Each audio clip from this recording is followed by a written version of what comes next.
Feel the bass.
Hello and welcome everybody back to the CWC. We do need to find out what's gonna happen tonight. Going between these two teams, CoC and the other one will be Ulyss. They do need to find out who's actually gonna win this series. They are tied at 1-1 right now, and definitely we're gonna have quite a game on our hands. They cannot play the first maps, Highlands and Pangaea and the Leges, but they can go on the 7 Seas. So we do have them right now actually picking up the 7 Seas. It looks like chat is warming up right here. Good evening everybody. Harem Charm, good evening sir, and Sasu. Hello there. We good, and we do have a Vis Electra. Bonsoir monsieur, bienvenue Rafifi. Hello there again. Two smiles, also good evening sir. Brody Butthead, I do hope you're not actually gonna get in trouble, but I do thank you for actually stopping by here. Histrion GG, thank you so much for the tips and much appreciated for your presence here tonight. I do hope you're gonna enjoy the show, sir. God's Bar was asking about the nerf, the one in BG that converted it into harbor spammer. You're talking about Spain is still in the meta, but we might actually see it today on the 7 Seas. Let's actually check out what the players will choose soon. Thank you so much for the follow, Tez914. Good evening sir. We do have Sean's giving me some inside information over there. Well, I'm sorry I couldn't actually get that raid. It happens, but definitely thank you so much for pointing it out. Do have to give a big shout out to Trinda Air. He has been doing a lot of streaming and a lot of good content. Thank you so much sir. Natro0225, good evening sir, and welcome. Chris Johan, big shout out. Good evening sir, and welcome to the channel. Thank you so much. Good morning or good evening, both of them. Looks like the players are starting to ban the civilizations here in the top right part of the screen. You do have the active ban phase. Looks like Dido with Maori, with Zulu, with Norway and Japan got taken down, and then last but not least it is gonna be Mali. Now they're gonna start picking, and we might actually see Spain picked up first, honestly, with Phyrsos on the buttons. Yeah, there we go. Philip II the first. Yeah, there we go. Yeah, the Spain, it's here. Yeah, Ferno, also good evening sir, for 1111111. Indo Vicky, yeah, we might see that also coming up from Khornie and Noob64 on the 7 Seas. You gotta be careful. Yes, you do have quite a bit of chances, quite a few chances to go against your opponent on the seas, but it might happen that you need to go against your opponent on land. So you need to be careful on both sides, and as you can see over here, the players are actually taking down in the ban phase, I should say a balanced approach like between those land civilizations and the sea civilizations, why they will prefer to be careful on the seas. We do have Phyrsos with Philip II. Khornie is gonna go for Zhao III. We got Noob64 on Victoria, and then Lege on Basil II. And yes, we will see Basil II. We might actually see a crusade against somebody. We might see those Dromons take out galleys left, right, and center before they actually turn into cannibals. So definitely quite a few things can happen here in the next part. Omescat, good evening sir, and welcome. Also Panharshon, good evening. Boreal, Gandhi, last pick for Ulyss. I'm not so sure about that. Yeah, but it might happen, you never know. I'm curious to see how will be Theodora. Oh, you're talking about the next civilizations available, yeah. Sprig, don't CR, Gorgo not in the meta for now. No, not really actually, because it's it takes a bit too much effort to get those campuses going. You do get, of course, to verify a number of culture points, but you don't actually get the science along with that, and nor do you have actually the economy to work with most of the time. So it is a bit of a hard challenge over there to do everything, but it has been taken by quite a few players, and of course played out.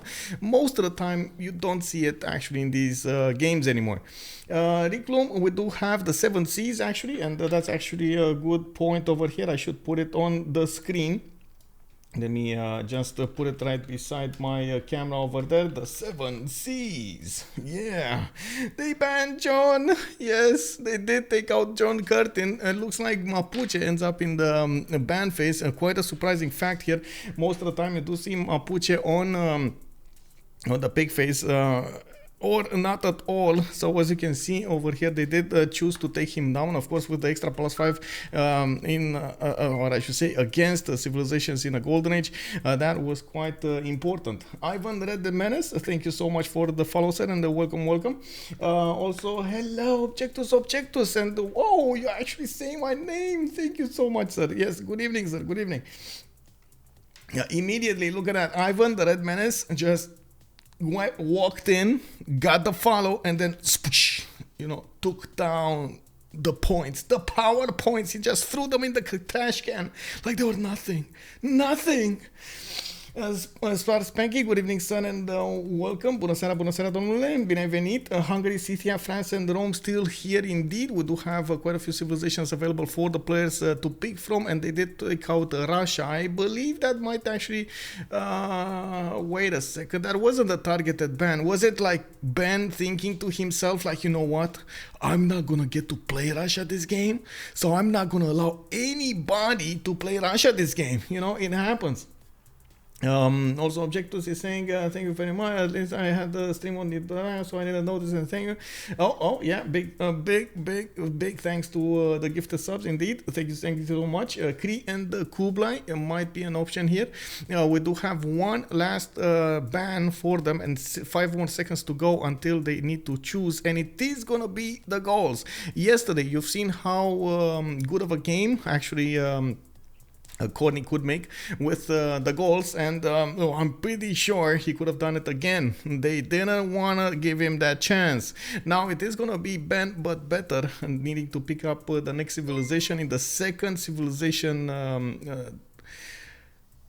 roster here. Okay, Kublai Khan China. Yes, Kublai Khan China. Give it up for Ben, but better. We do have also him, unfortunately, with a cast on his hands. They have been going to the mountains, they have been enjoying skiing and so on and so forth. I don't know where do you have the snow? We don't have the snow. Where is the snow, man? But anyway, they did have quite a bit of fun, and unfortunately, he did manage to do something to his hand. He had to put it in a cast, and now he's playing actually with a cast. I don't know if I'm allowed to actually share the picture with the cast, but yeah, Ben but better is... Well, he was saying, before the stream, he was saying, no bully, man, no bully. Look at that. I'm playing with one hand. No bully me. Need to go big with gold again, probably. All triangle. Also, good evening, sir. Or Ross, thank you so much for the follow. Also, Ivan is asking us why Russia is considered so strong.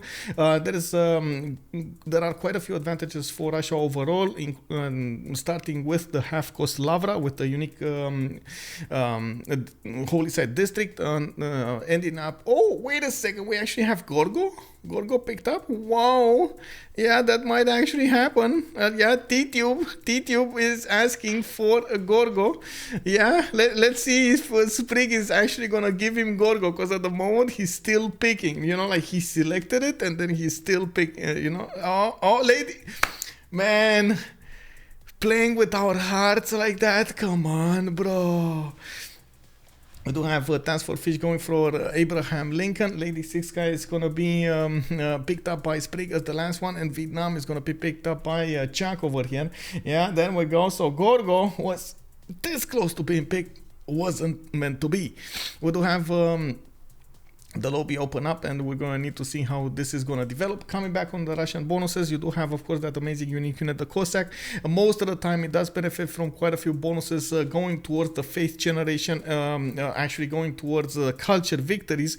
Not that many players actually want the land of Russia, especially if he just sits in the tundra, but most of the time you will see Russian playing players, the Russian civilization playing players, try to adapt to the situation they have in front of them. And you do see quite a few diverse gameplays from it. It is very, very, very, very picked over here, preferred by the players over a lot of other civilizations, being picked, being banned, and so on and so forth. We do have them starting up their their engines. Lege is actually going to get the first slot here with Philip II. Khornie is going to go for Zhao III. Noob634 is going to be the one on Victoria. It looks like Phyrsos, Basil II.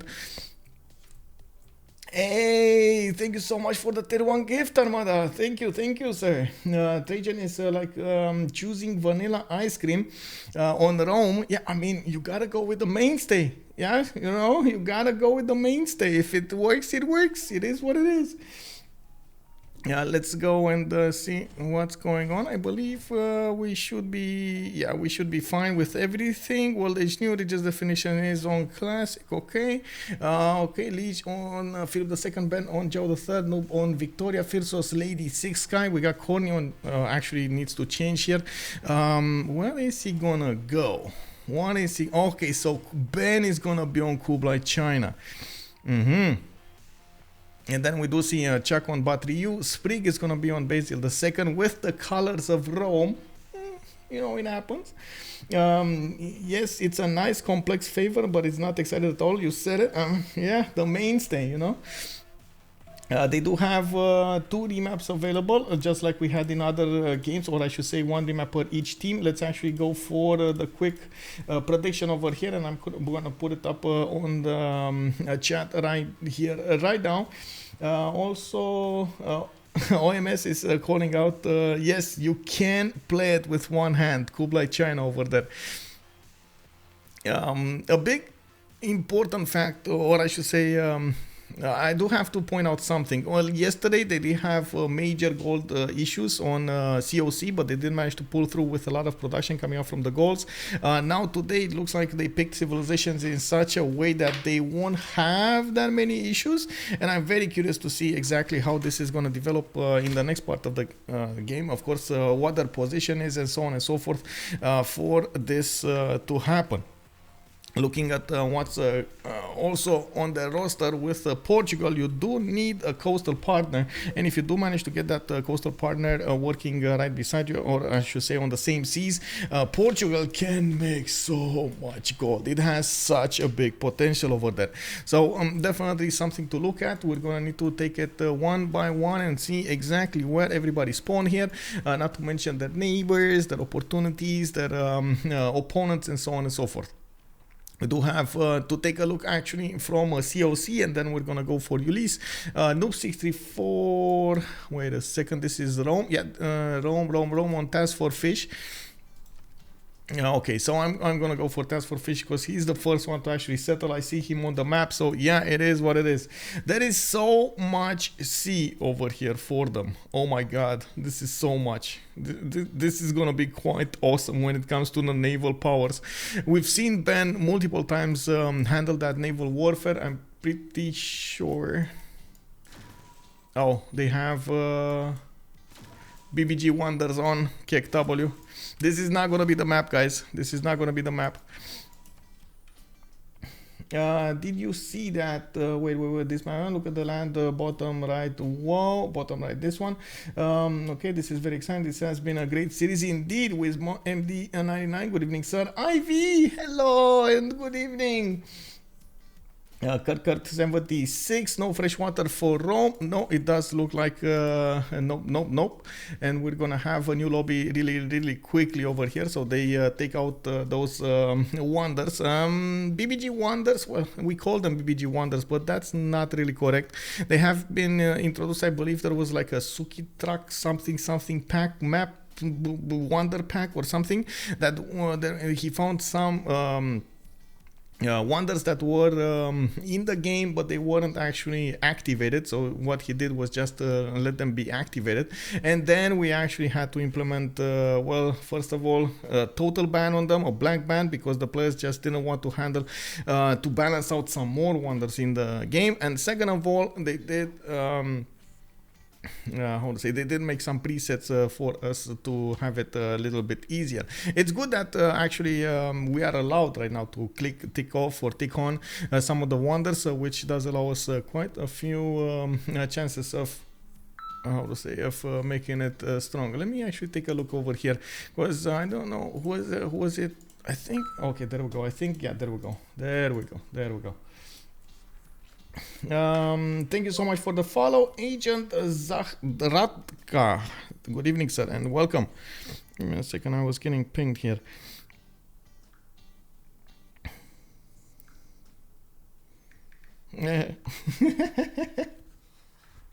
Okay, so we're getting back into the lobby. We do need to actually get into our correct places. I do want to click on this. There we go.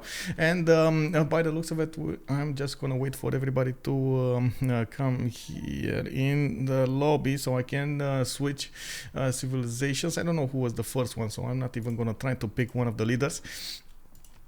But I do need to get into Sprig position over there in one of the two top slots, and then we're gonna keep on watching. Okay, we got them linking a new lobby, maybe lobby link. Yeah, getting there. Whole mall. Good evening, sir, and welcome. So we're not actually gonna get to talk about that much about the previous map, because it's not gonna be the one that's gonna be played, but that is a scenario that could play out on the Seven Seas. They might end up with a lot of naval warfare, which of course will mean they're gonna need to get to those caravel timings, they're gonna need to get the gold, they're gonna need to get the science, the culture, and so on and so forth, to do everything. Now, depending on each civilization, depending on their position, they will need to adapt quite a bit, and we're gonna need to see if there will be some sort of awkward position in which two naval civilizations will need to fight each other on land. There is quite a bit of a possibility for this to happen, so we might see that in the game. I do have to also point out having Rome in the game is actually not really a land civilization. You can work with it on the seas as well. Of course, Basil II does have the Dromon, and it's amazing if you actually get to crusade your opponent on the seas.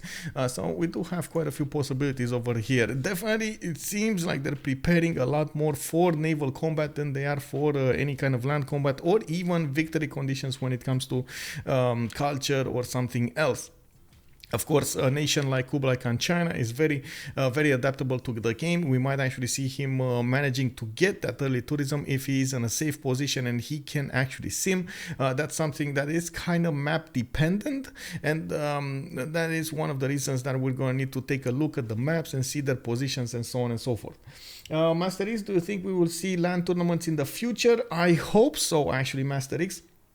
We had two land tournaments last year, one in the city of Lyon, France, and one in Hamburg, Germany. Both of them were actually quite awesome to be a part of, and I was so glad to actually get to meet so many players actually in real life, and get to exchange ideas, get to talk to them, get to just meet them. It was amazing.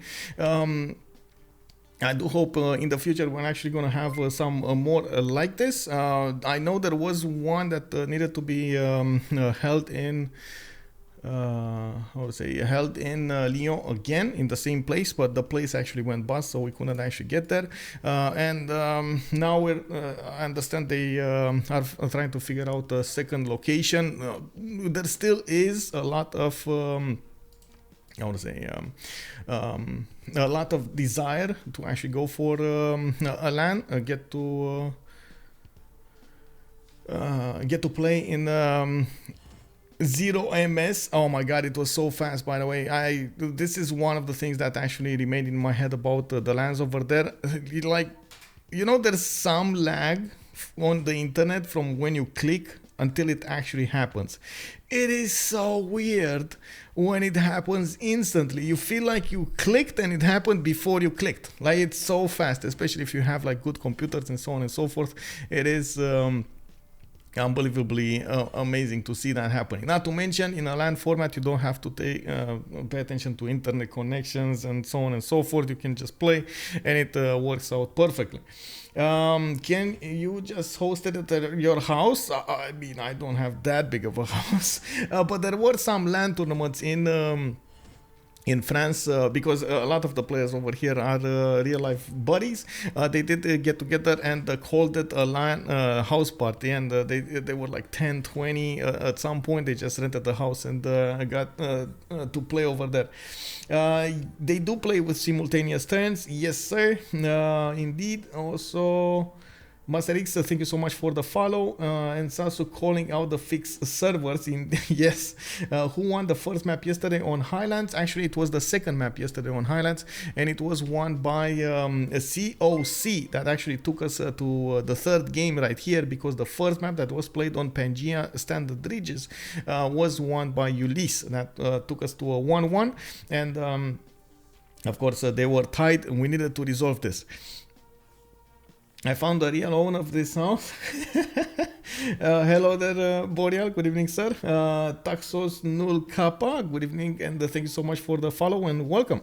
Why do you think Civ is so big in France? I think there are two reasons. First of all, it's of course because of Lege. He has been making a lot of.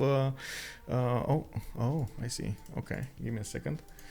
He has been making a lot of games in the past 2-3 years since he has started joining the community, and he did actually I would say spread the good word of civilization everywhere. We also had the support of some other strong streamers like Malm, for example, that has been streaming for some time, and of course did manage to get quite popular into this. On the English side, we didn't have that many joining the communities, but we did have, I do have to mention the support of Potato, MC Whiskey, that did manage to join quite a few games, and also of course did manage to tell to everyone that there is actually a multiplayer community. We do have a strong international community for civilization, and of course network connection to host has been lost. Sprig is offline now.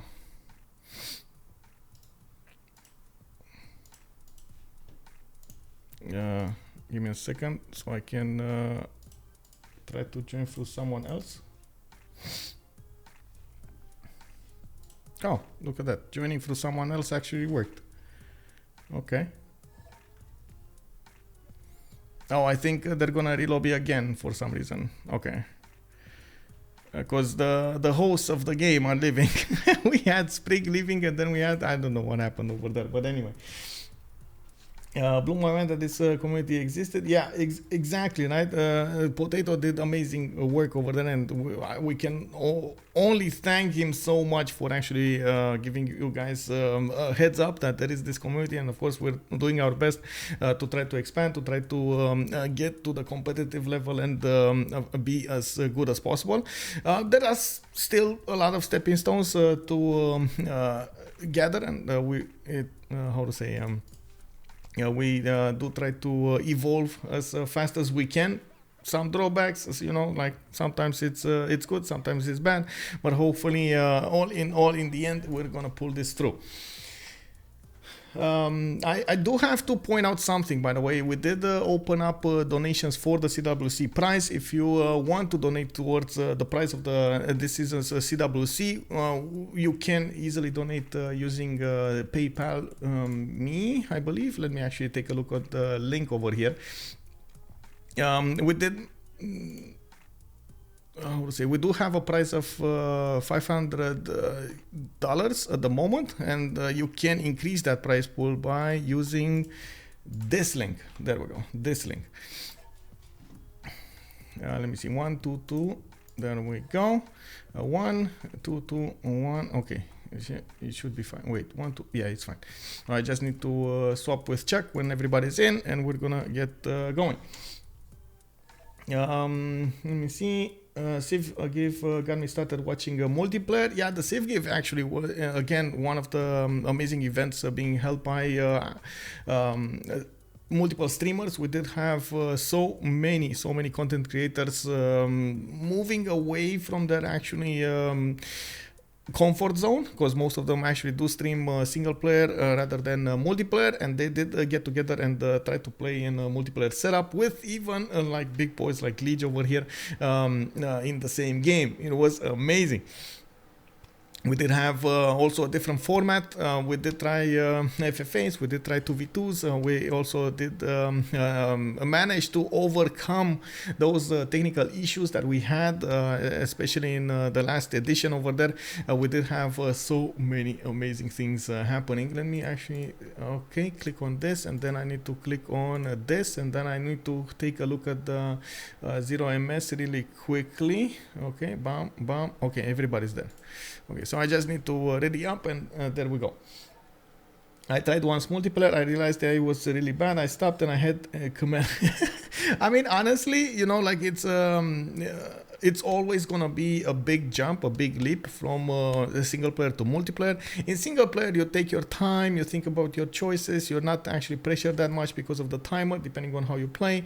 You do try to gather as much information and take a look at things that honestly sometimes they're not that important to the game, but all of that experience to engage with the game in a much more like visual, laid back kind of scene does have its own pleasures, and I know a lot of viewers and a lot of players do enjoy that type of game. I also enjoyed that type of game before I actually joined the multiplayer community and started getting, how to say, started to interact with the players that really like this fast-paced, hello, let's go as fast as possible, get those stats up, get that going, and be as fast as possible to the win. It wasn't, you know, like it wasn't like that before. At the same time, when you do get into a multiplayer community, you do get to interact with so many amazing people from the internet. You do get to learn their needs, their wants. You do manage to also how to say, learn things about yourself, how you'd like to pursue stuff, and how you like to handle some of the situations. So all in all, I believe it's a win for everybody. I easily beat Deity, but I know I can't compete between these two players. They are miles ahead. Good evening R360. Hello there, sir. Also Andy Rao. Hello. Fire Tiger Page specifically said that new players to multiplayer get rushed down and buried their first X games. Yes. It's a good, how to say, it's a good measure to not say you're new in the communities. Agon Noise, good evening, sir. So you would say that Civ multiplayer is a bunch of guys trying to speedrun Civ together? Well, sure, but honestly, whenever you're gonna be in a competitive scene, you kinda get to call it speedrunning, but it's not really speedrunning, because speedrunning is just, I don't know, it's just ignoring everything. In the competitive scene, you gotta adapt as much as possible. Speedrunning is just doing exactly what you need to be doing to get to an endpoint without taking, like, disregarding everything that happens around it. Also, trial by fire and experience is the great teacher come to mind. Yes, exactly, Harem Charm, you got the point over there. Our good fellow, thank you so much for the follow and welcome. Okay, so we do need to come back to the game. They have the first maps. I believe you did also vote for how many remaps here. It looks like you're gonna think of 2 remaps. So the majority actually voted for 2 remaps. We do have 39% on 1 and only 7% on none. Let's see how this develops. We got Noob634 over here. Looks like he's gonna have one big continent to settle in, not even some tiny islands, but I'm pretty sure he's gonna want to get a settle on the east side over here so he can start trading with Khornie. This is actually massive. The economic zone between them is gonna be so good. We do have Noob634 also with a scout coming up in 3. He does benefit from a banana to the northeast, and I do see multiple sheep tunnels here. Looks like he is gonna benefit from multiple cities around this territory, and I don't actually see anybody trying to go against him from an early stage, especially on the seas. He has no opponent from what I can see in this puddle here in northeastern part. What I do see is Spain is going to be to his southwest, and of course there can be some conquistador action here, not to mention they're definitely going to race each other when it comes to the stats.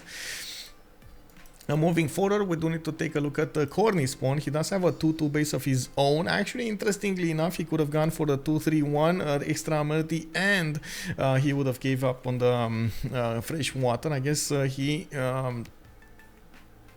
valued the fresh water a little more, not to mention he didn't need to spend some gold to get the sheep tiles. Just wasn't ideal in his vision. We do have 2 cities, 3 cities for him over here to go and settle. As you can see, unfortunately, actually the land to the east side is blocked for him by the mountains. You need to go all the way around to actually get to this place to the west of Pamukkale, which is actually quite a powerful wonder over here for his campuses. We do have him going for builder first, and I'm pretty sure he's gonna try to get shipbuilding quite fast so he can actually keep on spreading his cities over here to the southeast. And we do have for him a decent amount of coast to go and settle.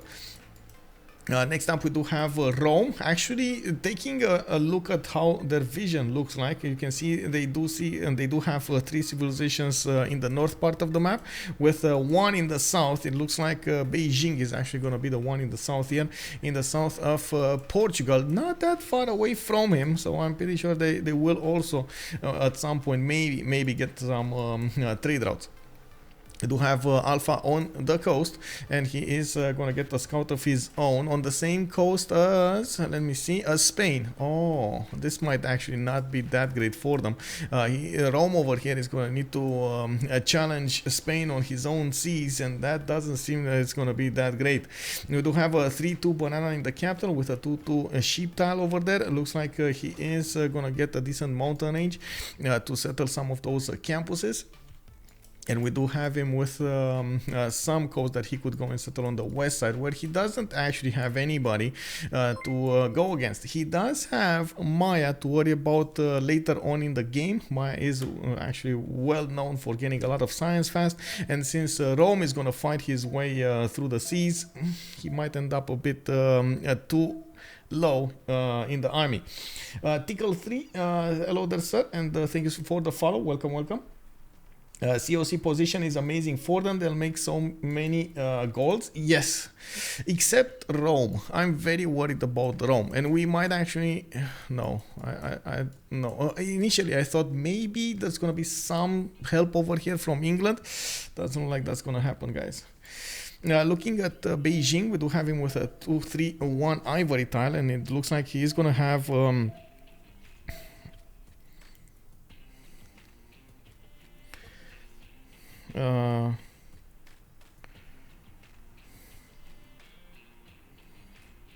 1 second. There we go. We do have him with a horse style to the east side. He's getting another scout out soon in 2 turns, and I do see gypsum settled to his south that can be easily acquired. Not a bad goddess of the hunt, I might say. He does have quite a few ivory tiles that will get improved with that extra gold and food, and we do have him with a possibility to settle a city for the north to actually get on the same coast with Lisbon, and at the same time England. We do have him very close to Vietnam. He might actually clash between each other soon enough, and we're going to need to take a look at how this situation is going to evolve. Looking at the capital, he does have his 2-2 base and a lot of production working. Just missing a sliver of production to get that scout in one. It is what it is, you know, it is what it is. On the other side, because we finished with CoC, let's take a quick peek on Ulyss, because we have only 2 turns to go for. Looks like Chuck is gonna go and get a 2-1-1. He did settle on an olive tile, and he can definitely settle on the cotton and another olive over here to the east side. Has quite a few rivers, so he can develop his thorn triangle and so on and so forth, and from what I can see, has a decent amount of space to his east side. Doesn't actually need to worry about anything. He could also settle a city to the north, so he could start trading with Byzantium, even though honestly we don't usually see Byzantium getting that much gold, but maybe this time he is gonna get that much gold. Byzantium, coming up to Byzantium, he does have a 2-1 base with fresh water from a river. He does have a settler coming up in 3 turns, and from what I can see, he's gonna get quite a few rivers to settle on the south and the northeast.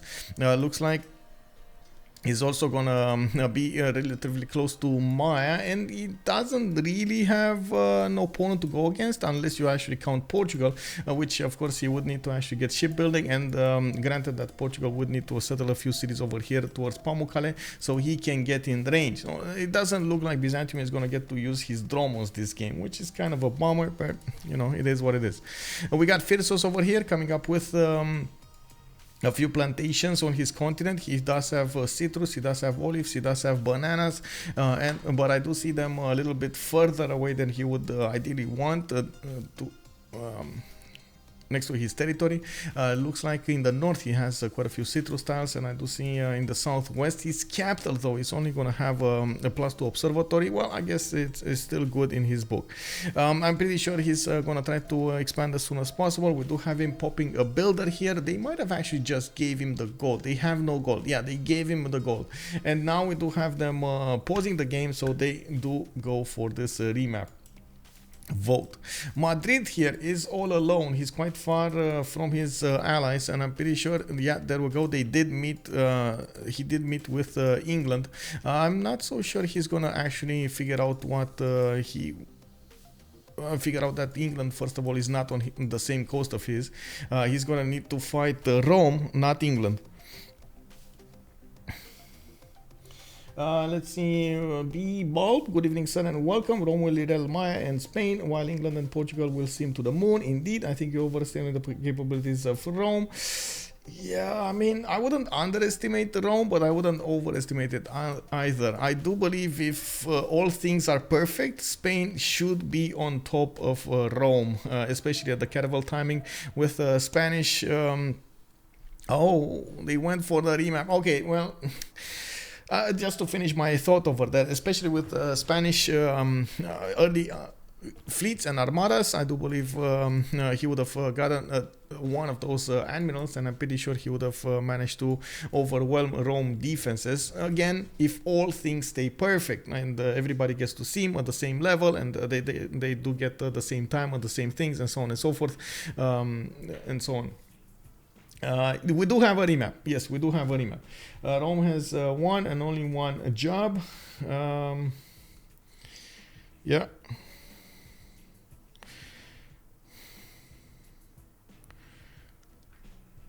I think Spain, he was on the same sea than England. Yeah.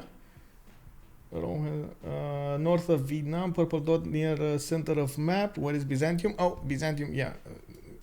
This actually it's a bit confusing because Rome is red, and then you do have Byzantium on the colors of the purple colors of Rome. I know it's a bit confusing, but I guess we're gonna have to ask your forgiveness for this.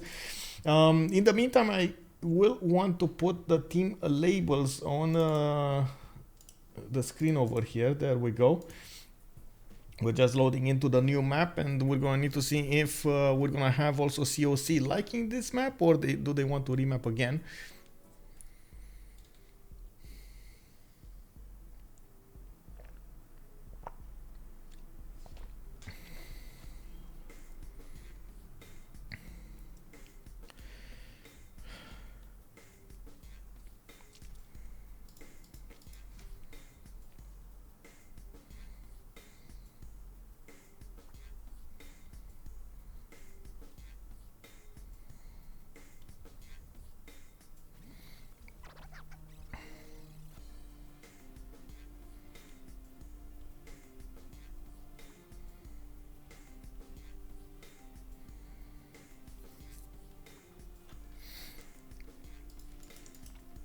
Okay, so we got a new map over here. Looks like England this time is gonna have a peninsula spawn with Galapagos quite close to him, but not really workable. Are these craft tiles or what is this? Ocean? Oh no, this is the middle of the. Never mind, the middle of this is what it is. It is what it is. Okay, just gonna need to actually set this up so I can see his stats and stuff like that. Dun, dun, dun, dun, dun, dun, dun, dun. Bum, bum, bum, bum.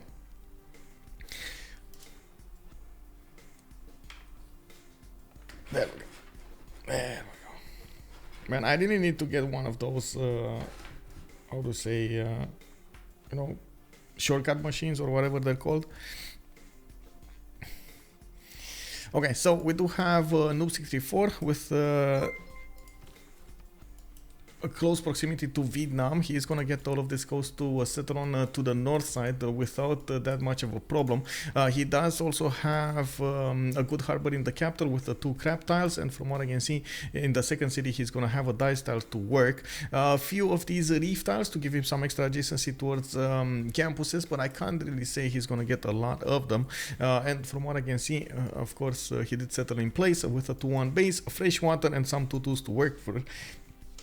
England split, that's a good question. We do have him with again one big continent. He doesn't even have where to settle a city, so he can get some more trade routes. Unfortunate. And of course his red coats are not gonna work with extra damage against Thang Long because it is the same continent. Sugar, good evening sir. How many remaps so far? We got 1 remap till now. Yam9Z, thank you so much for the follow sir, and welcome. Looking at what's going on over here, we do have to take a look at Khornie next. He's gonna be in the southwest part of Vietnam, actually very close to Maya. That might be a bit too close for comfort. I'm pretty sure they will meet each other, especially if Khornie's warrior keeps on going to the northeast. He's gonna meet them. Rome is also quite close to Maya, and I wouldn't actually bet anything on Maya dying over here anytime soon, even to Rome and Portugal at the same time. What might happen is, of course, Rome is gonna get a strong economy with Lisbon as a trading partner. We do have Lege on the same sea, so again quite a bit of a problem for them to do both things at the same time. And with the amazing science capabilities of Maya, that is definitely going to pose a few challenges for Khornie. Now Khornie did get a 2-2 base. He does have some diamonds to work with. He is putting the production into the scouts, and from what I can see, he's not actually working the diamonds, he's working the 2-2, so he gets to grow fast and of course put the production into his scout. Rome did move across the river, so he settles his diamond tile, and that actually allows him to get a 2-2-3 base and at the same time get an extra amenity for happier citizens. He does have strong second settles over here to the north and to the east side, and we're going to need to see if he is going to choose to actually go against Maya from an early stage of the game. First, they need to figure out where their lands are and how they look like, and what the chances are of that happening. We have seen actually Rome being quite aggressive most of the time in the game. TaskForceFish here has been using as much as possible his ability to micromanage a lot of stuff, his empire and his units at the same time, and he has been aggressing his neighbors quite a bit in the previous games. We do have next up Ben but better. Where is Ben and why don't we see him? Ben, that is Byzantium. Oh, giant causeway by the way over here. And talking about fish, oh no, he dropped. Roboto. Oh, he lost internet, I guess, if he was a robot there. Where is Kublai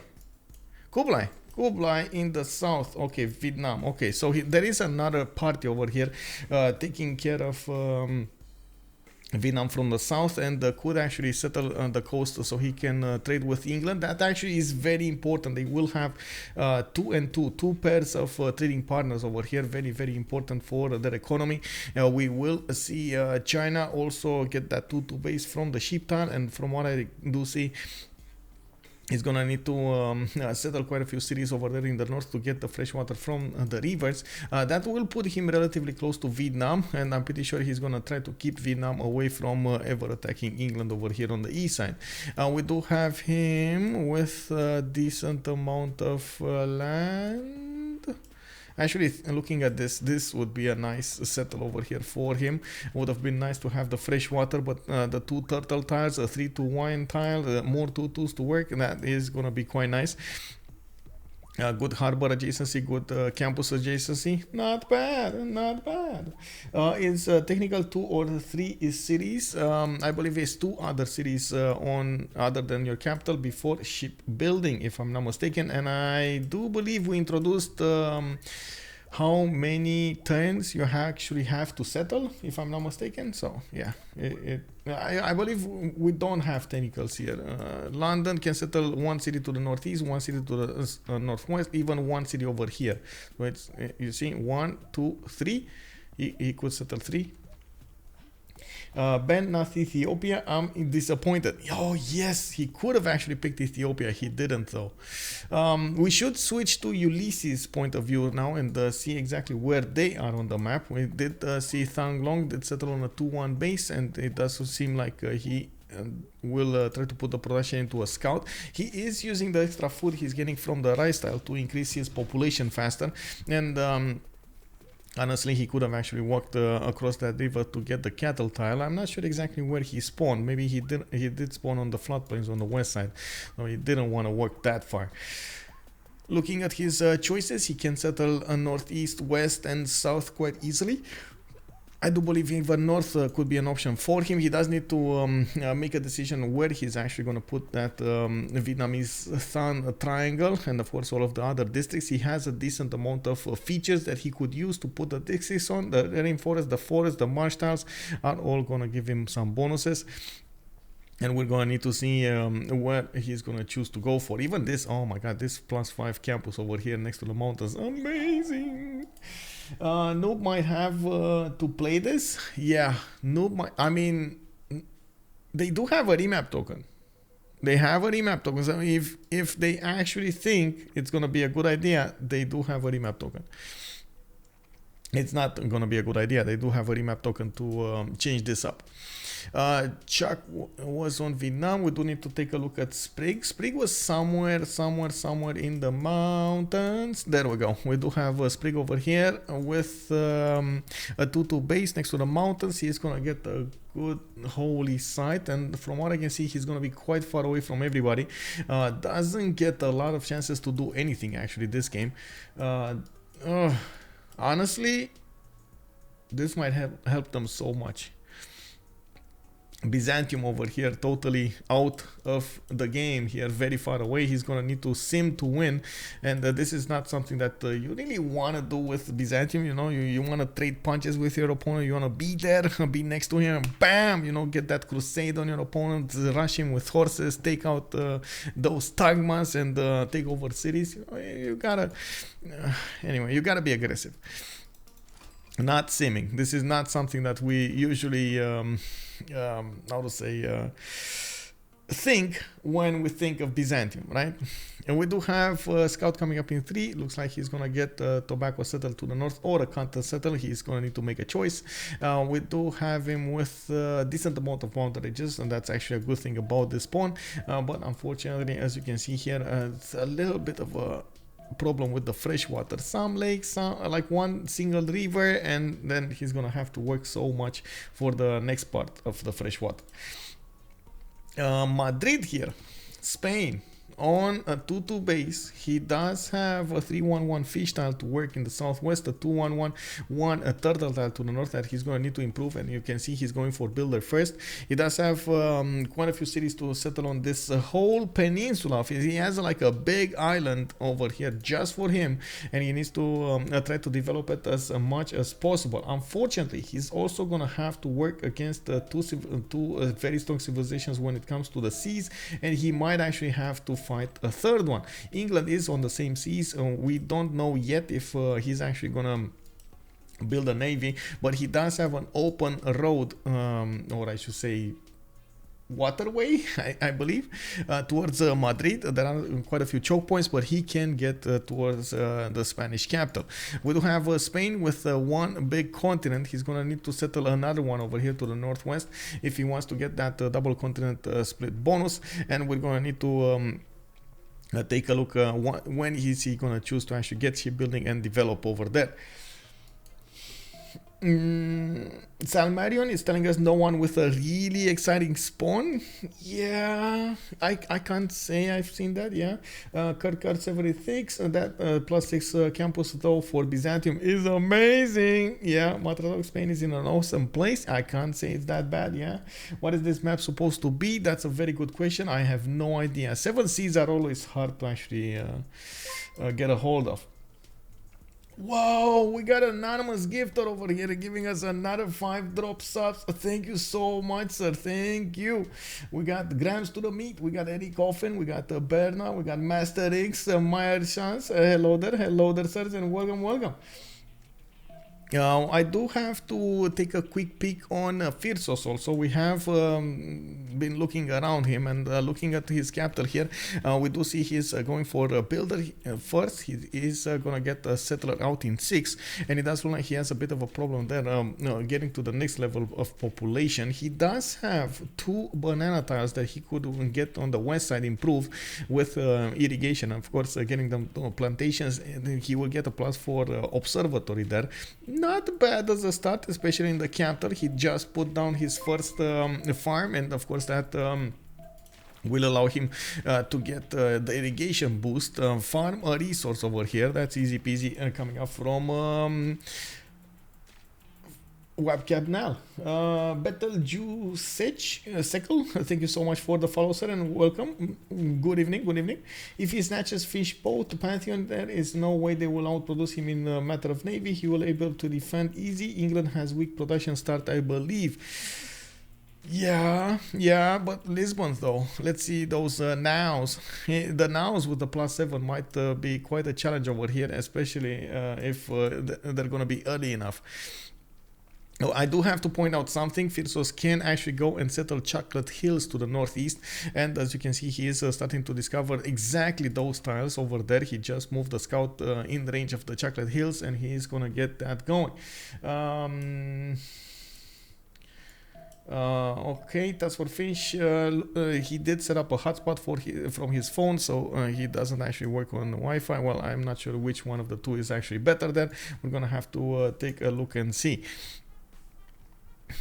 He's having a few issues with the internet. I didn't actually see him desync, but I do have to watch over here the notifications to see if that actually happens. Good day, sir. Good day, Betelgeuse. Maya and Vietnam are surrounded. Chocolate Hills is looking juicy. I do have to point out and reiterate that Maya will have very good chances of actually surviving this.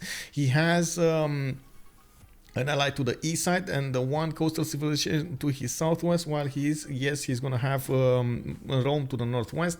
I'm pretty sure he can actually withstand the power of those Roman legions, and as you can see over here, Phyrsos is gonna try to get as much science as possible from the beginning. Now we're turn 8. We got a few moments, and we're gonna see if they're gonna want to remap this. I do have to point out Ulyss did remap first, so it is all on CoC if they want to remap this or not. Matradox Portugal will have his hands full defending from the mainland. Indeed, that is a problem. That is definitely a problem. Maya has a good youth counter for the Roman legions. Yes, indeed. We got a remap. Okay, we're doing this, boys. We're doing this. So this is it. 2 remaps. This is it. Let's actually finish up over here. Manage prediction. Choose outcome. 2 remaps.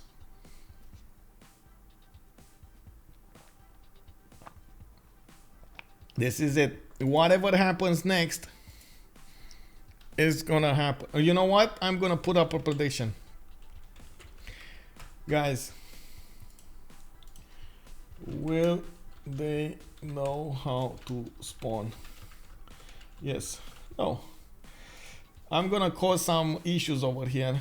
I'm gonna put up 5 minutes for this prediction to end, And you know what's gonna actually make me say yes or no? The chat. When you guys are gonna give me like a row of yeses or a row of no's, then I'm actually gonna choose it. So let's go. Let's go. You guys are gonna decide this. Ben Star 237, thank you so much for the follow. We're just about to load in. You don't have that much time to predict with points, and of course this is, you know, this is gonna happen. You're gonna have to see if they know how to spawn or not. We've talked about this for quite some time now, and oh, looks like TaskForceFish disconnected again. Hotspot angle, I'm not sure what that means.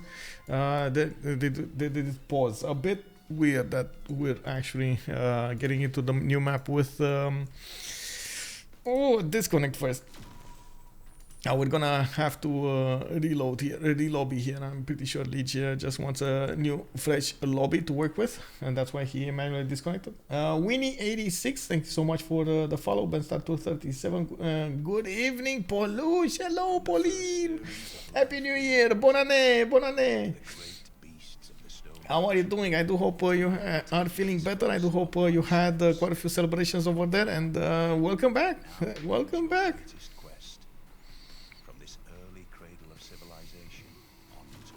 Oh, I'm still loading in and loading and loading. Oh my god. Okay. I guess, yeah. We're wait. Exit to main menu. Okay, there we go. That's what I wasn't sure about. Exit to main menu. Dun, dun, dun, dun.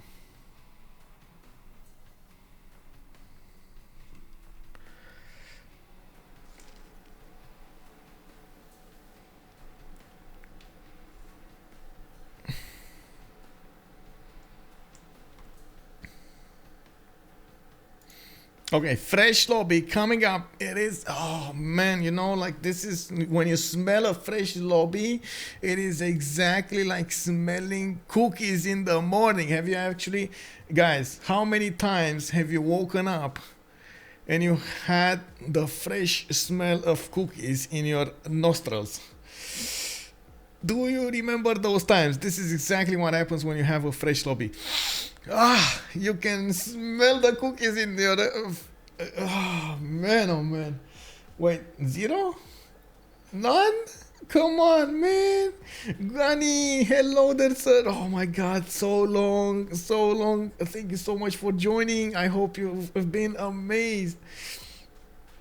And of course, I do hope you've been doing well in the meantime, and you had a good time and so on and so forth. I'm so glad to see you back on the channel. I gotta say, Gani has been one of the early supporters of the channel, and I can only thank him so much for actually in that period, like 2 years ago, helping me out so much there.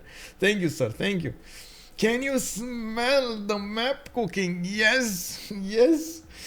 TCAR713 is actually asking us question mark. I'm not sure what question mark means, but I guess you're gonna give us at some point a question to that question mark. Feeling way better? Glad to know, Polish. It's been all good, so nice to remember me. Hope you're well. I am, yes sir. Doing my best to stay away from, you know, like the things going on, trying to be positive over here, trying to do as much, you know me, trying to work over here, trying, doing my best.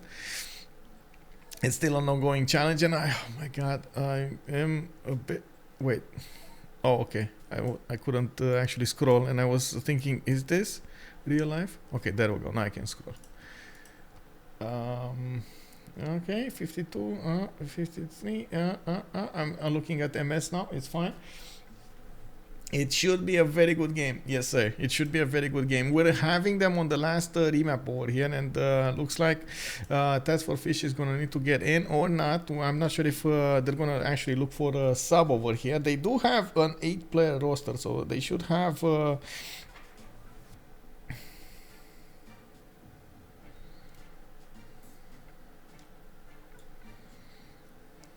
Okay, so it looks like he's doing a quick router reset, and he's gonna try to join as soon as possible. I'm sorry for the wait. In the meantime, I gotta say, guys, we hit 5,700 followers. Woo! 5,700 followers. And on YouTube, we actually hit 2,500 subscribers. Oh my God, guys. Oh my God. Thank you so much. And of course, I do hope you guys enjoy the content, and we're gonna get more like this.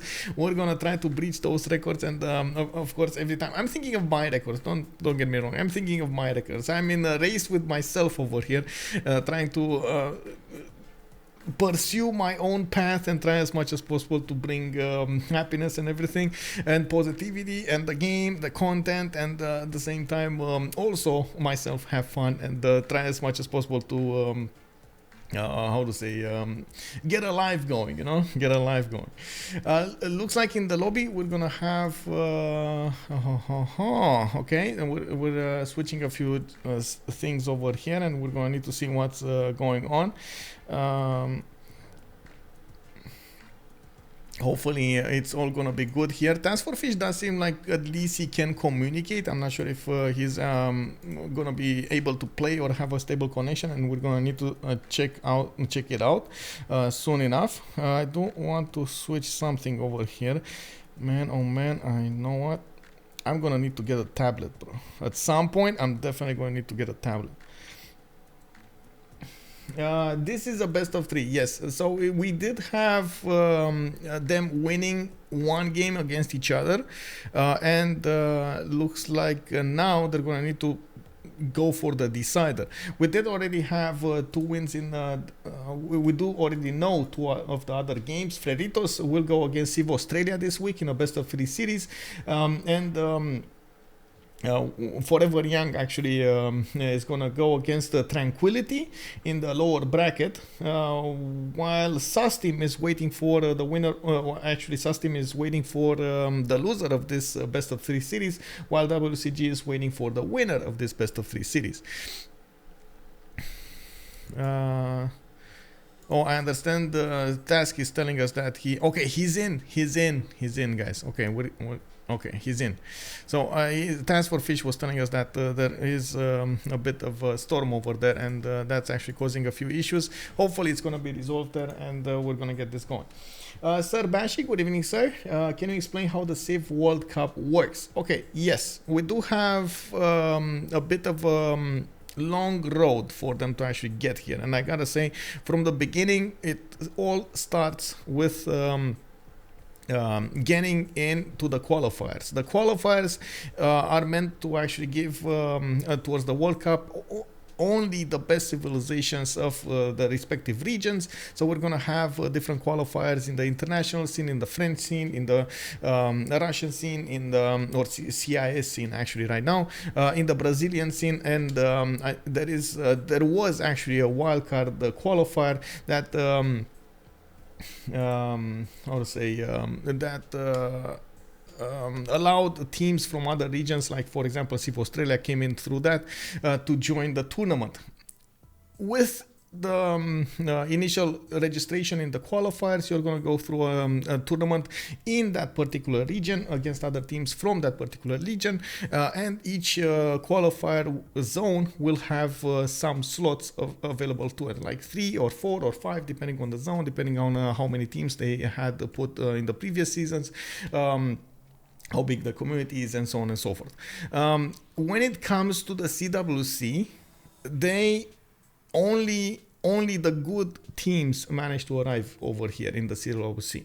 After, of course, everything is set up and they do manage to get going, they are going to go into, and they did go into a group phase. It was 4 groups of 4 teams this time around, and we did try as much as possible to balance them out according to the zones, to not actually play in the same from the same zones against the same zones, and so on and so forth, as much as possible, because we did have CPL with 1 too many slots over there, 5.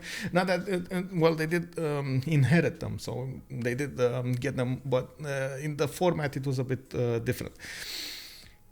After they go through the group stage, in they do need to go into how to say, 2 games again. They need to play out 2 games against each other, and at the end of the group stage, only the 2 top teams from each group, ending up with 8 teams in total, will come into the playoffs. And now we're actually in the playoffs, and we do see these 8 teams going against each other. We did have them fighting in the previous days, as much in the previous week as much as possible against each other, and you did see the results of a different best of 3 series. They have been actually how to say, quite awesome to see. All of them have been amazing games between them. Of course, seeing all of the top tier players in this kind of a format, it's always going to be unbelievably strong, and this is why we actually have this road. So I gotta say, first of all, they're not hand-picked players. There's no, so they hand-pick themselves, right? They do churn themselves. They do, how to say, filter themselves, and we don't actually apply that much filtering ourselves. They do go through the format, so they can be the best of the best, and only the best of the best, without actually the different regions interacting that much into their rosters. Of course, yes, the rules are rules, and we do try to get them as much as possible there, to apply them as much as possible. I do have to point out something. You are asking me about the link, Zloif Vetal. We do have website, civilization6worldcup.com, civ6worldcup.com. You have the link. Let me actually put it up in the chat over here.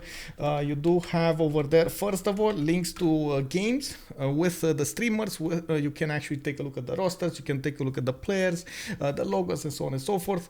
On the other side, you can definitely take a look at the rules and the brackets and so on and so forth. I'm trying as much as possible to update it as soon as I get the information. It is an ongoing process. This is a map for a long way. Wait, you're calling out England an auto remap? I don't know, man. Let's see. 1, 2, 3, 4. He needs to ask for it, by the way. 1, 2, 3, 4, 5, 6. Oh. 7 and 8. Wait, I think he can travel 7 turns. I'm not sure actually. It is a technical. How to say, we do need a referee over here. If it is a technical, he's probably gonna message a referee and he's gonna get some information. I'm not sure where he spawned though, but I think it was in place with a 2-1 base over there. Doesn't look like he actually moved. Rupert Furt, good evening. And yes, it looks like it is a technical there. God spawn foring, good spawn foring, and Nirvana calling it out. Yeah, it might be. Yeah, we do have 5 charges for this, 5 turns for this builder to come out, and we're gonna need to see if Noob64 is gonna choose to go for this.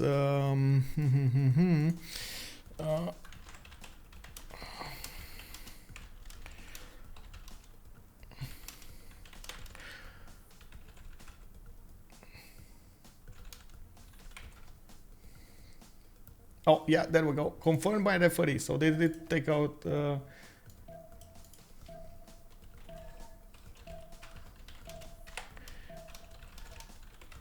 Okay, so they will restart next turn. Oh my god, another map. Final map was a lie. Yes, Salmarion, yes. I'm sorry. Like, this is so unusual.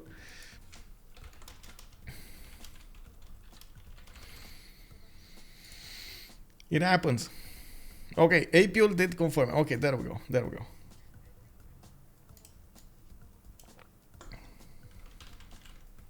Give me a second so I can...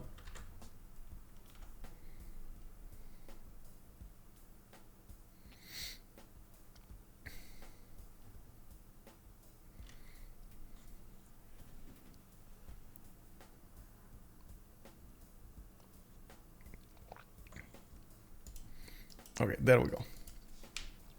Finalfin also, Gunanaben, how are you doing, sir? Or have you been? You have no good 3rd or 4th expanse. Game would be ultra slow. Yes, I do agree. And as you can see, the players are getting this going. we do have to wait a little bit, and oh my god, fingers crossed, we're actually gonna have TaskForceFish over here keeping his connections on. You know, keep the pants on, bro. Keep the pants on. I'm fine. I hope you are too, and had a good start into 2023. Yeah, we're getting there. We're getting there. It's actually, you know, we need to start up the engines. I've had a bit of a period of a few days of rest, and I got to play other games. I got to sit with my parents. I got to also move around the city a little bit, got to interact with my friends from Bucharest and so on and so forth. Also got to see Avatar. I'm not sure if you guys got to see Avatar, but oh my god, I don't want to spoil it. I don't want to spoil it. What I can say, you definitely have to see Avatar 2. Definitely. What is the auto-technical remap rule? It's 2 other cities than your capital. If you cannot settle 2 other cities than your capital in 7 turns walking distance or something like that. Yeah, every map Portugal had trade partner. Pray that's true for the final one too, Jessica. Oh man, no. We need to pray over here. Jessica asking for our positive vibes. So, Portugal actually gets a trading partner, but oh my god, wait, it's worse. We got Giant Causeway right next to Maya. Oh man. Wait, does he have anybody to go against? Wait, this no. Oh my god.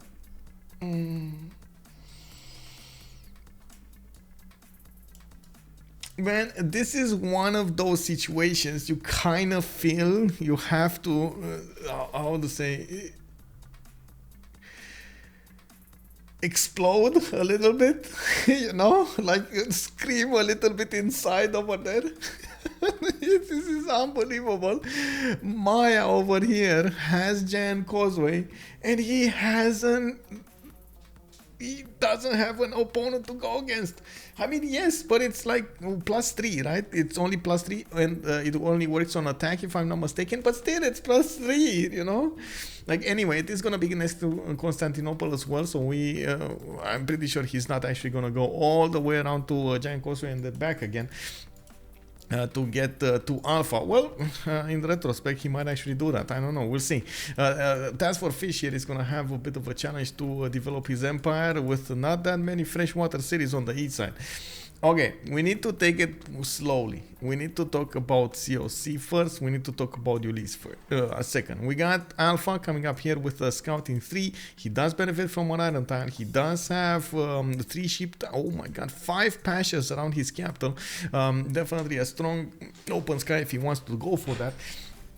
Looks like he's also gonna have a strong harbor, and I do see him pumping out the Scouting 3. Horses are gonna be next to his city on the east side. That's 2 tiles out, and I do also notice he's gonna have this little river to the south. Not amazing, but definitely can be improved. We do have him also with a possible coastal connection with China, and that actually brings me up to another subject over here. China and London are very close to each other. Oh no! Oh. I'm sorry. Jessica, I'm so sorry, ma'am. I am so sorry. No. He's definitely gonna put a city here.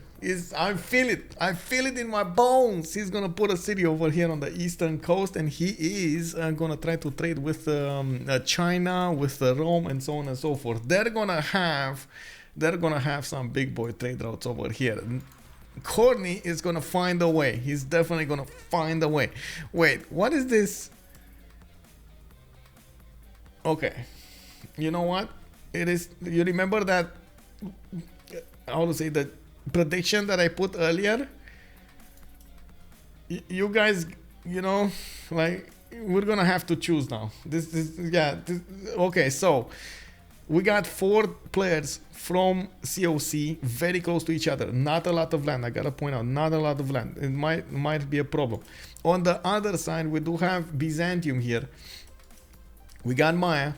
over here with Giant Causeway. Yes, he does have a few plantations, not that many. You can see sugar, you can see cotton, you can see some bananas, but they're not actually closely tied together, so he's not gonna get like, oh my god, +6s or so on and so forth. Not even +4s. I don't see a possibility. Oh, well, I guess he does have this +4. Let's take a look next. Spain is gonna be here with double continent split. He's gonna have his split, and I do see Vietnam is also gonna be over here. Okay, guys, this is happening. Oh, hello there, Justice. Good evening, sir, and welcome. Do you want to join, by the way? Do you want to join for the third game? In the meantime, let's actually finish the prediction up while Justice is thinking if he wants to join us or not. Guys, what do you want me to do? And let's see how many yeses or nos you actually put in the chat. Prediction. How do I finish the prediction? Do they know how to spawn? Will they know how to? Do they know how to spawn? Is this a yes or is this a no? Let's go. I think you first, currently cooking, then willing to join. Okay, yeah. Let's go. Let me actually move over here. So, do they know how they spawn or don't they know how to spawn? Let's check it out if you guys are actually gonna join over here and see what it is. Okay, we got our first yes. Salmarion says yes, they do know how to spawn. Histrian says yes, they know how to spawn. Okay, let's go, guys. Let's go. You decide who gets the points over here. Another yes. Granaries. Got Hollows 42 with a yes. Cool Whip is saying no. No. We got no horrible spawns, so yes. No horrible spawns, so yes. We actually got a yes from Brody Opponent, throwing us one of those how to say weird ones, a slow vital yes. Okay, so honestly, if you guys are not gonna say no that much, it is gonna be a yes. So it is a yes. Let's finish the yes, and then we're gonna take a look at the spawns over here. Finish prediction. Yes, it is what it is. Okay, we got it. They know how to spawn. Okay, so Noob634 with England is gonna have a 6 times for his settler. Looks like he's gonna also benefit from an iron tile over here to the north. He does have 3 marble tiles to the south, unfortunately, unless he actually picks stone circles. He's not going to have that much production from those. He also has a 3-2-1 fertile to use, and I do see his horses is going to be relatively close to his capital to the east side, 2 tiles out. A decent amount of coast to go and develop in. Very nice campuses over here to the north, a +5, a +4, and from what I can see, he doesn't have a continent split. This is a bit awkward, but it is what it is. You know, sometimes you just don't get everything. He's going to have a lot of land to actually settle to the north. When he's going to get shipbuilding, he's going to need to expand over there towards Granada, towards Venice. And I'm pretty sure he's going to try to trade with China at the beginning of the game. He's also going to need to actually help out Portugal as much as possible to get some coastal trade routes over here, because Portugal definitely needs a coastal trader and partner. Looking at Lisbon, we do have Settle coming up in 3 turns. He is going to try to expand somewhere, and this would be the biggest question. Where is he gonna go? He does have a good expand over here on the cattle tile, but that doesn't actually put him in range of his allies to trade with them. They need to set up what they're gonna do in the next part of the game from an early stage, because it does take time to develop your empire, to set it up, to decide what are you gonna do, what kind of technologies, how much time you're gonna need for everything, and so on and so forth. So the earlier the decision, the better. They are definitely trying to scout out over here. Khornie did found that, ew, Mount Kilimanjaro. This is poopy. This is very bad. Mount Kilimanjaro over here is getting some extra yields, but not that great. You know, like a lot of food, not that much production. Yes, he's gonna get the mines on. He's gonna get like some cities over there. He's gonna try to make it work, but it's one of the worst Mount Kilimanjaros that I've seen. In Lisbon, we do have 2 strategic resources. Iron and horses are actually going to be 3 tiles out to the northeast, and I don't think he's actually going to get to settle closer to them, so he doesn't get to improve them fast enough or cheap enough. He's going to need to buy those tiles out, and I'm pretty sure he's going to try to improve them with a builder. later in the game, not early, not early. Thank you so much for the follow, Ferno. Hello there. Hogtastic spawns look way tough for COC, tougher for COC. Not easy to play with, but I'm pretty sure they are gonna try to get them anyway. On China, we do have them we do have actually Beijing with reef tile over here next to the stone. He does have some diamonds to improve there, and I do see a second settler on his scout. Is not gonna be bad. He does have multiple hills to work with, plus a 3 harbor over there, and that's actually going to put him closer to Noob64, who is going to be his trading partner for the beginning of the game. The biggest question would be if Beijing is going to go to the north or is going to go to the south. He does have a coffee tile over here to settle on, and of course getting that extra amenity, getting the extra culture would be quite important from the beginning. He's also going to get Cliffs of Dover to settle on over here in the south, and gonna need to help out as much as possible Rome also to get a trading partner. On the coast, on the east side, he does have some horses, and that's actually going to be 4 tiles out from his capital, a bit too far away to improve. The same can be said about the iron tile. Again, quite a problem. Hey guys, happy new year, smile. Hey, bon année, Momiko. Thank you so much for the tier 1 sub. 19 months. Thank you, sir, and welcome. Welcome back. Salmarion, a COC lucky enemy is kind of far away. The trade machine will take time to set up. Indeed, Olandes, thank you so much for the follow and welcome, welcome. Hogtastic is also telling us that Khornie definitely needs to settle on the Eastern Sea. Yes. Yes, if you're talking about Portugal over here, yes, yes. He doesn't know yet about the Eastern Sea. You can see Noob64 is also dispatching one of his builders to go over there to the south and see what's going on. They will notice there's an open coast over here for them to settle, and I'm pretty sure Khornie is going to try to get there with a settler. How fast? At what number of settlers is going to go there? I don't know. At the beginning of stages of the game, you don't really want to move that far away from your capital. It's quite a trek to actually get here, and that actually slows down your development of the empire significantly. So you gotta be really careful how you plan that out. Looking at Rome here, looks like he has a settler moving to the southeast. I don't know what happened to this builder. Was this a Hansa builder that he just got back over there? It's a 3-charge builder, or was he actually scouting with the builder? That might have happened. I don't know. But anyway, Sprig is over there, is trying to overlook what's going on here in the Fish Empire. And as you can see, Fish is expanding inward in his territory. He does have another settler coming up in 4. And he has a lot of passions to improve in the capital. Now, this actually begs the question, did he get this or not get this builder? Did he build it or actually train it or got it from a Hansa? I don't know. Is he worrying Hansa? Because that would actually give us... yeah, okay, so he got it from Hansa. Not bad. Free builder from Hansa early on. Very nice, very nice. Yeah, 5 points, yeah.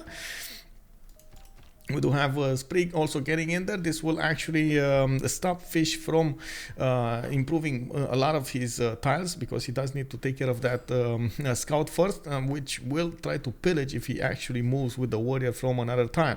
Very, very careful. I'm pretty sure TaskForceFish is going to be very careful how he's going to get this going.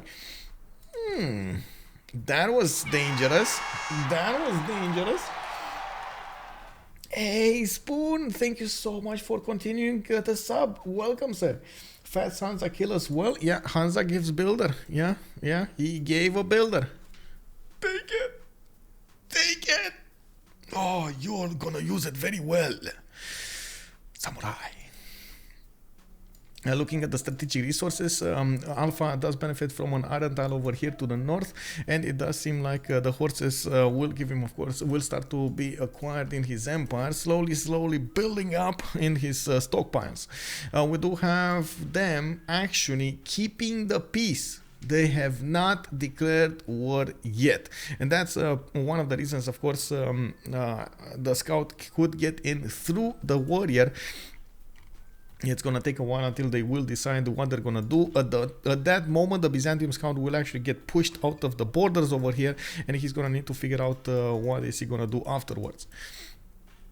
This is for COC. We got to move now. on Ulyss. And first off, we got a Pantheon. Initiation rights for Byzantium. This actually gives us an idea of what he wants to do.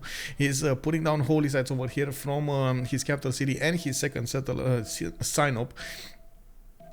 You do have him actually with a tobacco tile in the capital, and from what I can see, he is gonna get another settler in 5, in 4. Not really focusing on the Great Prophet that much. This, I've seen it before.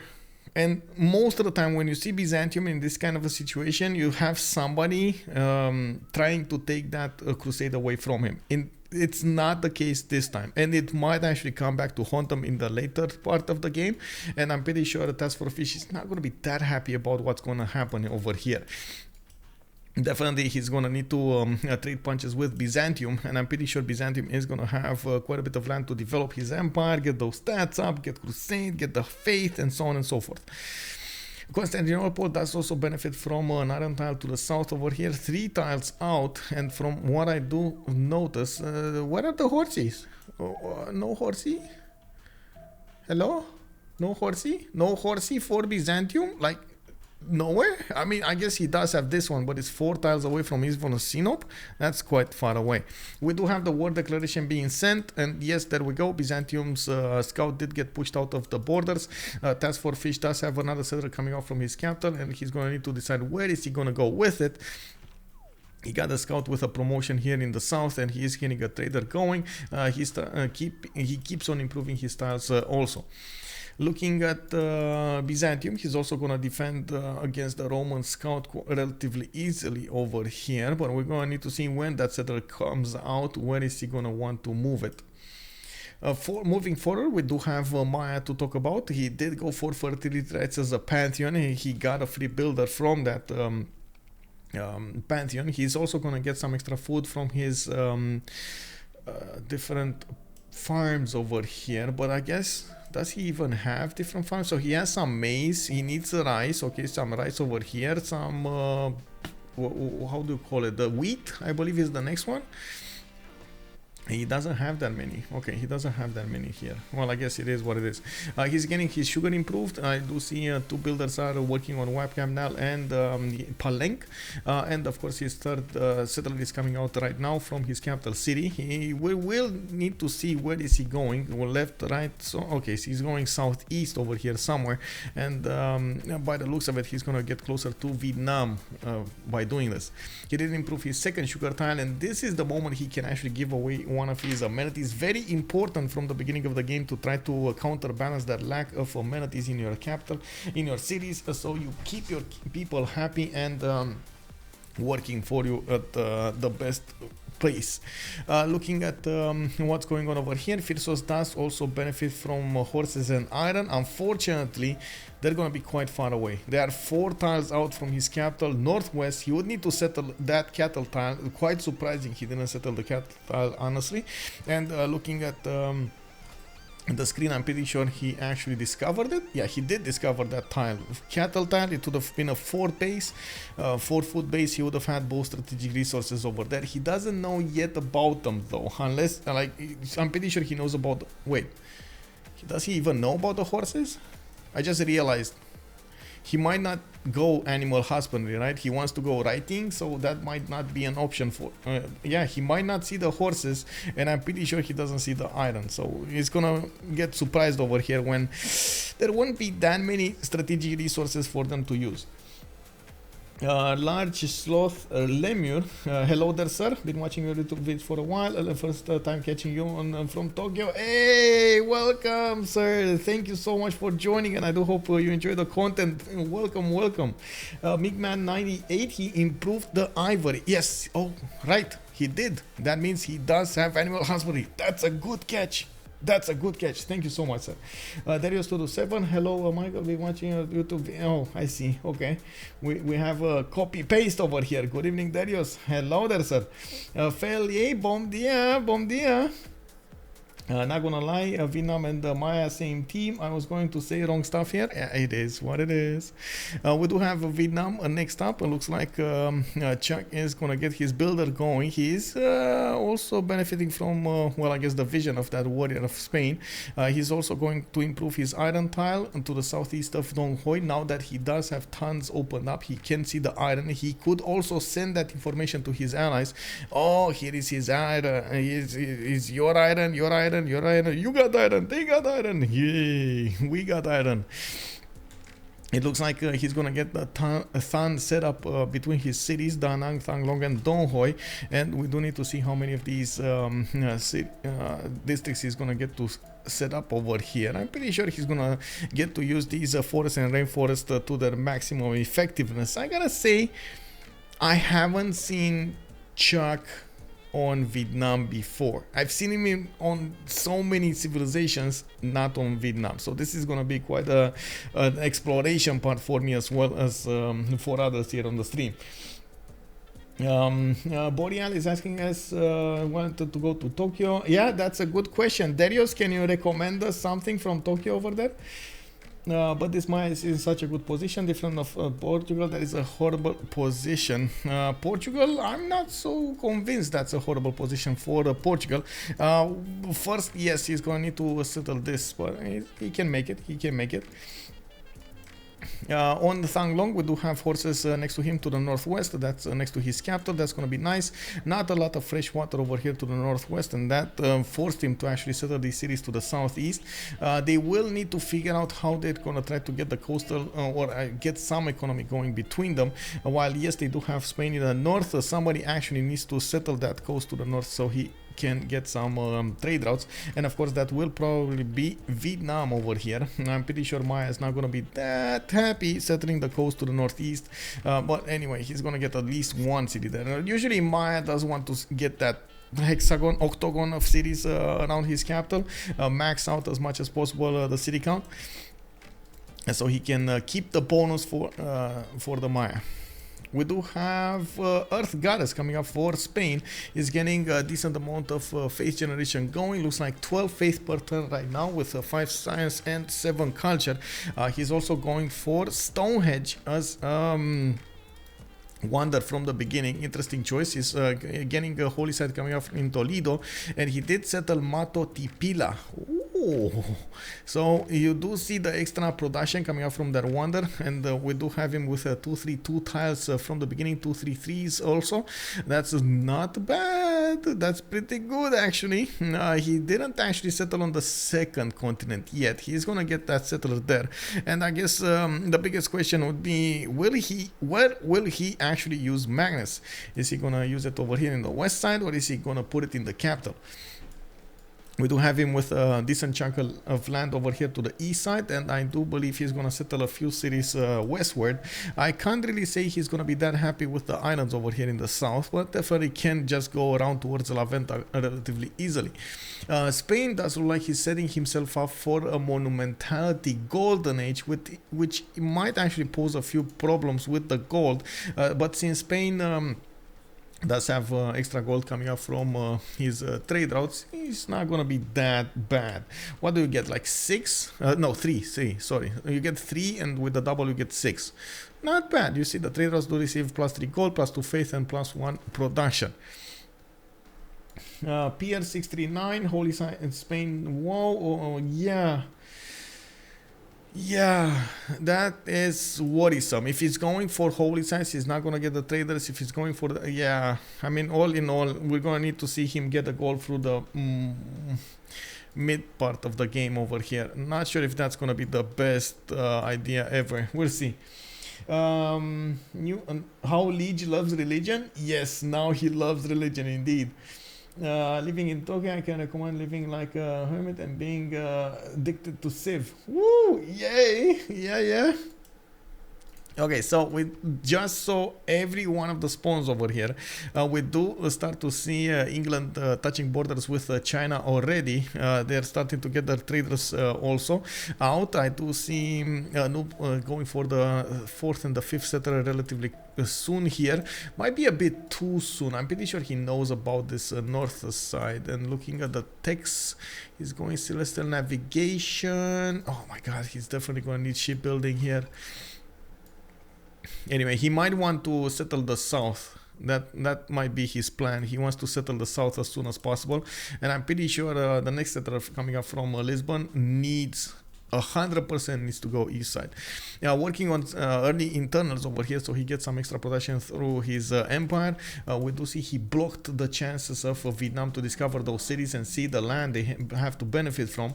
And now he is trying to get into the lands of Vietnam to figure out what's going on there. We got 6 more turns, 7 more turns until the next Congress, until the next era. We do have 2 civilizations missing 1 point. Noob 64 and TaskForceFish are missing 1 point. I'm pretty sure both of them will make it quite nicely. Looks like Fish is gonna have fast settlers coming out. Another one, fourth one is gonna settle next to the mountains there. Might even go for the river, while he has another one coming out from Bravo next turn. He's putting down an encampment. He knows what's gonna happen. Honestly, like, this is Rome over here gearing up for war. I'm pretty sure that they will poke each other for quite some time, especially since we do have Byzantium over here going for that initiation rites. Yeah, that just smells war. Yes, we do have Islam actually. Choral music and crusade will be the choice for Byzantium today, getting those culture points from the shrines and temples, and of course the extra +5 combat strength against the civilizations that have been converted, well, the cities that have been converted over there. Very problematic. Portugal starting Magnus internals. Yes, he's doing this. But honestly, at this point, none of them actually have that much of a gold problem. Of course, we're going to have harbors coming up online from Portugal. He's going to get extra trade routes. We will have harbors coming up from England. I'm pretty sure China is going harbors. There we go. We got them set up. Chengdu did also get settled on the cliffs of Dover, benefiting from a 233 diamond tile, some extra culture points. Very nice actually culture requirement over here by Ben. And we do have him with a 4th settler coming up soon. I'm a bit surprised he didn't choose to go 1 tile southern over here, more to the south from cliffs of Dover. But I guess it's fine. He would have opened up this coffee tile and still would have gotten this. I guess that's just, you know, different thing over there. Expectation. Really curious how he's gonna try to place his government plants over here to try to, and what is he gonna try to max out in his empire. Eastern versus Western Roman Empire. Let's go. Indeed. Let's see. Oh, 2 encampments beginning for TaskForceFish. Not even gonna wait to go for that river to the northeast. He's gonna settle in a non-freshwater position here, the city of Delta, building some slingers first, training some slingers, and of course working on those encampments from Alpha and Bravo. This is all in war over here by TaskForceFish. We do have an encampment coming up from Constantinople, and from what I can see, is starting to work those trade routes, going for that 3rd holy site here. I do see him on 12 faith at turn, but he's not even coming close to that 24 of Lege. Definitely Lege is gonna have a good monumentality starting up in the next one. I do see him going for a fast harbor, which begs the question, where is he actually gonna put his government plots over here? Or is he gonna wait for the 7th pop in the capital? Is he gonna put it from his other cities and so on? Quite a few questions remaining here. Let's take a quick peek in the city-states, and then I'm going to put up that prediction for who's going to win this game. We do have Kandy, La Venta, Vatican City giving the religious bonuses in this game. We do have Lahore with Granada and Valletta coming up for the military bonuses. Buenos Aires will be the only one for industry for that extra production. We do have Bologna for science. And very important actually, where is Bologna? Bologna is over here. Can be a pocket CS. I'm not sure even. Oh my god, I don't think anybody's actually gonna get this. It's gonna be so long until somebody actually gets a whiff of Bologna here in the south. Hansa with Venice and Bandar Brunei will be the ones for trade bonuses, and there are of course quite a few of them sprinkled on the map. This actually can be kept as pocket CS here, Bandar Brunei. And very nice going. We do have Antananarivo, the only one for culture, and that's about it, right? That's about it. 4 more turns until the next era starts, and as you can see, we do have one of the first guy from Plazas here. God of War and Plunder has been chosen as a pantheon for England. He's getting his Royal and Vido cards fast enough, and I'm pretty sure everyone except TaskForceFish got his points. Oh my god, he needs a point. 1 point. No, Sprig getting in. He's getting in, boys. We got a trader in danger over here. Danger, Will Robinson. What is he gonna do? Can he get a... He's getting... Oh, never mind. He's getting political philosophy. It's fine. It's fine. So much culture. 12 culture coming out from him. Let's go fish. Yes. Nice reference. You'll see going. Imagine there's no heaven. It's easy. You try. No, above us only 6 guy. Will Rome kill the CS next to them? You mean this one? I think he will. And oh no, it's fine. It's fine. It's fine. I'm actually a bit worried about Hansa's placement over here. Will he want to attack Delta? That's, I guess, the biggest question. Hansa has been declared on from the beginning, and yeah, that was a bit of a problem.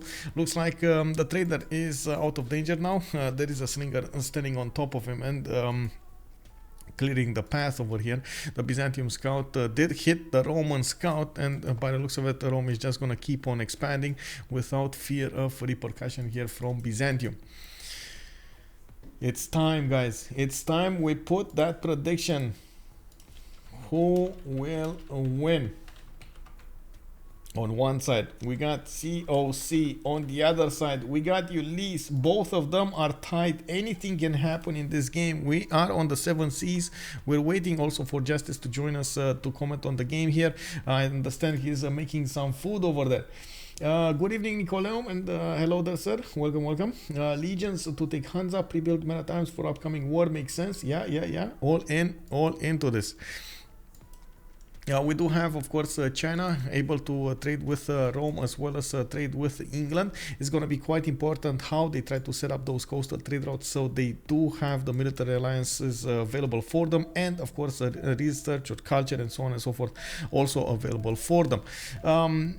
That is not something that at the moment is happening that much on Vietnam or Maya or Spain. We don't see them really trying to get those coastal setups at the moment, which of course most of the time you do see the civilizations right now in the meta going for Magnus internals, trying to get those internals first, trying to get the food, the culture, the food, the production, rather than gold. Of course, it makes sense in this situation. We do already have Ben but better on 46 gold a turn. He did send the trader. Oh, he did send it cap to cap over here, cap to cap trading. Ben but better exploding in the gold generation, and we do see him getting some more builders out so he can expand here. Oh my god, I want to say exactly the opposite thing, and it looks like Ben is doing it. He's doing it. Wow. On the other, Ben at the moment is making more gold than the enemy team combined, and of course they still have Noob, Khornie, and TaskForceFish. But I gotta say, yesterday we saw that gold doesn't make you win the game. We had a situation in which Ottoman did manage to get to 1300 gold a turn. It was not enough to stop his opponents from taking over his allies and then move forward towards him.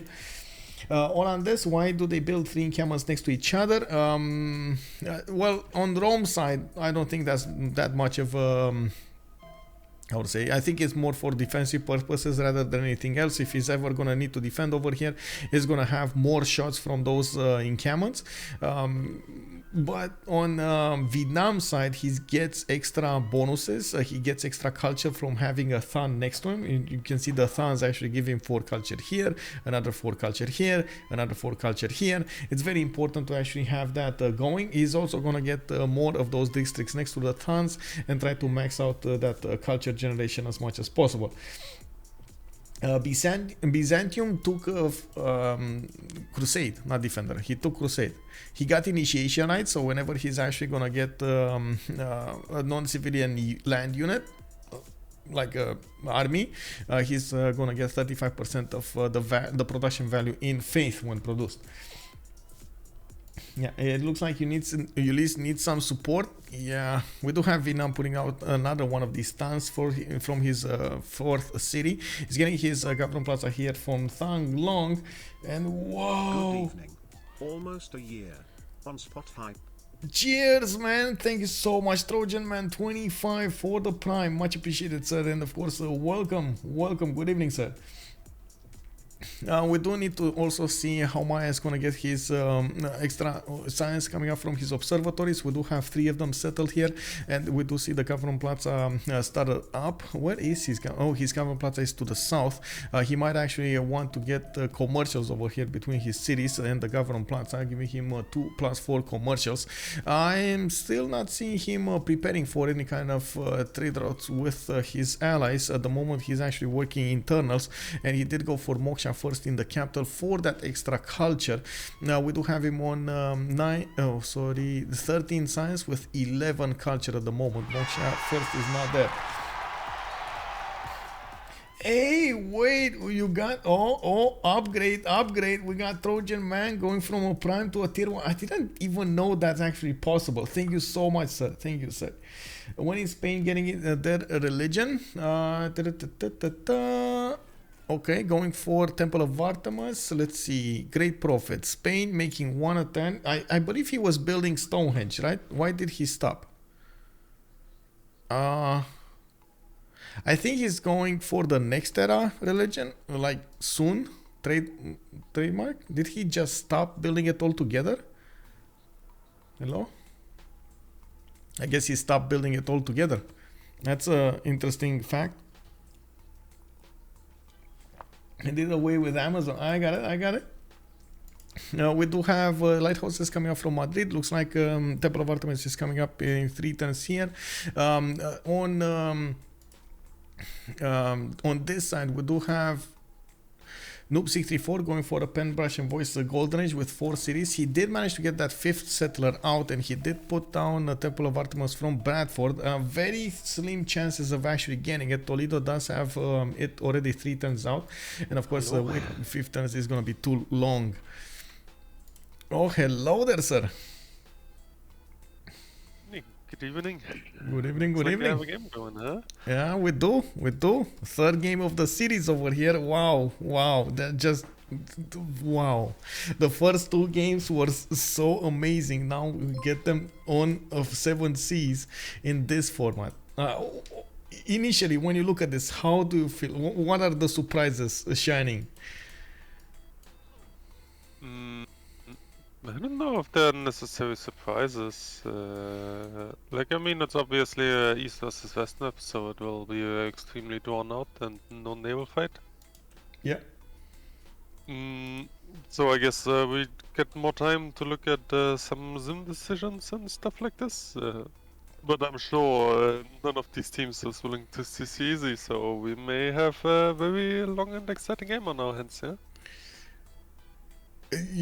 Looking at what's going on in TaskForceFish's land and seeing him go for fast horses makes me wonder, is he actually gonna be the one pushing into Byzantium? I mean, the land between them is relatively fast, but like this turn the warrior has vision on Ratium, right? So Yeah. Sprig will realize that Fish has horses out and will react accordingly. So I don't think there will be any fast city takes or something like that. Well, I gotta say, Sprig is actually going for pottery here. He is gonna lose his warrior and the vision on Arretium. Now we do have three horses coming off from from TaskForceFish, and I'm pretty sure his general is gonna be closely following with 4 great general points a turn. I don't think he even needs to actually put a project in production. While on the other side, Sprig did go for holy sites first, and he did go for crusade. Now, the crusade doesn't actually help you on the defense, doesn't it? It doesn't, right? It is gonna help him on the offense most of the time, or even retaking his city. While he's gonna try to get encampment training projects, so he gets a general to defend, but no units. He needs to put that production to work to actually get the units here. Well, yes, but if we think about the game where Wage died there, like he probably already has horseback riding, just didn't build a horse, so like it will be not that dramatic. Sorry to disappoint, but like we need to see. I don't know. I mean, he's going irrigation, he's going games and wreck. Does he even have a pasture? I mean, he has archers walking, so we know he definitely has archery. Plus, like as Byzant's or pretty much any holy sets, it's extremely common to just go holy sets into horseback to just have discount options. Yeah, true. And not unlock. So let's see. Let's see how this develops. That, of course, there's always going to be the possibility of Rome just trying as much as possible to get as many units to Constantinople, and it looks like that's exactly what he's doing with what is it, 252 military strength going against Sprig's 50. That might be a problem. I do want to quickly go through their golden ages though. Oh, there we go. Cattle got picked here. He got the boost. He got the boost. May I quickly ask for this cutscene before we continue? Yes, sir. Give me a second. A bit delayed on Steam. Yes, there we go. Okay, so on Khornie, we got the pen brush and voice golden age. She's 4 cities Portugal without an external a trading partner right now. He did manage to get God of the Sea as a pantheon, and he's getting that extra production throughout his empire from the fishing boats improved. He is getting that settler next to Birmingham, so he's gonna start getting that external partner. Very important to have here. And from what I can see, they're gonna have a significant economic zone over here in the south part between all 4 of them. They have Rome, they have Kublai, they have England, and they have Portugal on the same sea.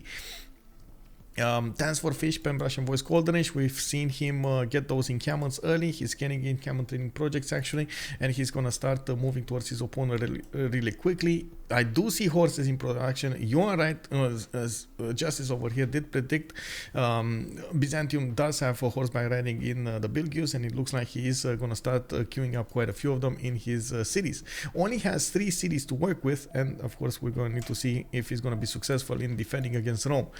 Ben but better, Pen Brush and Voice Golden Age, 4 cities. We do have him generating the gold for his team. 57 gold already with 10 science and 28 culture. Sprig is gonna be in a monumentality golden age, and he benefits from 24 faith a turn at the moment, without taking into account his ability from initiation rights to get the faith. Whenever he's gonna finish a unit, he's gonna get some extra faith going. And of course we do see him getting attacked over here by Rome. Slowly those units are creeping up on the city of Constantinople. Or maybe he found it. He found the city. Sprig is gonna be, he's not gonna be happy. There we go. Anyway, Chuck, Pen Brush and Voice Golden Age, 12 science, 34 culture on Vietnam, 5 cities at the moment with the Than setup, and he's putting down commercials. He definitely needs to get the goal for his teammates, and while of course we do have Phyrsos and Lege starting up to their goal generation. We do have also Vietnam sending a settler to the north. I'm pretty sure he's gonna try to get those trade routes going with Spain. He's the only one that could coastally trade with Spain over there in the north. We do have Phyrsos with 19 science and 26 culture. He's getting his observatory is going with that extra adjacency from the sugar tiles, or I should say from the plantations, and we do have another shaper coming up in 610. So only on 3 cities, a bit surprising. I was expecting a few more, and I'm actually quite surprised that he did choose to reposition his settler from the south. He was sending a settler here, and then he moved it back. I think he did see the lack of strategic resources he has in his land, and he wanted to get those acquired. So it was much better value of him moving back his settler. Lege with a monumentality gold rage. He's on 14 science with a 16 culture. A bit of a wait a second. What's going on here? Here. Oh, I see. Okay, so Sprig did move back with that horse. He has a horse in front. Okay, he's starting to see the armies here. Soon he's gonna start seeing those armies, and he's starting to chop more horses. That's going to put quite a bit of pressure on his economy, but I'm pretty sure his allies are going to take it. Lege here, this was surprising, and this is a question for you, Justice. Spain chose to go for holy sites and Stonehenge, and he's getting harbors at the same time, and he got Earth Goddess, and the question is, would this be the good choice for him to develop his empire in the next part of the game, while he kind of needed to do a lot more gold or for his teammates? I mean, this remains to be seen, but like realizing that like I assumed they scouted well, and Lege realized his position very quickly. And without naval warfare, there's actually not much pressure on the economy. Also, he obviously has his first expander Mato Tipila, which gives him a lot of free space. Combined with Asgard, this is a huge tempo and actually a beautiful adaptation. I love it.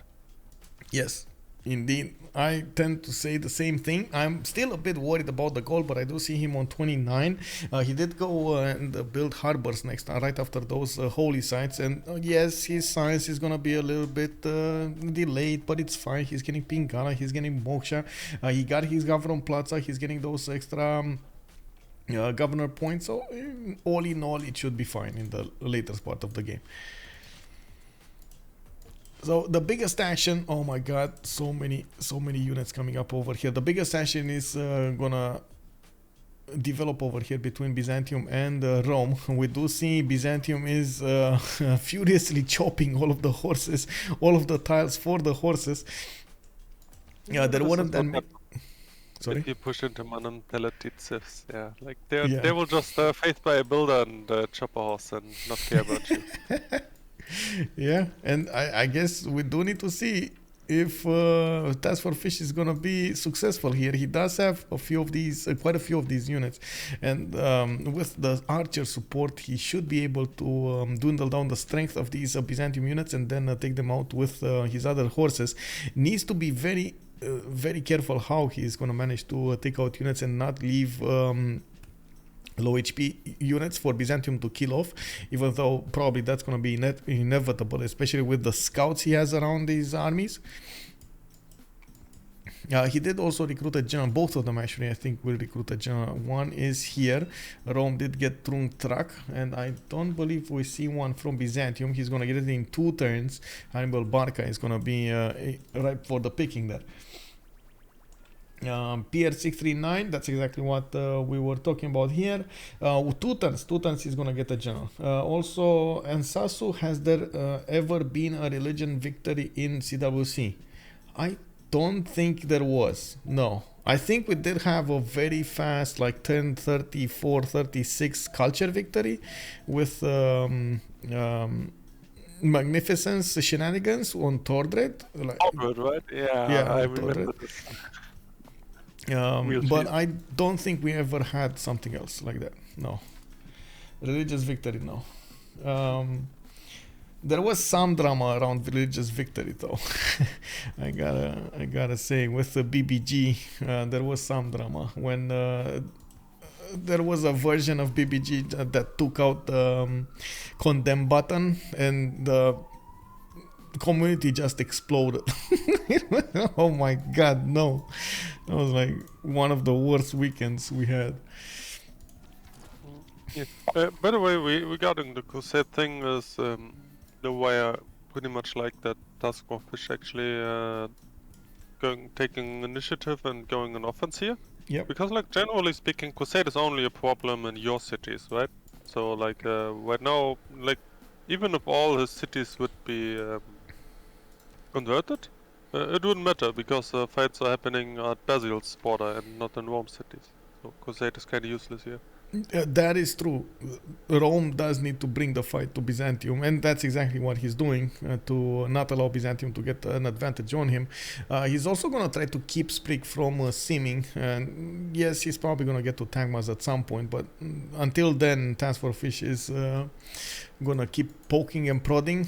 Tagmas will be quite a game changer over here if he gets there. Oh, we'll see.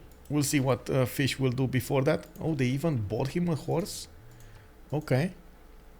They're very afraid here for Sprig. They want to keep him alive. They just spent 160 gold to buy one of those horses there. We're gonna see the early moves, and then we're gonna move towards the other nations. I'm pretty sure Portugal here is gonna start up his trade routes. We do have him on 246 cities, and we just saw Hannibal Barca recruited here by Constantinople, popping over here. Okay, now it's a bit too much damage to handle. Yeah, it's looks like a little bit of a stalemate here. More horses, he's chopping them everywhere, while looking at the lands of TaskForceFish. He's also benefiting from a few chops, but he's more towards simming than rather anything else. He's getting another settler out, putting down a greenery from Delta, getting that wall of stone going, and putting down more encampments. Yeah, he's getting up for war. That's what's happening here. I do have to say, every time he's getting an encampment, he's also getting that pen brush and voice bonus, so he gets something out of these encampments alongside that extra general point, and alongside that extra protection towards his units and experience. Okay, moving on, we do have Ben already starting to send trade routes. 2 trade routes from Portugal are starting to work here. We do have Khornie jumping up to oh my god, look at the gold generation. 104 Ben, Khornie 72, Noob 64 on 56. Man, is COC trying to show the way to Ulyss? How it's done in the gold generation? Well, definitely not, but this is obviously just dictated by spawn and extremely beneficial for them, right? Like, Kublai doesn't even only get the gold, but also the +1/+1 from his international trade routes, so Kublai loves to trade external right away.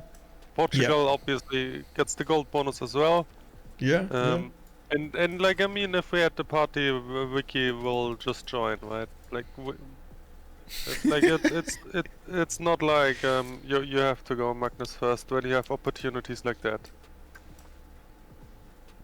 Oh man, this is gonna be amazing. Okay, let's make a prediction. Will they make combined 1,000 gold per turn pre-turn, let's say 60? We got 20 turns to go.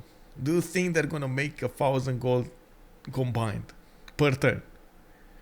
60? Yeah, 20 turns from now. I don't think, like, 60 is not really enough. I don't think it will be 1,060. Okay. But it's actually not a bad prediction. Like, if they really wanted to, I guess they could, but I don't think they will. Okay. I do see them focusing as much as possible on getting a lot of traders out, and I guess we're going to need to see what they're going to use them on. We also see Noob64 is going to probably try to take out Bandar Brunei here. He does have a few galleys moving around there.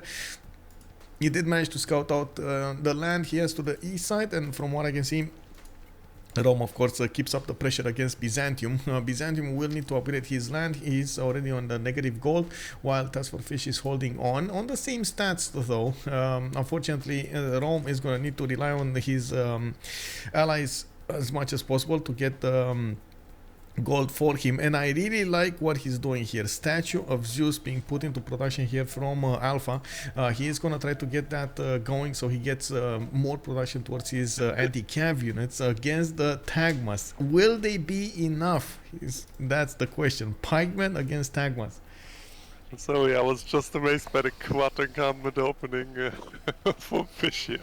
Like this guy's really something else. Like, Yeah, I know.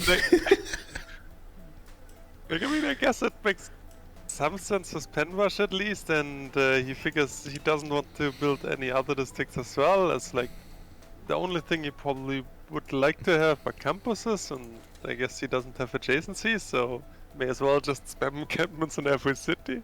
But it's still a bit funny because it's so uncommon. And I gotta point out the fact that he's gonna get multiple generals, which of course he would have had to project for if he didn't have that many encampments, does give him a longer attacking force to work with, the generals, to have the general bonus. He's gonna get the eastern side, the west, and the western side to have that bonus. Yeah, best Zulu cosplay. Yeah, Just the yeah. generals. I've seen him do this before, but it was with Germany that time. And of course, with Germany, you actually get that extra district at some point, so you're all fine in the mid game. This with Rome, I don't know that much about this, but we'll see. We'll see how this develops. Sprig is definitely worried about this. Definitely worried about this. He is getting as many units out as possible. Now building a line of archers behind all of these horses, and this will allow him to push back a little bit the forces of Rome.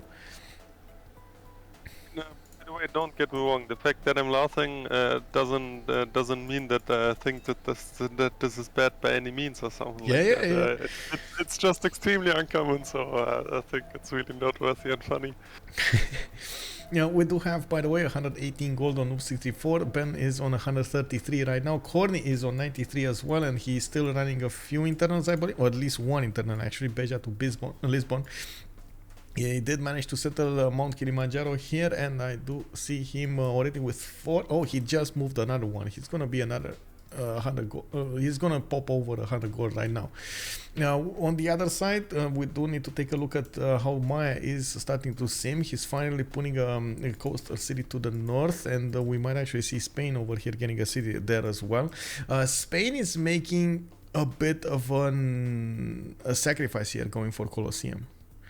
I believe at this point it might be a bit too much, too fast. What do you think? 4 cities, Spain. He's 13 tiles away. He's getting the chops in Colosseum with Magnus, and we do need to see him expand as fast as possible. Is this the correct timing, or is this a sacrifice?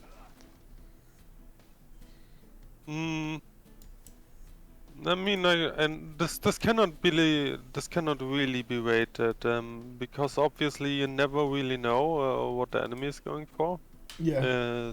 So if you just see an opportunity with the Magnus, you usually just go for it. So it's just a decision. Like at this point, Civ is obviously a game of very incomplete information, right? So you just do what you can do and hope for the best. I don't think we can really rate it in good or bad terms. Like The last time sim-wise, I've it's seen definitely a sacrifice, yes. the last time I've seen Colosseum being built so early, like with only 4 cities, it was quite a problem. But one of the major differences between what I see here and what I've seen then was the player didn't have spawns, or I should say extra settlers to work with at that point, which of course we do see on Spain actually benefiting from. He has 2 of them moving to the east side. He has another one popping in 2 turns from Madrid, and the Colosseum will finish this turn, I believe. It's 3 turn. Oh, next turn. Okay, no, this turn. There we go. He just finished it this turn, so he can use Zaragoza to go for other stuff. He's gonna get much better yields from his cities with the extra happiness. He's gonna benefit, not to mention some extra culture. He's already on 29 cents with 39 culture, 62 faith a turn, and 62 production. Not bad stats at the beginning. Well, like this guy will just build all the wonders. And Yeah. and the expanding will be done by monumentality because Matra TP left there. Yeah, very, very nice wonder over here. 5 turns from Oracle in Toledo. He did build up a theater square over there, and he's using Pingala. He's gonna try to use the double Pingala to get as many of these writer points as possible. Doesn't have them yet though, and that's actually an interesting question. Who's gonna pick up the slack with the culture victory defense? They will have to defend the culture victory if Spain keeps on going like this. I guess Honestly, buying both, amphitheaters is gonna be the way to go. yeah, both Noob and Khornie can just go theaters here and not worry about the thing, Yeah. pretty much. So, I, I wouldn't mind that too much. Like, culture victory is really a thing you worry about, like, turn 80-ish, and make a decision about it, but like from now, like it's not like he can cheese out anything there. It's really just about the writer points at this point, because the early writers are very cheap and everyone wants to have them.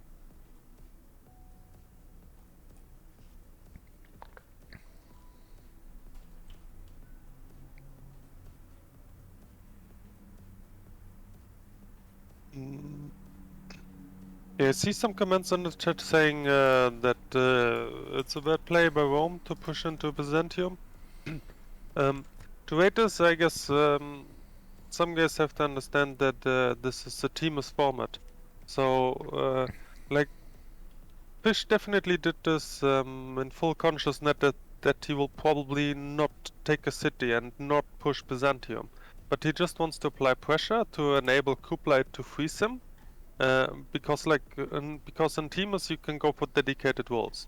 Like warfare is not just an 1v1, even though it looks like it is right now.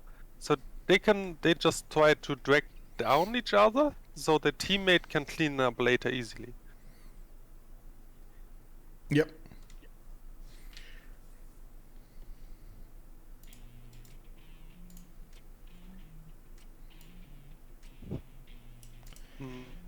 Look at Ulysses Oh, yeah, Gold Sugar is calling it out. Well, we do, yeah, I guess we do have them on barely 100 gold, while on the other side we got almost 450. That is, yeah, that is starting to be quite a discrepancy over here. We do need to see if TaskForceFish will benefit so much from that gold, and what is he gonna choose to go for. And I guess, coming back to what you are saying, China would be the one that would need to clean up, quote unquote, Byzantium. And looking at what he's doing right here, he's trying to expand as fast as possible. One quick mention, Jessica did tell us, and we do have to mention, Ben actually broke his wrist, or sprained his wrist. I'm not sure what it is, but his right hand is actually in a cast right now. It's quite a challenge for him to play. Ben being actually Kublai China. I think I also have to correct Sugar here. Like these horses are pretty much just all monumentality chopped. Like at least I didn't spot the board horse, and it wouldn't make sense to buy a horse here. So they did buy one. They did buy one, at least one in Ecomedia. I did see buy? it. Okay, Yeah, they did. I missed this one then. Like Yeah. usually they just get all chopped. So like there's obviously still the conscription cost, but other than this, battles like these don't really cost that much gold because the units get chopped. Yeah.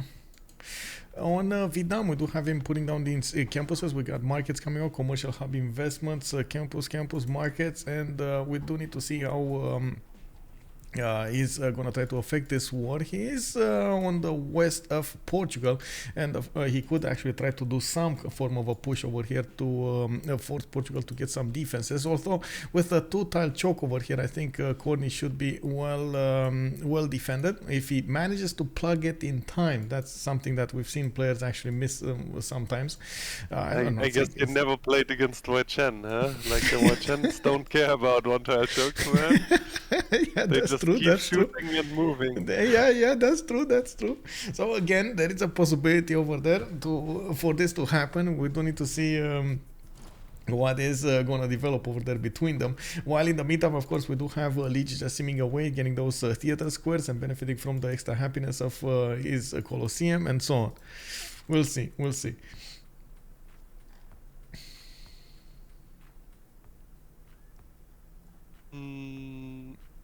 So yeah, I guess we can pretty much assume that Kublai is gonna play for the cleanup on Byzantium, while Maya will try the same on Rome. So soon enough, this will be a 2v2. Probably only at COC timing or something like that, but yeah, this is probably what will happen. Yep. So yeah, actually I guess checking out Chuck could be the most interesting place right now because I'm not sure what he is gonna do with this position.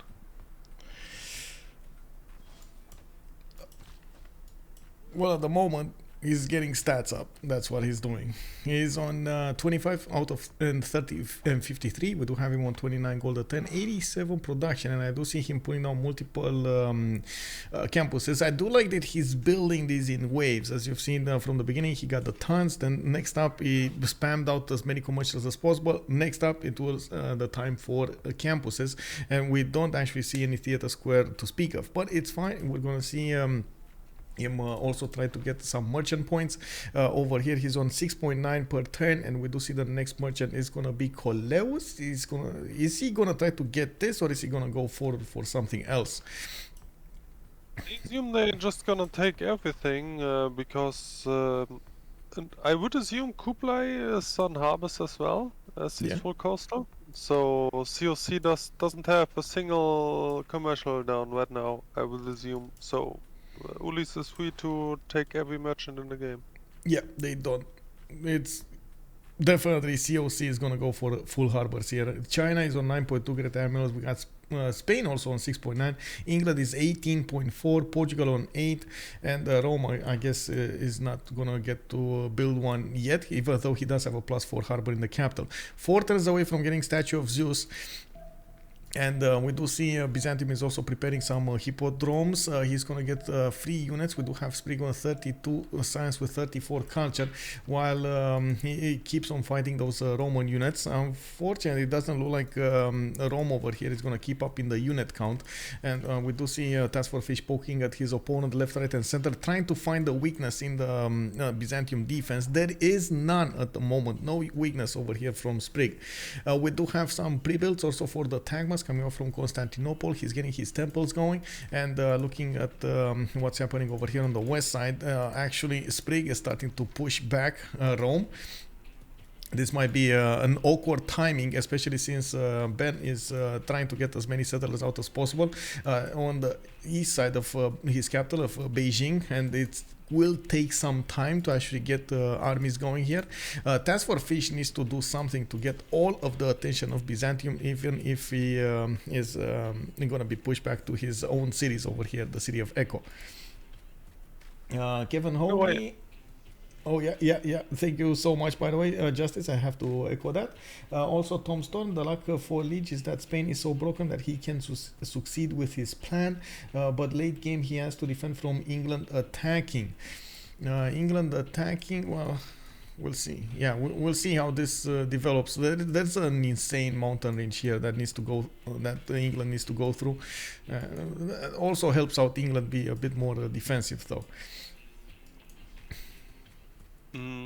I just wanted to point out that actually, like, I mean, CoC obviously has very big GPT right now, but not having a single merchant guy is actually a problem, because, like, the merchants are extremely good sim-wise, and Ulyss gets them all for free. And also not only sim-wise, but in Modern Era there's also the Diplo Visibility merchants, which can make a huge swing in late-game warfare. Yeah, that's true. That extra diplomatic visibility is always important. I did notice, by the way, we are 6 turns away from getting to the medieval era, and we do need to see who's actually going to get the era score points for the next part of the game. Most of the time in the first 2 ages, the players are trying as much as possible to get their golden ages going and benefit from pen, brush, and voice, or free inquiry, or in some cases monumentality. Looking right now, Noob64 is putting down wonders. He's getting the Great Lighthouse from his capital. He's getting campus research projects, so he recruits some more great people. In the Great Scientist screen, there was no Hypatia yet. It looks like they're actually fighting for this. Maya is passing, Portugal passing, China is getting there, Byzantium. Okay, so they want to somehow get a project over here and allow China to maybe get it. No, China is 0 points. Was he working a card then? I guess so. Okay, early diplomatic quarter. Sorry? Yeah, I guess why not? Yeah. I mean, I guess the generals were already on Rome, so yeah, Rome picked up everything over there, so there was no chance of him getting it with the card. And yeah, it is what it is. Ben is gonna manage to get a lot of cities here going. I'm actually a bit worried about this happening, because if Byzantium switches targets from Rome to go against China, he's gonna be in a world of hurt there if he doesn't have the army to work with. The good thing is they are starting to get more than 500 gold per turn. We do have him 171, 163 and 181 gold, while TaskForceFish, yes, he is on 6. We do have them with a decent amount of production on each of them, but I do have to point out that it seems like the tables have turned versus yesterday. Now the gold is with CoC, but the production is with Ulyss. You know, like almost all of them are over 100 production except Sprig, which is, well, kind of in a irreal war over here with Rome. Well, yes, of course, and I mean, in the end, this only shows how capable these players are, right? Like, you just adapt to what the spawn gives you and just play along. Like, there's not really an easy pattern where you just go along and say like, oh, I want this. You just have to work with the map, right? Yeah. Yeah.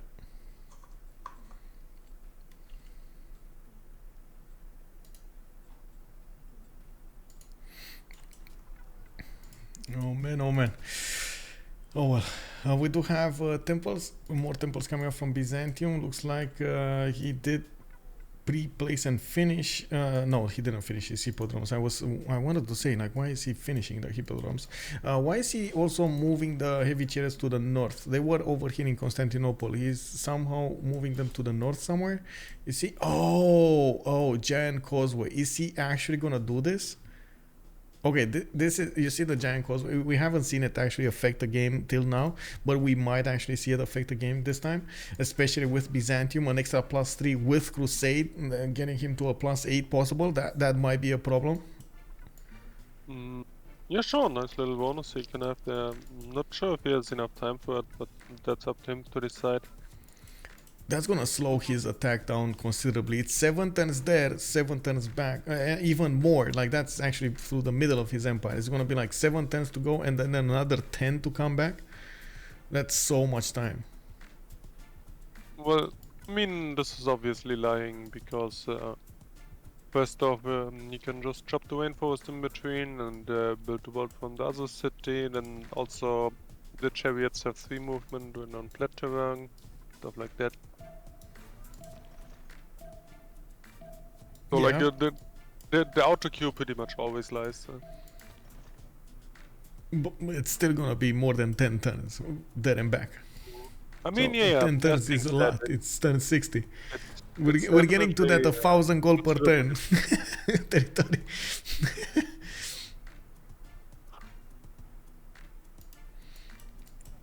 Let's see. We got China over here in Taiwan getting those commercial. Oh, look at that. Actually, Ben switching to commercials from his inlands. We do have also him getting a few more campuses. He's on 39 science with 72 culture. So he's starting to get the stats out. Divine Right coming up in 3.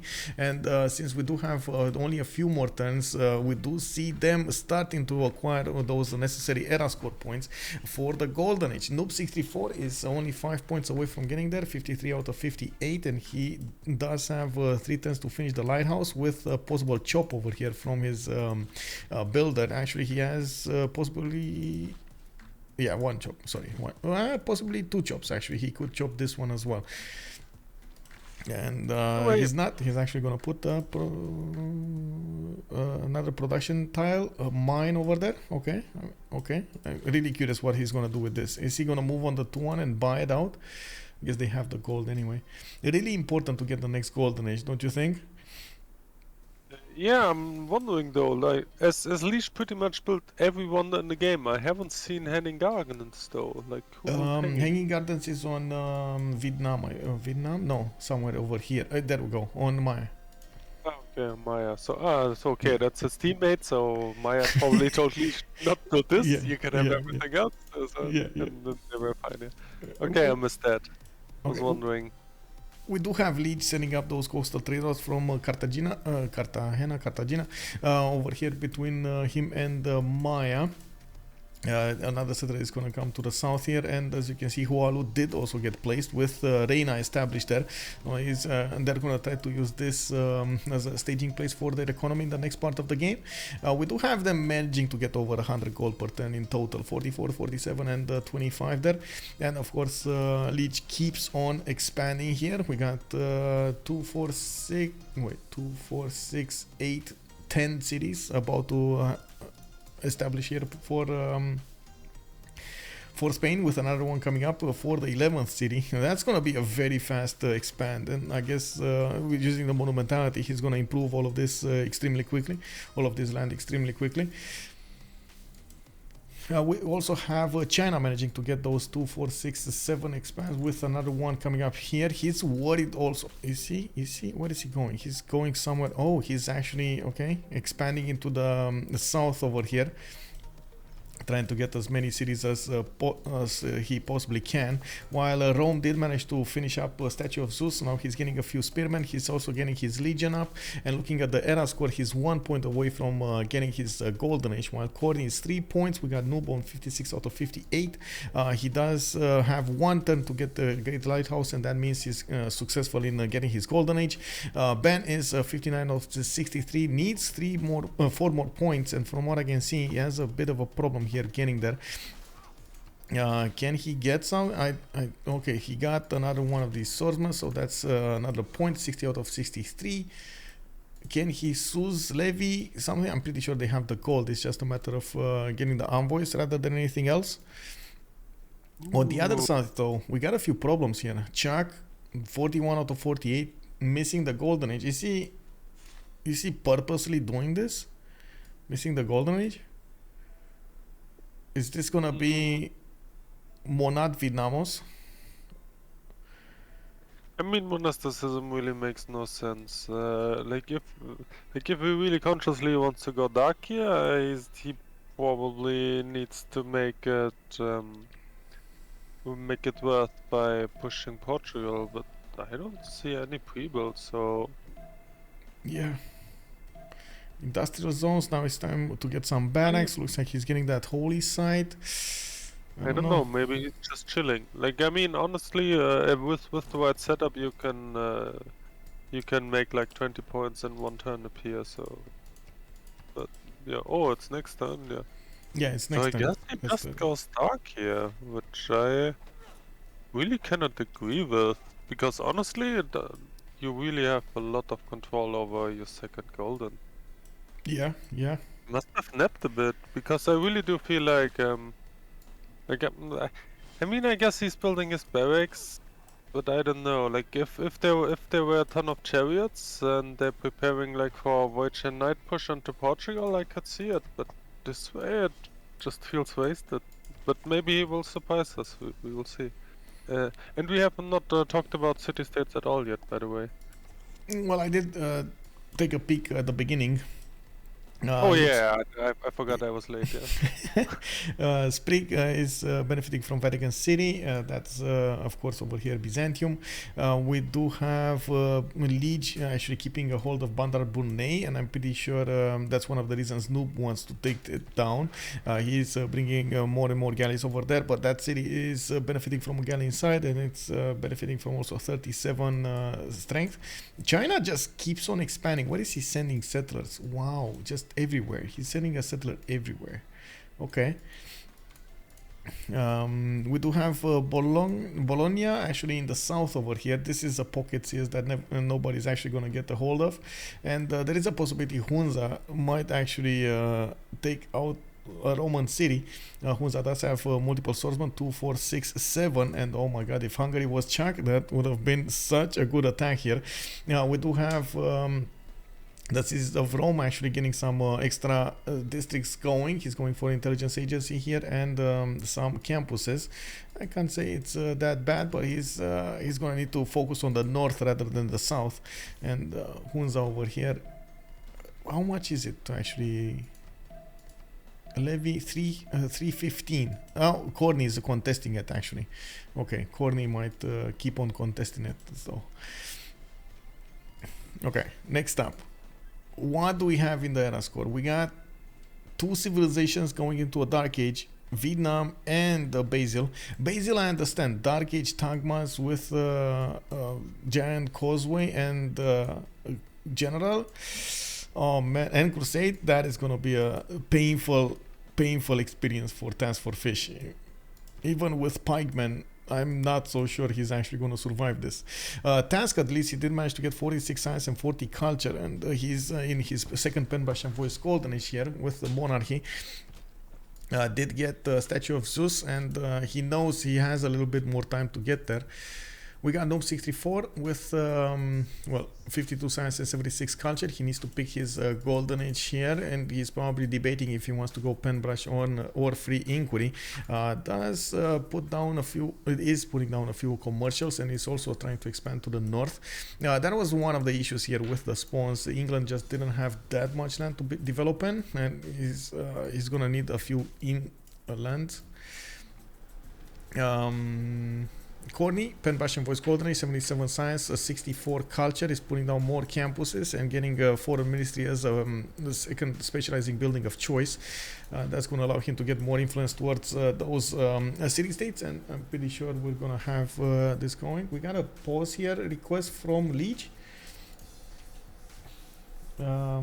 Tooth bias. Hansa was taken. Watch the free inquiry science explode. We're gonna need to see if Noob is gonna choose that. Patriotov, good evening, sir. Task will have +6 intel because of the spy, you mean, right?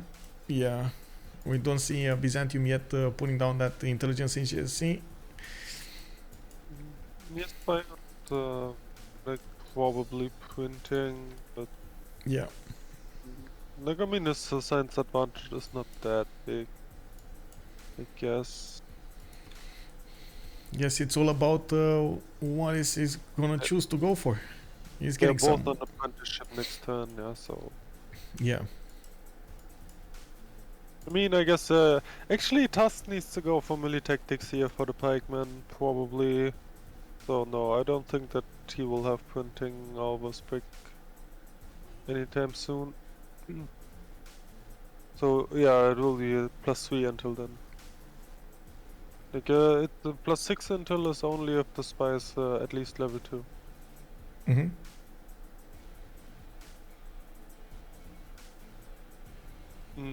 Yeah, other than this, Chuck Stewart's next turn, and still no pre-builds at all, right? On Chuck? Like, I'm really confused about the Dark Age on Vietnam here.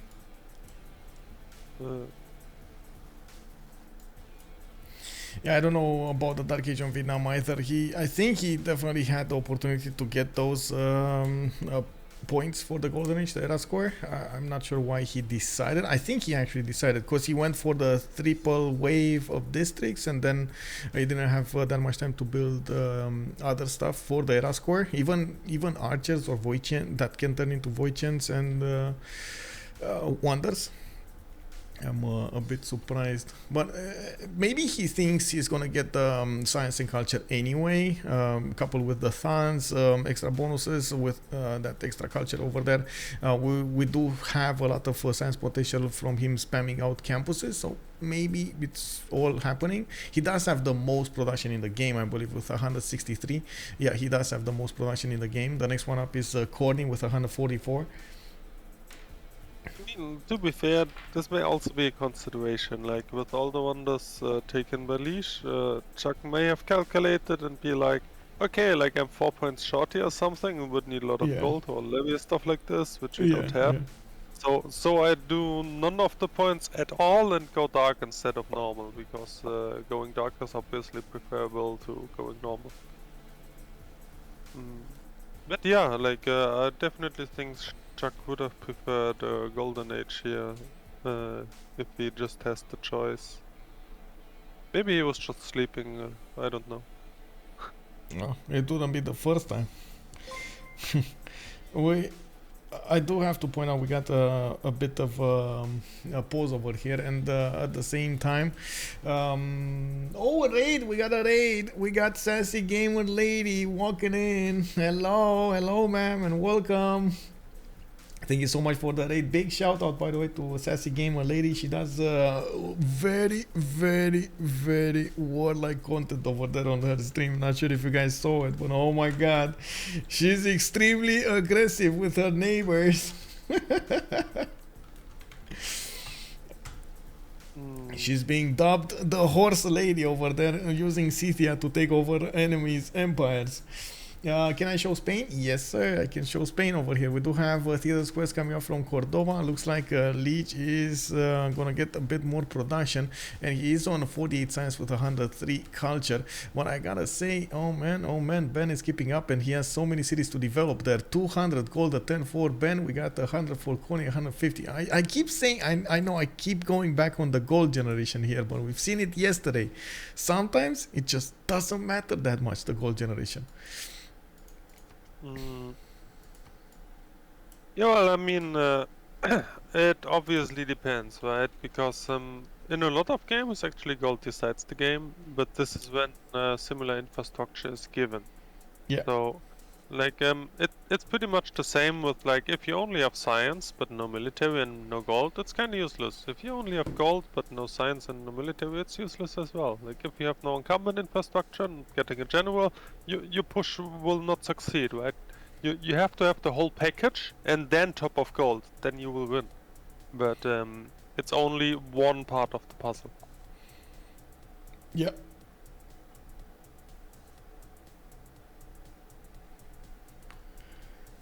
That's the biggest question, if that part of the puzzle will align with their needs in the next part of the game, or will it be the production that's going to settle this in the end. Of course, damage and the unique units or unique advantages here from Byzantium could also skew this into Ulyss's hands, with Sprig benefiting in the next part of the game with so many bonuses on his Tagmas. I do not see yet a Tagma out of his cities to actually take a look at the bonus points, but I'm pretty sure it is gonna be a lot of damage against the horses of Rome.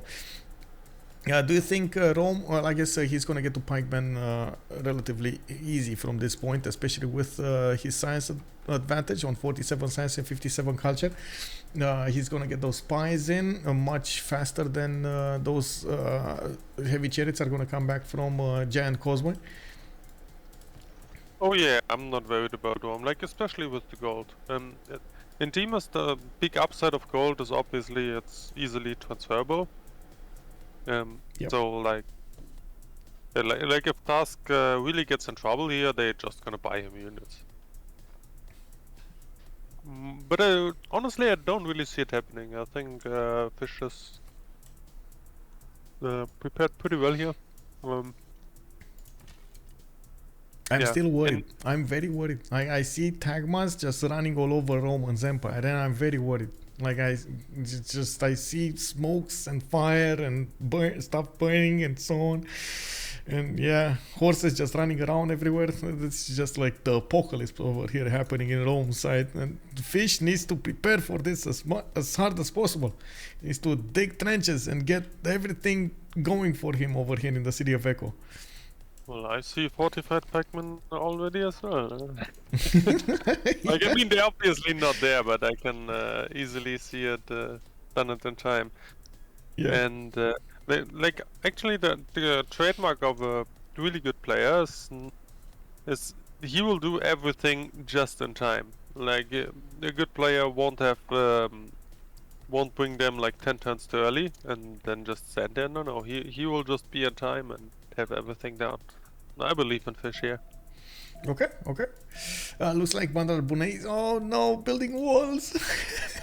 We do have Noob getting a quadrim there, and looks like England is still trying to take down Bandar Bunei's city center. Every time that the city goes over a turn, it does heal a little bit, and as you can see, the quadrim is dealing a damage, but it's not enough to punch through the defenses. With the walls going up in 4, this will be a challenge to take that city. We do have England also sending one of these horses there, and well, I guess this is the moment I do need to sync with Malm here. You misinterpret that. Like, they Yes. have no interest in taking the city state. This will just be the level 4 quarter battleship rebuild. Yeah, it might happen. Honestly, back then, before a few axes, the experience changes and you get a lot more experience on online speed. Yeah. It was very meta to level up siege on city-states, which I think was a beautiful thing, because you only saw the top players doing it.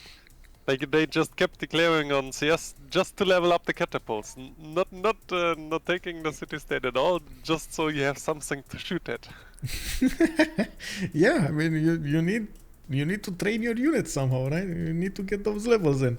You saw yesterday, oh my god, Ben getting those horses to fight on what was it? Oh man, that city state, the big city state, the one with the desert bonus. I forgot how it's called. Oh my god. What bonus? Desert bonus, yeah, the desert bonus. Nazca, Oh, exactly, Nazca. yeah. Yes, Yeah, yes, of course, exactly. Giga Nazca still live in our hearts. Yeah. Exactly. Sure. Oh man. I'm wondering though about the settlers. What's Fish's plan here? Like, does he actually want to settle to the north to block off? Oh. I don't know.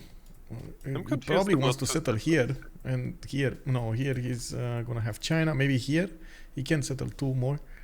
We get a line between the mountains, Echo, and northwestern city. China also has to build up his army at some point. He's getting the decent amount of stats advantage, and I guess this is a good moment for us to take a look at their bonuses. Khornie did go for a second golden age. Pen Brush and Voice. Noob did switch to a free inquiry, and he's getting 82 science with 75 culture. Stats wise, it looks like they're doing much better than their opponents over here. Task is 47 out of the 58 with a Pen Brush and Voice. We got Ben 116 science with 71 culture in a free inquiry golden age. His stats are going brrr this time. He does also have 126 production and keeps getting more, especially when he's settling so many cities over here. He even has space for more cities. Oh my god, this guy is settling everywhere. He's playing with one hand and he's doing this. Wow, okay. We got Chuck and Sprig on the other side, staying in a Dark Age, and I'm pretty sure Sprig is going to use that +5 card to attack his opponent with Tagmas. And there we go, we got a Tagma. This is, okay, not enough damage, I gotta say. 62 against 64, and both of them are benefiting from great generals. No Crusade yet. Let's see, yeah, this is, looking at the Spearman definitely overwhelmed that Tagma. Okay, yeah, that's a problem. He's moving west, guys. He's moving towards Ben's defenses, and I'm pretty sure Ben is gonna need to charge up his defenses here somehow. Phyrsos with a Pen Brush and Voice Golden. She's on 74 science and 67 culture. Honestly, I was expecting a lot more science at this point from Maya. Usually that's how Maya rolls with the most science in the game. It looks like it will take a little bit more time. Maybe one of the reasons is Phyrsos did switch to get the gold for his teammates, and he's on the 96 gold at 10. He's doing quite well when it comes to that. To be fair, you just have like no plantations. This is a pretty... Yeah, it's a mediocre spawn at best. Yeah, yeah, he does have some sugar. Like, I mean, obviously Phyrsos is making it work. This is definitely not the promised land for Maya. Yeah, I agree. We do have Lege, second monumentality, 51 science, 105 culture, and we do have him on 100 gold per turn. They are managing to do a decent amount of gold for each of their needs, and I'm pretty sure they're gonna pump a lot of gold into Sprig soon. Now we do need to take a look at what's going on. Oh, there we go. TaskForceFish, hello. That's a problem. It looks like Sprig is finding the weakness in the chink in the armor over here, and it is he's gonna go against Ben. That is gonna be a problem. TaskForceFish has been bunkering up for some time, and Sprig is gonna ignore the bunker. He's gonna go directly for China. Who would have thought? Okay, next up, sessions. We got Lege, not growing via culture. Merchant Republic, losers of wildcard policy slot. Okay, that's quite a bit of gold, possibly. And Victoria gaining 2 Diplo victory points. Noob 64 getting an advantage over here in the diplomatic victory. Okay. But that's That's actually uncommon, but I really like it because Sprig and Lege probably both want to be in theocracy, and Yeah. the other two are completely fine and to stay in monarchy. So actually a pretty good vote by Ulyss here. Yeah, yeah. Who actually voted for what? Let me see. It's Merchant. 100% Ulyss. Oh, okay. Okay, they went A and B, and looks like B won. Yeah. Oh well. Okay, as I just explained, it's very obvious why Ulyss downwards Chose. merchant here. Yep. Okay, we do have TaskForceFish getting a few more of these spearmen. He's also starting to chop pikemen out with the legions. Oh my god, I love this so much, by the way. One of the weakness, of course, of the pikemen is going to be the strength of the crossbows, and we do see Byzantium starting to get a few crossbows out on the field. It is going to pose a few challenges for Fish, and I'm pretty sure he's going to try to get to pikemen as soon as possible. That is going to be a long way for him. Byzantium crossbows, like actually, and I think the Byzantium crossbows really tell you how smart these guys actually are, because obviously they have not really traded yet, but Sprig knows TaskForceFish built Statue of Zeus already, and without even seeing the units, he knows he has to go out of his way and actually build crossbows to then trade with the to be expected pikemen. Yeah. This is like it's very uncommon to see crossbows on Byzantium. It is, but now at least they have the gold, they have the pre-builds. He's gonna get that extra damage over here from Giant Causeway on his tank mass, and we do need to see what's gonna happen. Unfortunately, Fish has hotkey bug here. Yeah. Fingers crossed it doesn't cause issues. But to put it into perspective, like in a competitive game, playing without hotkeys is really a big no-no. So everyone who's telling you, oh, that's not a problem, you can play, like, no, you cannot. Yeah, like archers without hotkeys. Oh my god, no. Oh no. That's just, no. You're gonna end up sacrificing quite a few of your archers. Yeah, well, I mean, right now Ben can only play with one hand. Like, this is pretty much playing with no hands. Yeah. Let's see. We got a request over here to go through the government plaza buildings for players. Sure. Rome did go for intelligence agency, and he's getting another spine. We do have him also getting a lot of settlers. Let's see here on Beijing, intelligence agency and audience chamber. Looks like audience chamber over here for London. No second tier. On Portugal, we do have foreign ministry and audience chamber. On Vietnam, we do have audience chamber, but no second specializing building of choice. On Spain, it's over here somewhere. His government plaza is just left out hanging with audience chamber, by the way. No second specializing building of choice, but I'm pretty sure he's gonna want to go GMC here with 76 faith. Well, does he actually? Wait, that's not enough faith to go GMC. He also anyway. GMC used a what, like Lege is simming here. He will probably just leave it hanging and maybe just save up the faith for Walkband too later.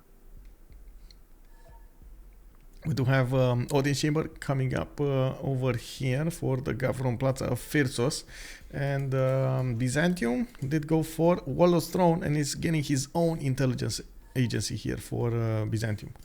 That's good. He probably saw what's going on, and I do want to check after the turn is loaded.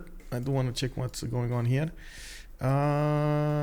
Yes, he has vision over the government plaza, so he knows Fish is gonna have the spy.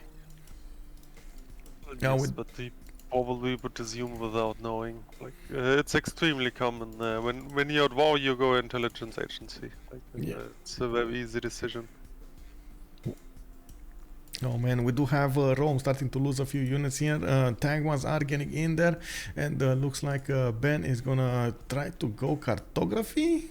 Okay, I guess that's gonna make the garrison defense strength quite high. But does he even have one single galley to operate? Wait. He doesn't care about capital, he just tweets out industrialization. Well, yeah, but Tagmas, hello, is on 65. Look at that swordsman, not actually There able you to go, defend he this. just switched to military tactics Okay, because finally. he realized that's greedy. Yeah, I mean, yeah. I you mean, can't be that to be greedy. fair, it's on the way to industrialization as well. I just wanted to point out that how's it called? Not celestial, the capital tech, a cartography, of course. That cartography is not about the caravels here. Yeah, it looks like. Barichola, bom dia. Hello, sir. Grand Meme Chapel. Barichola definitely dislikes the GMC. Crusade, where? I'm pretty sure time 1 already is crusaded. It's just a matter of getting the Tagma inside of those borders to actually activate the bonus. And Ben is going to need to build a lot more units over here to withstand the damage of Byzantium. One of the reasons he's also going for military tactics is to get pikeman technology, even though he doesn't have a single spearman to upgrade from. We do have Rome, TaskForceFish with quite a few spearmen coming up over here. They are also buying out heavy chariots for Shanghai, trying to get the knights. The knights will be stronger in defending this, and I guess it's a matter of how fast he can actually go to get to cuirassiers as well. That should allow him to defend. Victor going in Taiwan. We do have Ben needing to upgrade that swordsman extremely quickly, and I guess it. Well, remember, Ben is playing with one hand, so maybe that actually affects this somehow. Oh, I see. I mean, honestly, they have full vision. Like, Fish is holding most of the flank, and there's only one Tagma, so it's not like Ben has to panic here. Well, no, but still, you gotta be careful.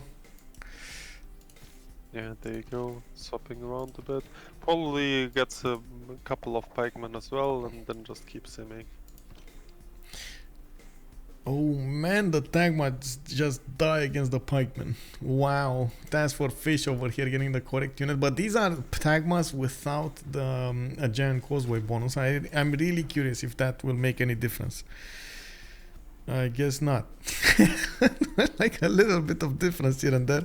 This is without Crusade. The battlefield has been chosen by TaskForceFish. He's trying to keep his opponent from ever getting into his land, so he doesn't get the extra +5 bonus in. And of course, Byzantium over here is trying to do exactly the opposite, trying to get in the defenses of TaskForceFish. He's even gonna put, look at Fish go, he's even gonna put a city right in the face of Byzantium. He's telling him, I'm here, bro, look at me, bro, look at me. He's just shining a flashlight in his face. Honestly, he has all the spearmen archers with him, so it's just an upgrade base. I like it. Like, also what this does is obviously to take away more space from Kublai, so kind of protect Kublai with it. Yeah. I like the forward settle here. I like it too. All that it's feeding a settler. It is so courageous over here from Fish to do that. Oh, and Vietnam though. What is Vietnam gonna do? He's getting coursers. He might actually go on against Antananarivo by the looks of it. He's getting commercial hub investments. He's still on 61 science, 79 culture, 200 production though.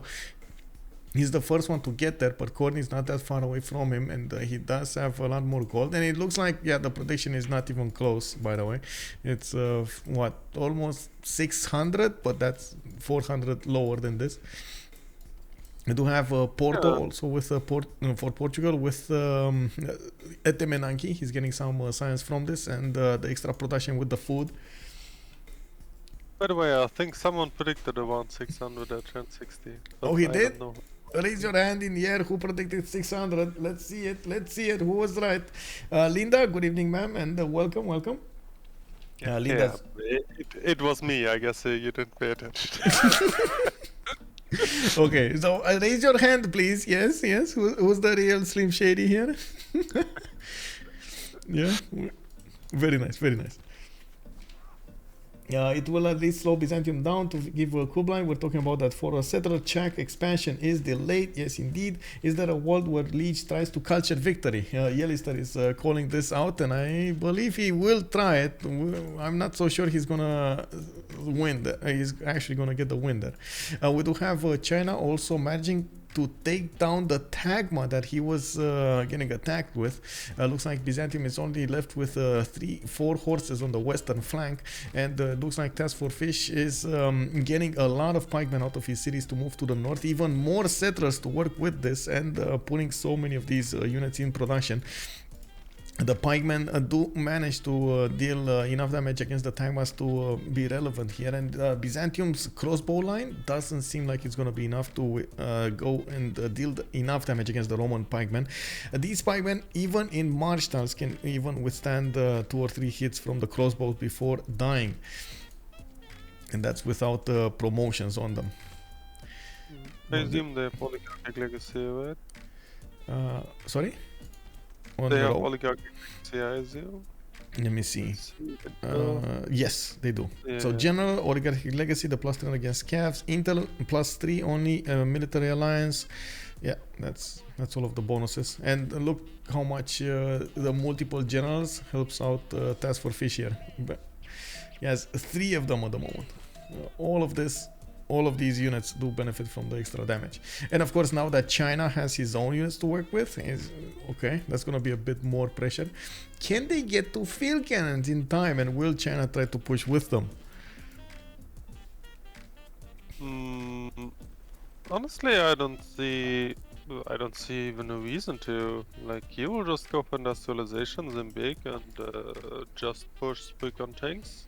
And then move on to Maya and see if, like, actually, this is at least what I would expect here. Like, then we'll just keep simming, clean up Sprig on tanks, and then there will be Maya tanks, hopefully, to defend Sprig. And at this point, Rome and Byzantium will have a good life on an island.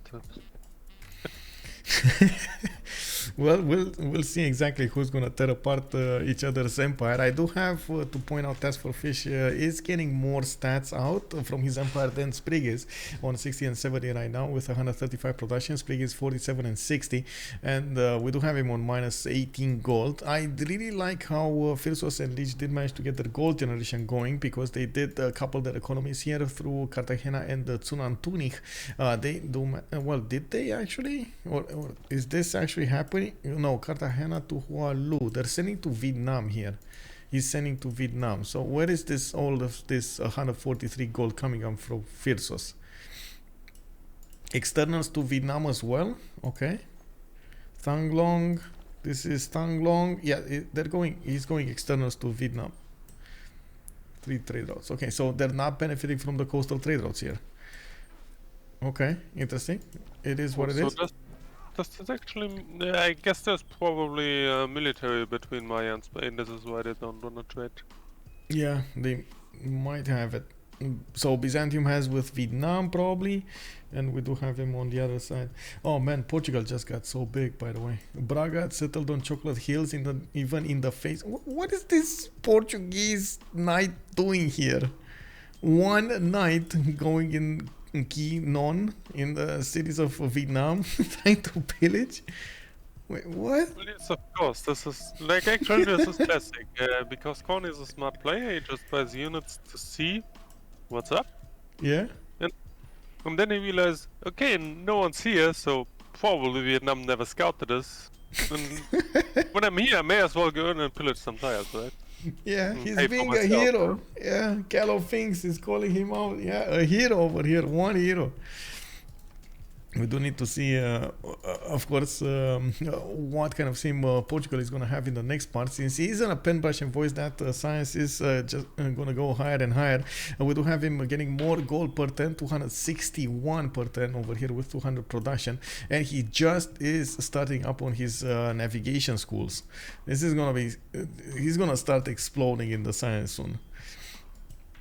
You talked about Maya and you touched Kublai a little bit, but Portugal though, what is Portugal gonna do here? Because it seems like he's setting up his empire for a very, very, very large amount of science points.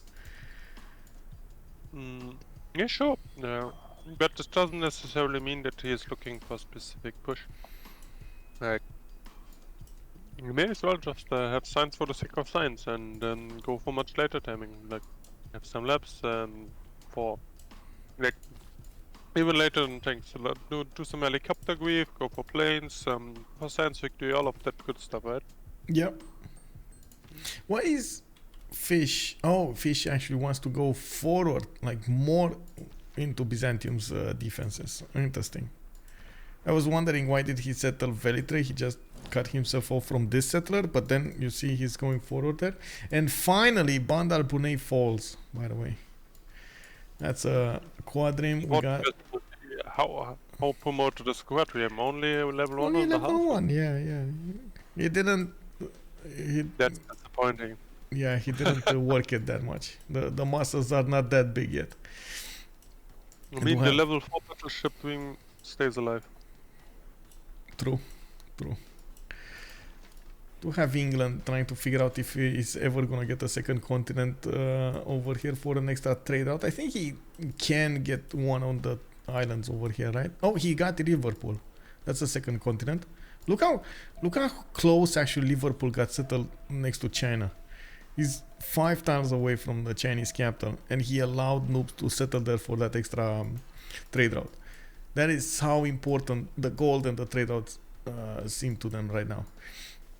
And I gotta say, the more turns pass on, the bigger the military Fish benefits from. It's unbelievable. We got him on 937 military right now, with Sprig being on 800. Both of them are just going head to head against each other and tearing their units apart here.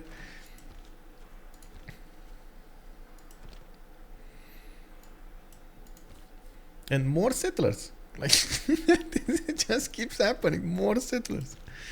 Okay. In the north, though, Byzantium doesn't benefit from that many tagmas. He's gonna get the next tier tagmas from the arenas, and of course, he's probably gonna send a few to the west side. Now, he also has the heavy chariots coming back from his side, and it does look like he's tearing apart these units with the crossbows now. Actually, doing a decent amount of damage against his opponent here. TaskForceFish does need to upgrade his spearmen into pikemen to be successful, and I'm actually a bit surprised we don't see him buying out the tiles and upgrading there. I mean, honestly, this, like, I really love, I just love to play by Fish. Like, he like, this is the most passive aggressive you can be, right? And like just have the wall of pikemen and keep settling everything of it, daring him, come at me, but like, he obviously can't, but he just keeps settling. Like, this is such a cool amazing, play. I am a bit worried though about these crossbows in the front line. If the tagmas do manage to two-shot them, it doesn't look like there are enough pikemen to take back the balance. And at the moment, Sprig doesn't probably realize what is going on here, but he could definitely do some damage. And there isn't that much that Fish can do for like 2 turns or 3 turns. He definitely, like, this is definitely calculated. Like, good players will often dare the other guy to slam into a crossbow, stuff like this, but only always giving 1 tile. Yeah, so you see, he doesn't have the vision over this. He doesn't know what's behind all of this. He, like, for all he knows, there are 3 pikemen standing behind it. Yeah, like, actually in warfare like this, there are also a lot of mind games going on, like putting in general on the tile and stuff like this, like especially like outdate the generals, hoping the other guy will come out of position to send him home and stuff like this. There's some baiting going on. There are definitely some mind games in good warfare. It doesn't look like he's gonna get to settle that city to the northwest though, or is he? Huh, he just got the tile with a spearman, and now the spearman is gonna die. Antananarivo also got taken down. Looks like Vietnam is taking over another city state here. It's going for campus research projects, and we do have Newton coming up next. Who did manage to pick up earlier? Oh, it was actually England managing to pick up Hypatia earlier. We did have As well, he probably gold ported. he was doing projects though. But yeah. Oh wait, he got Newton as well. What? Okay. Yeah, I just told you. Yeah, they did picked gold it buy as it. he looked at Oh the my screen, god. Yeah. Yeah. He just gold ported, yeah. Yeah, the advantage of having the gold here. But Newton on Noob is on 125 science, and this is starting to be quite a bit of a difference in the science screen between the two teams here. We got the Noob on 170, and that's pre Newton. Khornie is 125. Fish, yes, still is on 63. Ben is 150. On the other side, we just have Phyrsos on 150, while Lege is 92, Chuck is 89, and Sprig is 49. I also want to point out, without the science state in the game, I mean, Bologna unmet in the snow, but so effectively without the science CS in the game, Newton value really skyrockets, because this is the only way to actually enhance your science output. Yeah.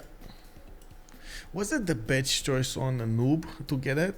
Yes, he does have quite a few cities. He's gonna get a free library, a free university, not to mention the extra +2 from each of the universities.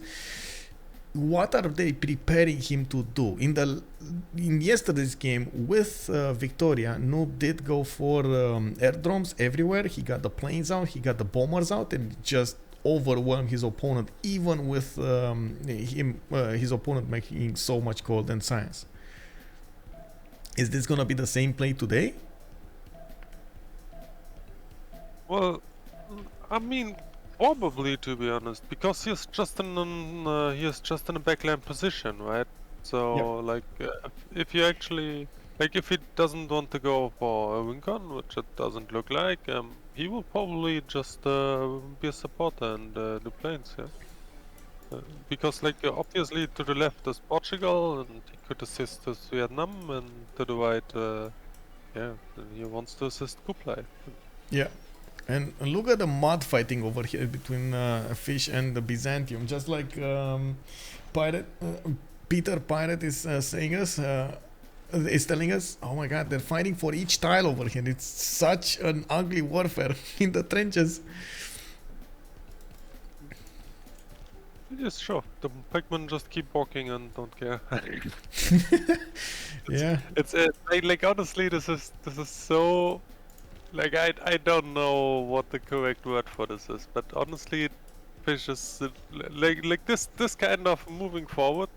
Not only with the pikemen, but just as a whole for one, combined with all the settlers, this is really another level Fish is doing here. I love it. Yeah.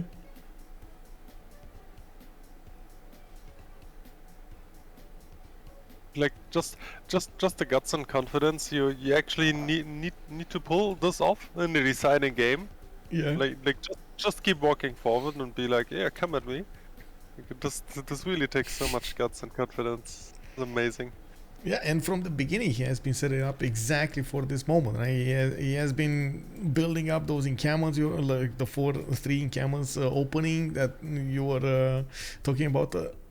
We did see intelligence agency also set up early for that extra spy, and so many units coming up. Statue of Zeus also giving him the necessary bonuses towards the production, so he gets more units out. Not to mention he was benefiting, of course, from Warlord's Throne from the beginning.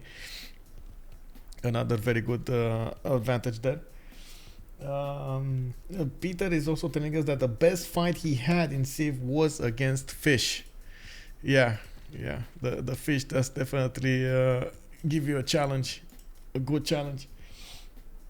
Oh yeah, like I mean, I cannot even say that like between the top players, one is like definitely better than the other, but you can definitely say that Fish doesn't care about conventions. Like he will do what he thinks is good and really stick with it. And we see this here again, doing very uncommon stuff to, at least to this point, great success. Yeah. A very creative player and amazing to watch. he did get the tile and settled the city. Yeah. This is what I'm Oh, talking man. about. Right? It doesn't care. Yeah, he just kept on Like, walking. And now we do see, of course, Byzantium trying to get in there. He saw the city getting settled, and the Recorterum is, well, they're trying. He's trying to put the Recorterum under siege, but it's not happening. Fish is bringing new pikemen on the line with the spearmen and a few crossbows to help out the attacking force here. He does have one of those pikemen inside of the city center, and he's 2 turns away from military engineering. Okay, he shouldn't be that far away from Piking Shot though. He's gonna need to get the metal casting as soon as possible. Unfortunately, all of that western focus does put him up in a bit of a pickle here on the eastern side. He has very weak men at arms and pikemen to fight with, and he's gonna need to put up the reinforcements as soon as possible towards Echo. At least he does have Victor established in that city center. Gives him a bit of an advantage. I mean, to be honest, the settlers 5 tiles from Byzantium cap, so at some point it will be converted naturally. So I don't know if it's even good, but it's just amazing, honestly. Like, Yeah. I'm pretty sure he's gonna kill a few units here. I mean, if you're talking about the Recorterum, yeah, that's definitely gonna be converted. We do need Like, to see. Yes. it just came to my mind. Like a Gerdman once said, the line between genius and insanity is extremely thin, right? And I think we are wide at that line. Well, honestly, India is definitely giving Byzantium an attacking target to attack into, and I'm a bit surprised Ben is not actually trying to deal some damage against the backline of units of Byzantium to at least be there, be some force to reckon with. We do have Ben getting to 200 science, and yeah, there we go. India is it might die actually next time. There should be enough damage here to take it over. Yeah, Not crossbow, sure, like, crossbow attack. I guess it depends on the first moves. Is Sprig gonna have the first moves on fish? No, that's the answer. No. Wait. What? Wow. How did Oh that my- tag my?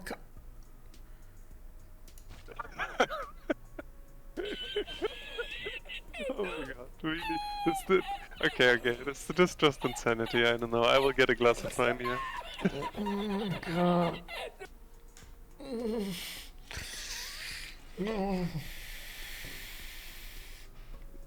Oh man, this is just wow. Wow. I do not know. I guess misclick. That's the only explanation that I have in my mind. Misclick. Instead of attacking with the Tagma, he switched it with the horse. Yeah, I don't know, maybe he was Actually, I don't care, it's just great fun. Yeah. Well, we do have TaskForceFish over here coming up with a new line of pikemen, and as you can see, the new Tagmas of Byzantium are trying to get in there and deal the damage. He can't really deal enough damage against the units of India, while Fish is going to need to upgrade his spearmen into new pikemen. He does have a decent force over here, definitely to reckon with, and to fight Byzantium off. We do have new crossbows coming up from the cities of Byzantium. He did manage to settle another city here to the north, Adrianople and Nicaea to the east side, where he's getting new hippodromes. And from what I can see, we do have so many cities settled by Ben. Portugal is also starting to ramp up his Fetorias, getting them in his allies land. We do see Alpha, for example, is getting Fetoriat everywhere. We do have them starting to make, is this about to breach 1,000 gold? Oh man, I was 5 turns off, guys. 300, 434 and 282. I'm so sorry, guys. I was 5 turns off 1,000 gold here. I mean, 5 tons is gigantic. Yeah, I know. And honestly, like in games like this, every turn happens so much. Like if you look 10 turns back, there's Yeah. probably like only half the sands as well. Oh, Byzantium gonna go another one. Is he gonna die or is he gonna push India? I think he's gonna push India, right? He's gonna first move it. Attack. Oh, India died. Oh no, man. he got the ways off as well. gotta Like say. I was like I would have betted on, okay, Sprig gonna get the city and Task gonna get it back before he can race. Yeah. Well, we do have a few more of these pikemen actually dying to Byzantium's units, and the moment Fish will need to reposition here, try to get a new plan going. He's getting so many of these pikemen coming out of his cities, and of course Ben getting so much science next to Sprig is going to allow him to get that higher technology he needs. He's 4 turns away from nationalism and discovering banking soon. So much gold for each of the members of CoC. Well, even TaskForceFish, I gotta say, he's on 40 gold a turn, and it allows him to upkeep and upgrade whatever he needs anyway. Did manage to settle 2, 4, 6, 8, 9 cities in this land. Not bad. The fish is not even thinking about escape settler. Yeah. Like he will just keep forward settling Byzantium. Yeah, he's, like the best defense is offense, right? So yeah, it's happening. It puts. I gotta say, from the beginning, when probably Sprig chose Byzantium, he wasn't thinking this is gonna happen. I'm pretty sure he was thinking, oh, you know what? I'm gonna crusade somebody. I'm gonna take him out and win the game, and then Fish happened. I mean, honestly, like this amount of cockiness, I cannot remember I've ever seen it. It's so incredibly cocky by Fish. Yeah. But I mean, he keeps delivering, so I guess that's rightful. Yeah.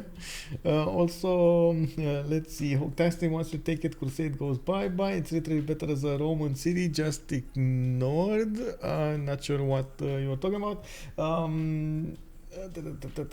What I don't understand is why you settle cities in the face of Basil and suffer +5 combat strength. You only get it while you're actually in the city borders, right? So that's the reason TaskForceFish is keeping his opponent from ever getting into his borders. Well, that city is different. The other units, as you can see, are trying to be as in front of the borders as possible, and he's not even buying tiles to upgrade units there. Why does Chuck never converted his production into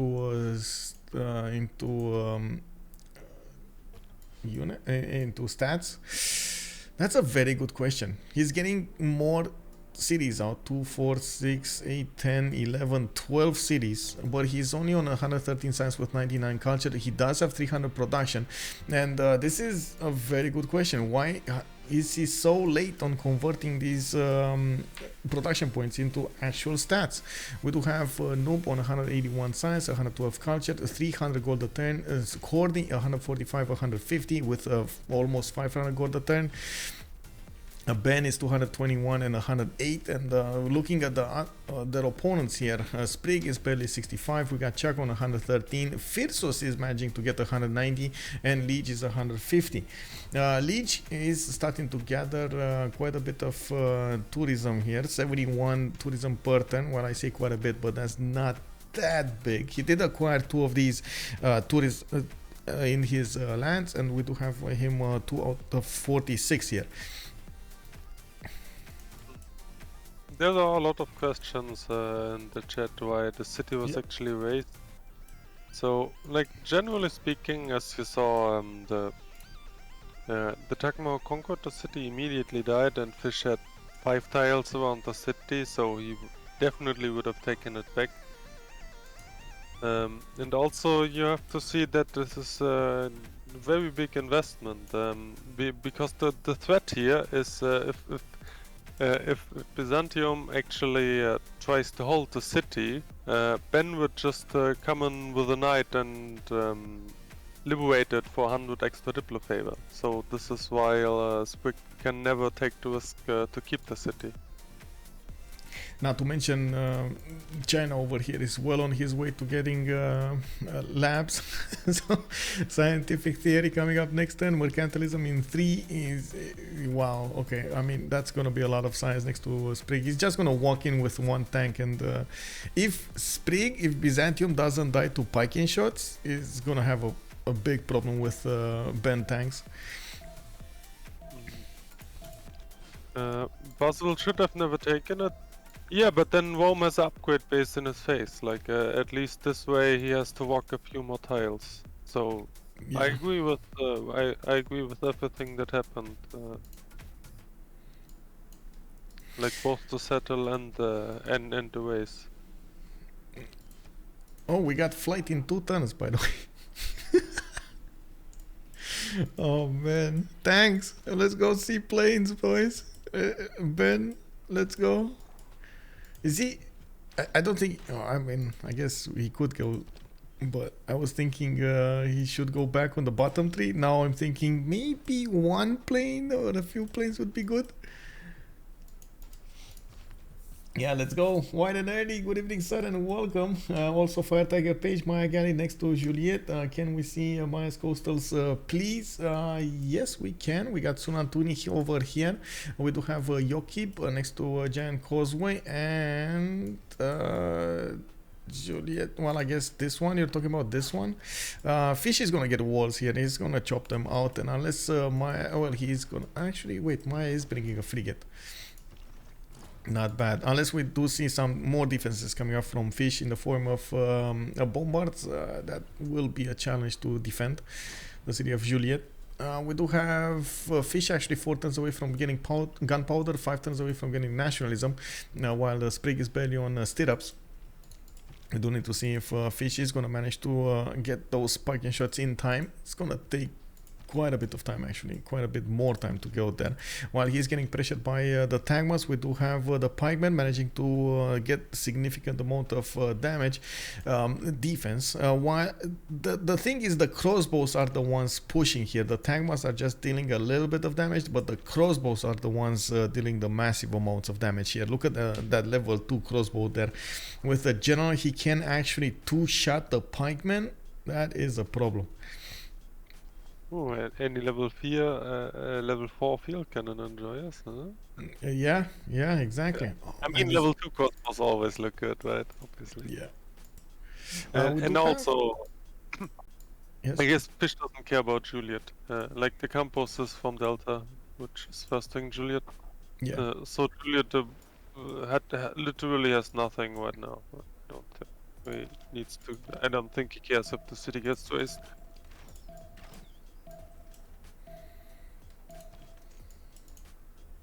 Well, Rome has his own level 2 crossbows over here to try to defend. The Tagmas are a bit stronger than these pikemen when it comes to defending against crossbows, and by the looks of it, we do need to see if Byzantium is gonna keep on having the production and will to attack into Rome. I do see terracotta army coming up from Constantinople. That is gonna be quite good for Byzantium to get an extra point of experience here for the Tagmas. Is gonna get those levels in, and with the plus 10 he should actually be able to push through the 45 bonus. Yeah, also obviously additional level 4 range, always amazing. Yeah. Level 4 crossbows, you called it. Can you imagine? Oh yes. I also want to point out something that maybe you have spotted, and I maybe grazed upon it, but didn't quite point it out. Do you see how much they actually expanded over here, even though they didn't have that much land? Both China and Portugal and England just kept on expanding. Wherever they found a city spot, they put a city on. That's something that I definitely want to point out, because we don't see it that many times, and the players, whenever they see this type of land, they do tend to stop expanding. This was not the case here, and this actually allows them to be competitive in the next part of the game as well as this part of the game. We do have Ben just exploding in the science. Khornie is about to also explode in the science, 150 to 159. We do have a Noob with 217 and 118, and he's just gaining his universities throughout his cities. You can imagine that is going to be quite an impressive stretch for him. Also is trying to get as many extra trade routes as possible. He has another city spot over here, which I don't see a settler for though yet. How far away we are? We're 4 turns away from the next era, and I do want to quickly take a look at Phyrsos' land. He's getting factories, and no encampments put down yet, so maybe planes might be an idea here for him as well, since he is on the top 3. We might see some fighter action over here over the skies of Byzantium from both sides, from Ben and from Maya. On Vietnam, we do have him getting his universities. He's starting to slowly ramp up the science and the culture at the same time, but he does have 300 production to spend with. That's nice. And honestly, they're starting to do decent amount of gold anyway, like 123, 159, and 315. The big question is, will they get the golden ages? It looks like one team won. The other team is gonna get heroics. Sprig, Chuck going heroic. We got Phyrsos maybe getting a reform, maybe getting the golden, and Lege is 9 points out. Yeah, definitely. Like, okay, to start off on your first point, which was about the spreading. Generally speaking, everyone loves to do that, and the reason we usually don't see it first off, there's obviously no naval war on this map, so most of the time on 7 Seas or similar maps, people should go just 5-6 cities and just keep fighting and fighting. While in this scenario, there's no naval war. The seas are not connected at all, so everyone is free to sim. Also, this is a full east versus west scenario. So they are clearly defined front lines, and the backliners are like real backliners. They don't have to care about anything other than giving the gold away and stuff like this. So they can do whatever they want. And when they can do whatever they want, they obviously spread. So this is why we see both teams spreading a lot more than usual. Like, this is not necessarily due to players' preferences, but just because, once again, the map says so. Yeah, you gotta do it. You definitely gotta do it. Regarding the Golden Ages, obviously the third Golden Age is pretty much only has reform the coinage or another monumentality for monumentality civs, which is usually not that highly prioritized because it doesn't give like direct benefits other than some extra gold. Yep. And also a lot of people intentionally go dark in the third to get an heroic in the fourth age, which once again has extremely good triple pick. So yeah, that's pretty much it. And also regarding the stacks, Chuck and Sprig obviously right now both on dark age, so they don't have the additional pen and brush culture. Keep this in mind when you're comparing these stats. Yes, Nubis and Khornie are both in free inquiry, I believe. Oh no, Khornie is in Pembrush, but Noob is in free inquiry. They do have a decent amount of culture by themselves, so the science difference. I am actually quite curious how low Victoria is gonna go with the science. I don't believe he's actually gonna go that low, especially since he's already building his universities throughout his empire. He should be around 160 maybe, I believe. Yeah, also there's obviously no science CS in the game, so while compared to other games, for example, the stats may seem a little low. This is just because of CS, like the lack of CS, which just gives no stats. There's no culture CS, and Bologna is not met, I believe. Oh, Phyrsos getting there. He's gonna see Bologna. Or did he see it? Did he see it? Yes, he saw it. But the second he actually gets this, that's gonna be a problem. Instantly a money pop. Yeah, instantly. Yeah, like this is actually huge for them. This might help them get back into the game. And oh my, Bologna for Spain would be awesome. We do have Spain getting those artists, getting the Forbidden City. We do have him getting industrial zones and working on Potala Palace. Looks like he's working on getting 2 extra cards to use over here. One of the Diploca and one of the wildcard policy slots. We do have also him getting 18 Great Writer points a turn. Oh my god. Can you imagine Bologna? Oh man. Oh man, oh man. Some money is that? That's Chuck's money actually. I guess he was the one with the money. I guess he was saving all game. I'm Chuck is only in Laventa and only had 3 envoys there, yeah. So Chuck probably saved his envoys all game and he will go all in and have 20 envoys in Bologna, yeah. okay. The next question would be actually quite important.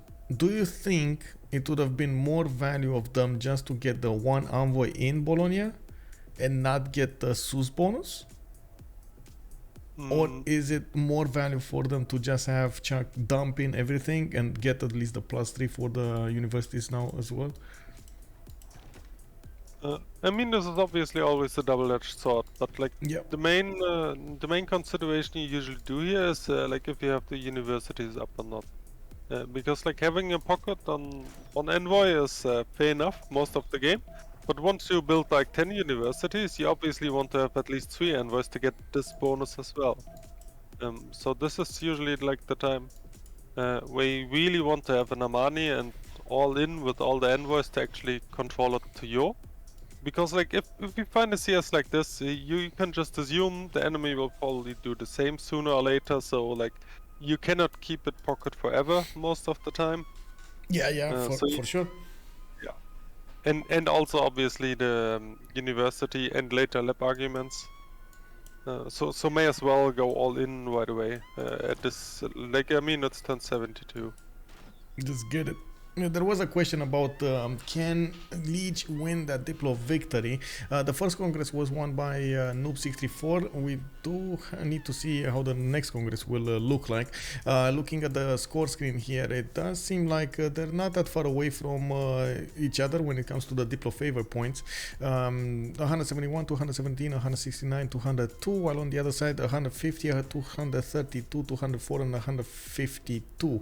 It's relatively tight there. They're gonna need to give do the math and give the points from each other to each other. And we do still see, by the way, Byzantium and Rome just fighting from each tile, for each tile. I see TaskForceFish did manage to get to that core ability and is dealing as much damage as he possibly can against his opponent. Sometimes, oh my god, these meta times are just not equipped to attack the Tagmas. Not at all. Oh man, that's a lot of damage from the Tagmas. We do have a decent line of Byzantium units next, and he's gonna get the Terracotta army, and he's going to get an extra promotion on each of his units, Byzantium of course, and that is going to put a bit more pressure on Fish here. Since actually do there, like must have been a mistake. Like just spam the Pac-Man minute arms was a mistake, I guess. I think that was his early Legion or something. He got like 1 or 2 of them at the beginning, I guess. Yeah. When he's just coding up everything now, and I mean, in best Fish fashion, if he's there, he may as well go forward, right? Yeah. I do have to say, by the way, it's an unbelievable performance over here. Usually the easiest way to neuter Byzantium is to take away Crusade from him. The second option, as you can see, is being used by Fish right now, is first of all to keep him out of your land, second of all put as much pressure as possible on him rather than let him put it on you, and every little bit of advantage that Fish can get, he's getting right here. It's unbelievable. Sorry? Yes, that is Abu. Yes, no, here the God of Bingham. Wait, there was no Abu? Oh, the cosplay. Yeah, I guess he's just... I guess he just took it to unlock, yeah. Oh, and then there you go, Terracotta Bill. And another timer goes down. do think actually Byzantium tagmas are a bit more costly than these pikemen to get around, especially since Rome has so much gold from his allies if he needs to. We do have him just sacrificing his pikeman corps to take down the tagmas, and you can see how much this actually hurts Byzantium. He cannot push through the Roman defense. They have been fighting for so long now. It's unbelievable. When I can shot. So Piking shot, metal casting, 2 tons piking shot. So piking shot cores coming up soon, and they will have all of the gold they need. Ben did just get ballistics. He's getting crouching tiger cores over here. Okay, coal power plants, planes. Never mind. Aerodromes coming out from Beijing. Oh. And Guangzhou. Okay, this is. But oh no, he has played already. Okay, I see. I just wanted to point out that Phyrsos is actually going for flight while Ben goes battery. But yeah, Ben already has flight, so makes sense. Now it's starting to look a little bit closer when it comes to the stats here. We do have Noob on 188, Chakas 190, 153 versus 148. Phyrsos also 236 versus Khornie is 169 and 116. And of course, we do have Lege over there with 200 and 252. Definitely a lot more culture than Ben is benefiting from. It is gonna take a while until they manage to get back on track. Byzantium with Patriot did manage to get to their heroic ages. Now they do benefit from reform the coinage, monumentality, Hixun Dracones. The same can be said about. Oh, actually, wait a second. Byzantium did go for Exodus of the Evangelist for the extra movement on all missionaries and 2 charges. Probably wants to do the Great Prophet points a turn as well. He's just heroic, so he has reform and monumentality as well. Yeah. Okay, we got another pause being called out for the Congress. After the Congress.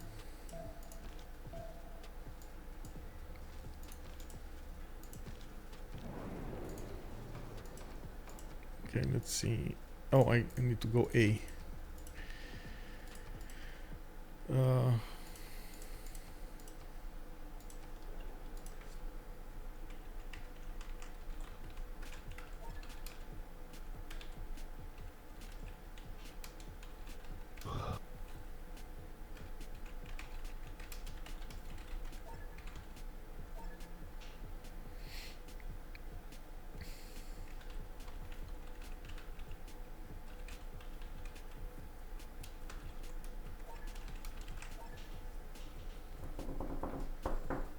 I don't think he has oil yet. Trojanman, you're talking about possibility to get biplanes. I think he's gonna go directly for fighters, but he wants to put down the aerodromes to start getting the airports in and so on.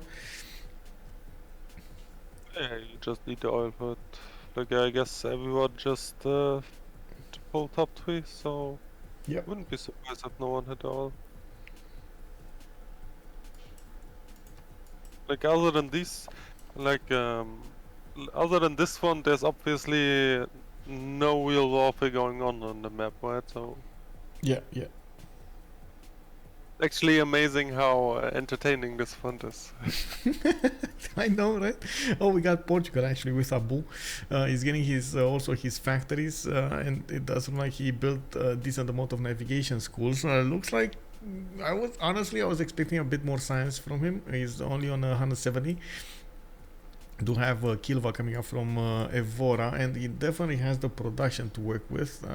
221 at the moment, a little bit more than Chuck. Oh wait, I wasn't watching the correct deals. That was Favor. 383.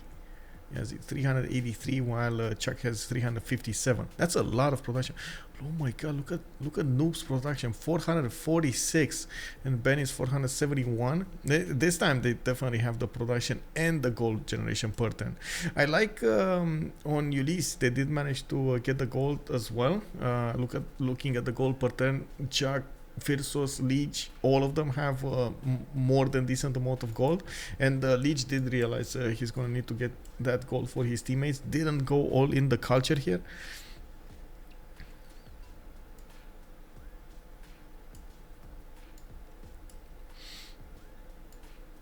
This is, I gotta say, at the moment, it's anyone's game. Like, it's gonna be up to the mistakes of the players and the big brains to actually get the win here. It's not safe, it's not land, it's just them playing it out. Oh yeah, I totally agree, and it kind of had to turn out this way, right? Because like other than the India ways, which no one really cares about, there hasn't really happened much other than a lot of unit trading, right? So Yeah. like just from that position, it was written on the wall. Like if we want to look at any like indicator, it will be Kublai against Maya. Yeah. And actually, or maybe some like creative tunnel play between Wiki or Spain or stuff like this. Like the expected outcome is just like Kublai and Maya soon taking over these fonts, and this will be the real deal then.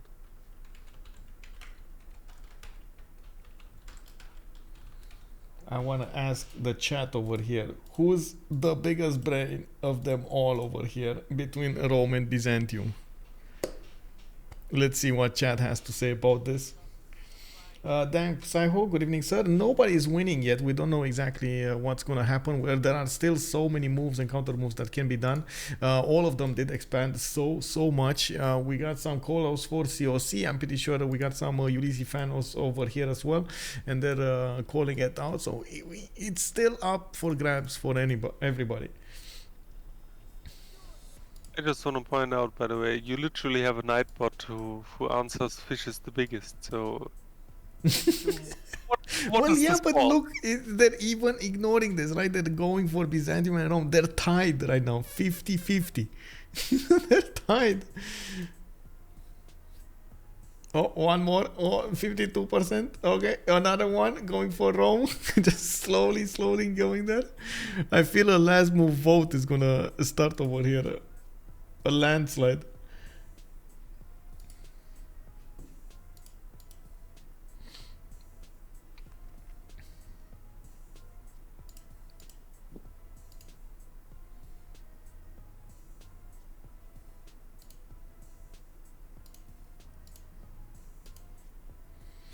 COC is not winning. Ulyss is slowly getting ahead on all stats. Yeah, that is happening. That I gotta say is happening. And check with his heroic. He's gonna get quite a bit of gold. He will be flexible in the next part of the game. He settled a lot of cities here, getting those universities going. And we do need to see what's gonna happen. How is the war gonna start here?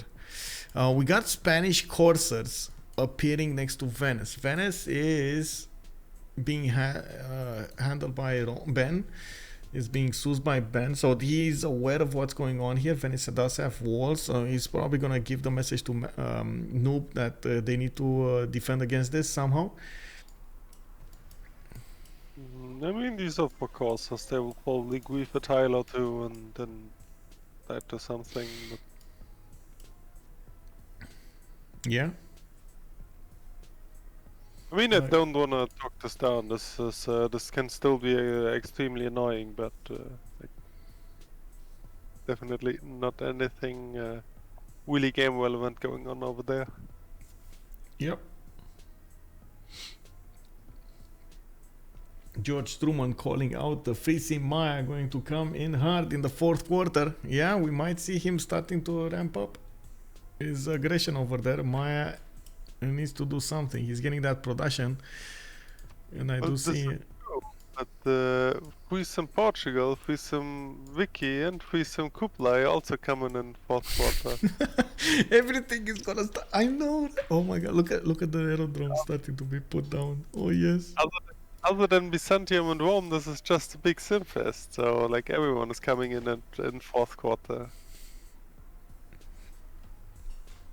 Yeah, I feel like doing the airplane right now. We're gonna see so many planes. Oh yes.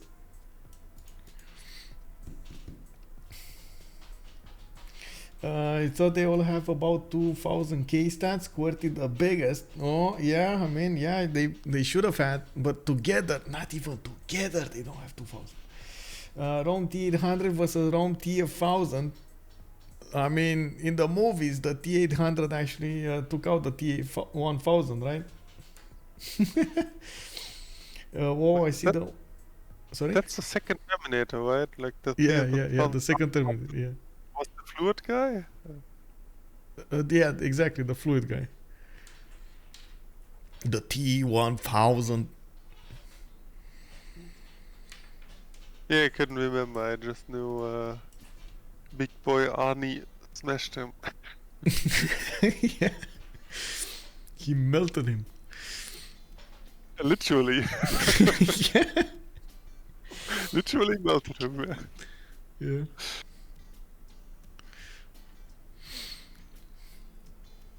I was actually thinking a few days ago, when will we see the new Terminator? We had. Did anybody here even know there was a Terminator series, like an actual TV series? Not the movies, but a TV series? Does anybody know that? Has anybody seen it? I'm pretty sure by your silence you haven't seen it. You know? No, I have no clue. Yeah. And I also think pretty much all of the new Terminators, like all the new movies are not very good. Whoa, that's some preconception right there. Not very good movies. I mean, they are just like, at least in my opinion. Obviously, some people like this kind of stuff, but yeah. Like I guess I just don't like these standard productions which have like nothing to tell in my books. Like, I mean, to be honest, you mean not a good writing? You mean the scenarios are not that greatly built, and the development of the characters and so on, different ideas exposed and so on. That's what you refer to, versus the animations, the 3D effects, and other stuff.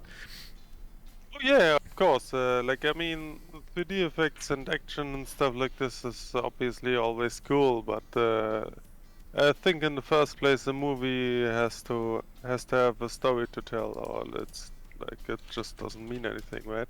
This is also why I don't like all the new Star Wars, for example, or like, or like most of the Marvel movies. I don't care about. Like, I just feel like they're obviously very well produced, and if you like that kind of stuff, go for it. But I don't feel like they have to tell anything. So yeah. Well, like, this is kind of the same with a book, right? So like, if a book just doesn't have a good storyline, it's just boring.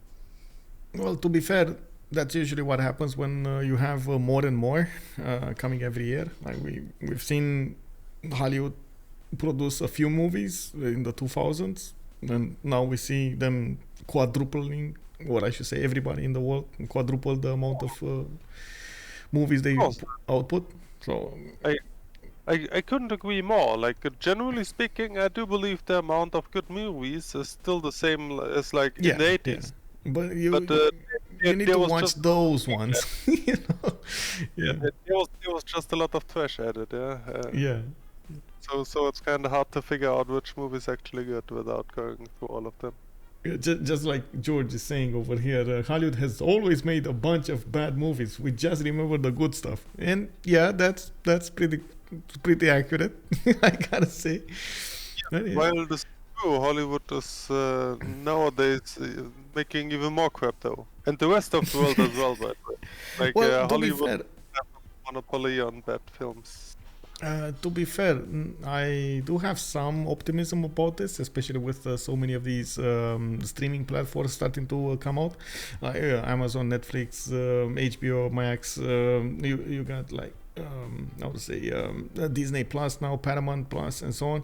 I believe this will only increase the competition between them, and there will be a point in which the viewers will, of course, not want to pay all of them, so they will switch to the platform that they feel makes the best content or the content they like. So it is going to be quite a challenge in the next period for them to be to stay up afloat and get good movies going around. Of course, good movies is going to be subjective.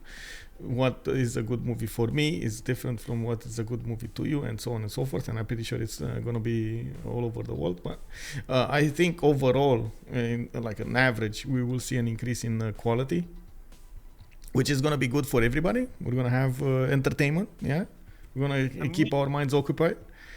You should think so, but if you look at what's happening right now, it's just like Netflix and Disney Plus. They just produce even more shit content. Like there's barely any. I wouldn't go there though. Like the two series that the three series actually that Disney put out in the last year were all of them amazing. Like Andor with Mandalorian, and there was another one, Han Solo. All of them are on point. I don't agree at all. Like Andor is actually good. I agree. Yeah. Mandalorian was whatever, and Solo was just nothing. Like even production quality was extremely low on this. Oh, sorry, not Solo. Ben. Kenobi. The Kenobi series. This was even worse. Like honestly, this was. Oh man, just I like it so much. Like the little girl. Oh, I don't want to spoil it for everybody that didn't see it. But oh my god, okay, I loved it. And see, this is the difference. Like it's subjective. Get me wrong. Everything I say is completely subjective, and you're free to discuss it. I just feel like we have a pause. Yeah. Wait, actually, not anymore. We don't have a pause anymore. Yeah. Okay, we went through this in an adventure over here, and looking at what's going on here, we do have Phyrsos coming up next to Juliet with Caravel and his frigate. He's slowly taking down the wall defenses while his Caravel is just standing there trying to take over the city next. Now we do have also TaskForceFish really close to getting his parking shot spent. He's getting metal casting now, while we do need to go next here to submit the votes, and I do really hope Malm did actually get those in. And now it feels like this is gonna happen, right? We got planes coming up from China. We're gonna have a lot of fighters, bombers here, and with the help of Roman land units, they're gonna try to push through Byzantium.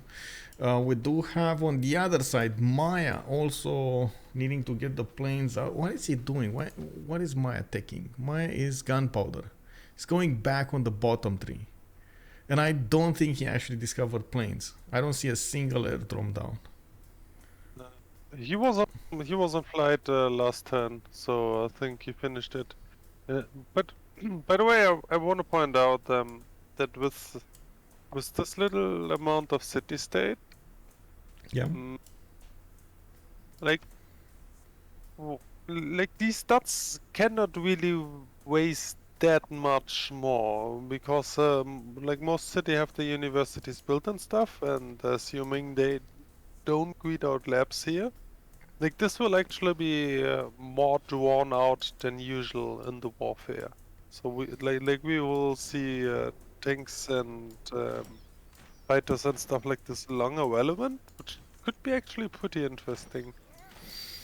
There is something that I didn't mention. The fact that Bologna is getting on the side of Ulyss, that means they're going to get that science advantage. And they do have a chance to get back into the game with this. Looking at how the stats are looking, like the total tab, looks like that they weren't that close to CoC. Now they do have more stats per turn. They have a chance to come back into the necessary science point technologies. And looking at what's going on the other side, I gotta mention Khornie's goal per turn is wow. Noob 64 also 573. We got Ben on 406. Yes, This is wow. Okay, it's happening. How are they gonna convert the gold into actual bonuses? So we do have to keep on watching and seeing what are they gonna choose to go for. We've seen yesterday how they did manage to pull it off with just the production, with pillage economy, taking away their opponents' mines and so on, and getting the gold from them. It feels like it's a totally different game tonight. Yeah. Also, Malrus Gold isn't actually very efficient as a resource when it isn't directed towards war. I agree. Like, we're gonna need to see how they convert that, and that's what I'm waiting here. They definitely need to invest into something, and from what I see, is them more working on the infrastructure for an upcoming battle. We do have more production buildings starting to come up from multiple COC members, Noobs, Khornie, Ben, all of them getting that production up. On the other side, we see the exact same thing happening. I saw Chuck, Phyrsos, Lege, all of them building industrial zones, getting their factories going, and trying to get Potala Palace, which, by the way, it's going to be taken over by Newcastle upon Tyne. Looks like Noob is going to take it. If we don't see a... No, we don't have a great engineer. What did happen in the session? We got Batriu Chuck, 20% faster population growth, okay. We got Islam, 10 points for religious strength, okay. And Noob, very important, did get the Diplo points. That also gives, that opens them up though for the next era. Ulyss will probably have a decent advantage when it comes to the Diplo favor in the next one. Can I pay Shy derail Spain with one of those, with a cuirassier push or something? Yeah, we'll see. Oh, finally, parking shots come out from TaskForceFish. They do need to get upgraded here, and the fish is gonna need to put a lot of gold into this. Good thing he does have a lot of gold in his allies' coffers. Yeah, that's always nice to have. Yeah, don't produce it yourself, just get it from your allies. Give me gold, guys. I win game. Give me gold. You start to sound like Sandra. Yeah. Nope got the statue. I don't think he yet got the statue. He got the mausoleum, and he did get this one, the Great Lighthouse. I don't think he even started the statue yet. No. No. No. No. Well, I mean, with Vicky winning both congresses and Lege building all the wonders, it's pretty unlikely that any team will really commit for Diplo. Yeah, I'm a bit worried about this though. These courses, if they do, they have enough? These are 2 courser cores. Oh, they keep on fighting Venice here. Did they ever discover what's going on here? Wait, this is his vision, and this is the other vision. Oh, he just sees a little bit, a tip of border. They're not actually what's going on. Okay. Yeah, Lege is probably just trying to pillage the city-state and see what's up. Yeah. Venice is fighting back, though. Not efficiently, but at least he's doing some damage. Oh well. I mean, what's going look, on? when Venice is in the desert, what do we know about city-states in the desert from yesterday, huh? They are very craved. Yeah. Nazca big. Nazca very big. Looking at the points over here of damage, Pagan shots do definitely do so much damage against those crossbows of Byzantium, and Byzantium is gonna manage to get to his own ballistics. Upgrading these crossbows into field cannons is gonna definitely give him an advantage here. Do you think they're doing well not actually upgrading all of the units of Rome at the same time? It looks like he's keeping them back. He just upgraded one. He showed Byzantium the cat, how we used to say, and then he just stopped there. Byzantium over here getting... Yes? I'm not sure. Maybe he just doesn't have the card and doesn't see the necessity to pay for it. I don't know. Yeah, I guess so.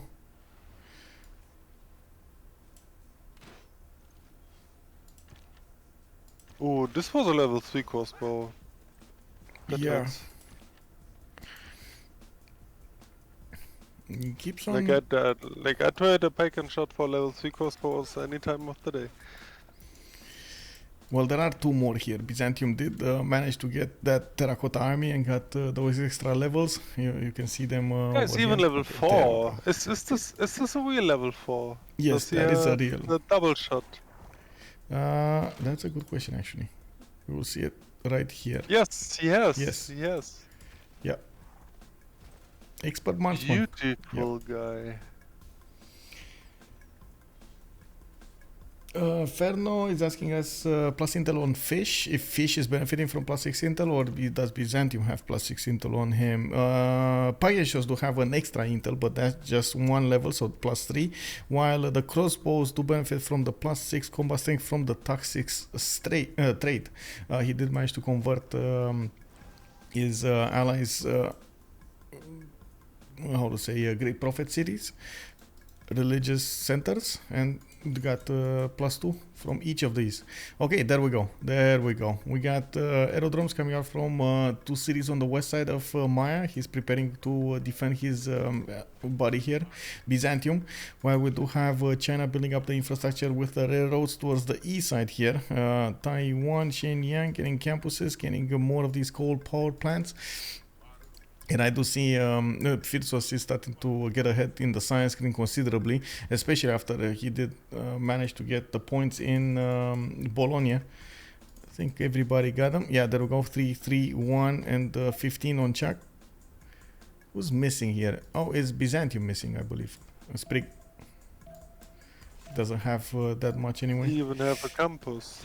Yeah, this is a problem though. This is a big problem. We do have Byzantium starting to push in, and now that he's getting into the borders, that's going to be an extra plus 5 from the Crusade.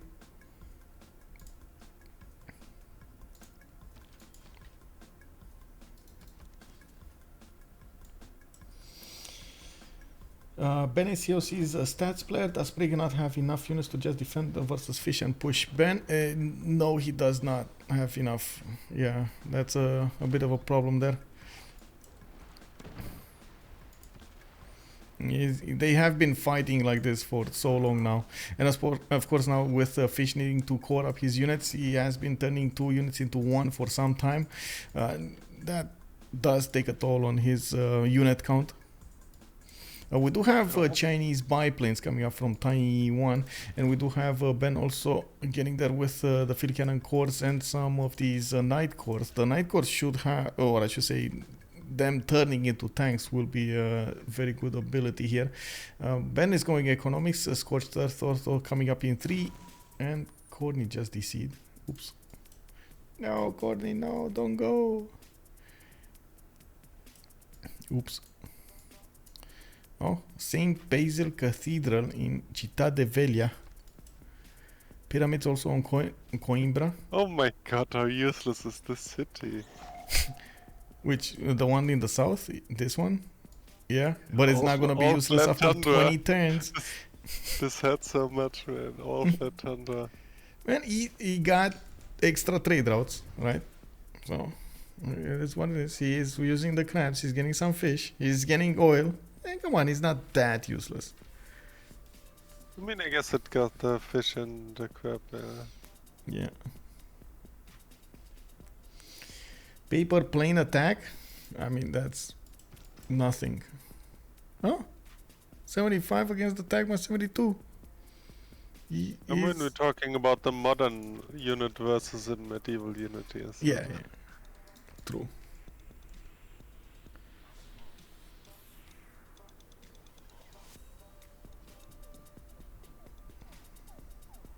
Yeah. And also it's obviously free attack, but I think a biplane has only 4 range. Yeah, attack range 4. So Sprig only goes 1 tile back, the biplane has to be repositioned. But yeah, I agree, like, I mean, as long as it's for free, why not shoot, right? Of course. Okay, they got back. He got back, actually. England. Okay. I was expecting England to put a city here. I'm not so sure putting a city right next to Adrianople is going to be a good idea. He has been building his own aerodromes. He's also 8 turns away from getting Statue of Liberty on London. And we do have him getting his hangars. Do they want to buy a plane in the front line? I think this What will is the be plan the here? infamous 2 red code push by Noob. You think? That's so late though. Like, and he doesn't have pre-builds with him. That's one single red coat from the mini unit. This is why I'm saying it's the infamous 2 red push. wet code push. My God. Yeah. Because he'll probably upgrade the man at arms and you'll get one from settling the other continent. Yeah, and that's it. Okay. Yes. Yeah, but I mean, honestly, I think I don't care because they consider Basil pretty dead.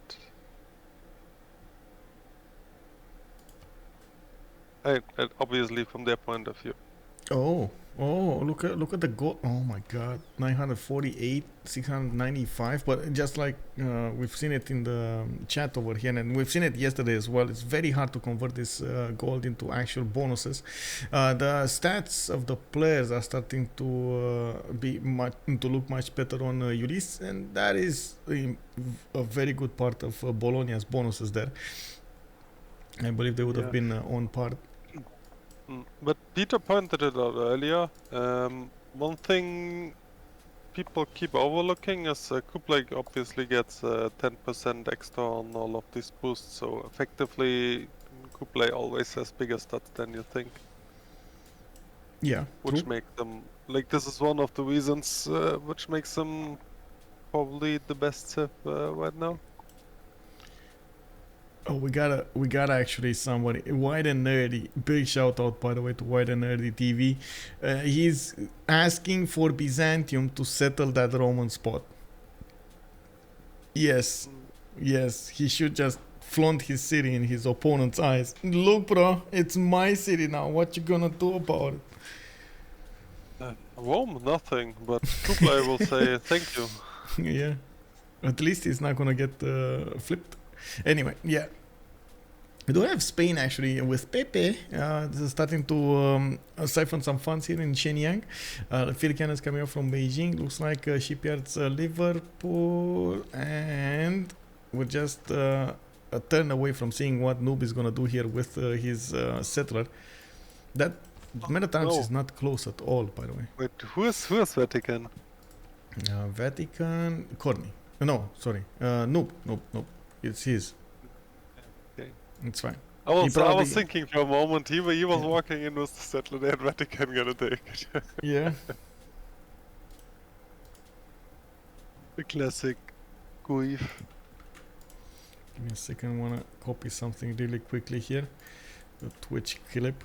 Try to clip that attack on the city earlier, but I didn't get to hear what I was doing. Oh, hello. Corsairs. Lege is pushing through and pillaging Wuhan and Manchester. Walls are going up in Manchester. What do you mean pushing? There's no defense. There are just some cursors looking to grief. But that's still pushing, right? Yeah, pushing what though? They're just walking by stealing some money. I mean, do you think that this is devoid of people? Who's actually working these lumber mills and campuses? Like, there's something there, right? That's pushing. Yeah, it's pushing the people there. It's not an army, but he's still pushing the people. I prefer to just talk about tiles and not people. Yeah. Because if you think of people, you actually have to feel bad if you kill all of this. Yeah, that is true, I guess. You see, even the mines are automated here. Look at that. You see, these mines are just automated. Exactly. Yeah. See, now we're talking. Exactly, and nothing is here. It's just like these. People there. Right? Exactly, like the furs are just making themselves here. Okay. No human beings being hurt during this nuclear war. Trust me. Plus. These corsairs are burning the soil. Yes, exactly.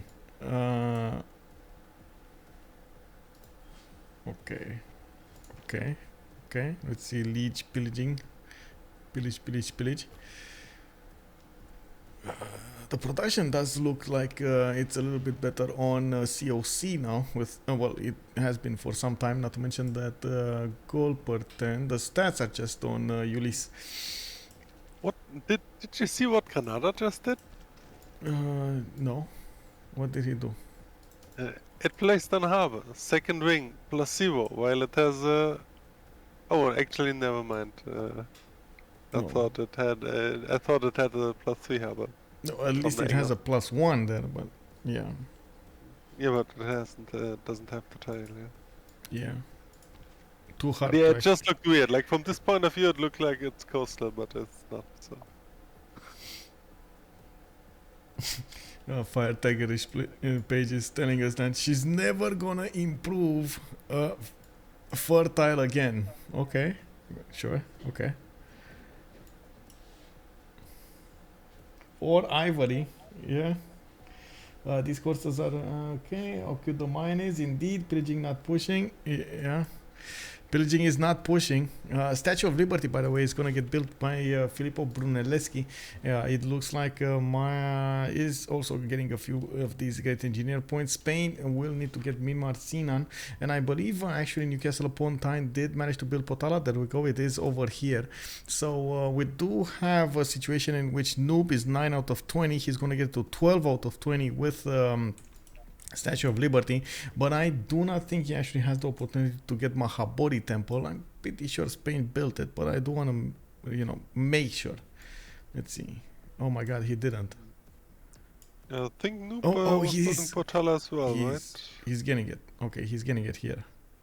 Toledo. What's with Potala? Sorry? Noob was building Potala as well earlier. He did. Done? Yeah, he did. It's done. Okay. Yeah. Oh, yeah, okay. Yeah, it would have been amazing if you had managed to get the Mahabodhi Temple. That would have put him on 14, basically 2 congresses away from getting a win. This is going to delay it one more congress. And well, I guess no, it's still 2 congresses. It just depends on how much influence they're going to get. Casting. Riklum, thank you so much for the prime, and I gotta actually thank so much Justice also for coming with us tonight and being with us for all of this series. Thank you so much, Justice. You're well welcome. It's a blast. I enjoyed a lot. These games right now are amazing. Amazing.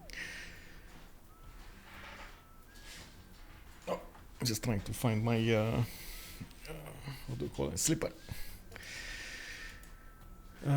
We do have actually Maya trying to push a little bit Rome. Unfortunately, that also gives way for Byzantium to get into the borders of Rome and benefit from that crusade ability. Looks like Rome is going to get some ancient walls, and now with the planes coming into action, Sprig is not going to be interested in pushing anytime soon Rome, especially pushing into Pakinshos does seem a bit awkward. Wow, okay, 107. Yeah, that's not pushable. We do need to see a lot more planes coming out from China to be effective here, and of course them turning into actual fighters. We do have Ben going for radio. He's going to need advanced flight, and we do have him also going for civil engineering. He's getting his hangars going, and one of the most important parts of course, these late game units is they do cost resources per turn. So you do need to get either your coal for some units, your oil for some units, or in this particular case, aluminium for those planes, or I should say aluminum for those planes. So you don't get any problems. What did happen here though? No red coats. Okay. Is this just for the sake of a city? Is this...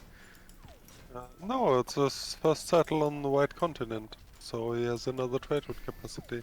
Yeah, for the sake of a city, right? Okay, another trade route, but... Come on.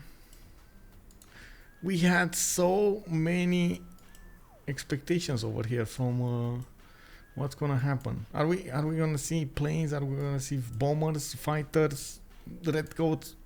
What are they gonna do to Sprig? Or is this just, settling in the face of Byzantium and showing Byzantium you can't do anything about it? You're just gonna have to take it, bro.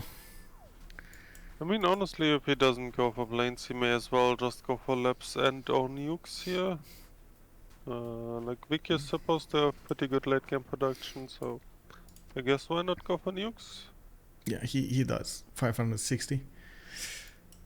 I guess that is a good thing here. I do have another question. What about Spanish science? He has been fixing a lot of these theater squares. He would need the next year, population for those campuses, for more campuses. He's gonna also need to get to figure out if he wants to go in camels or if he wants to go aerodromes, and it doesn't look like he's gonna have that much population to work with.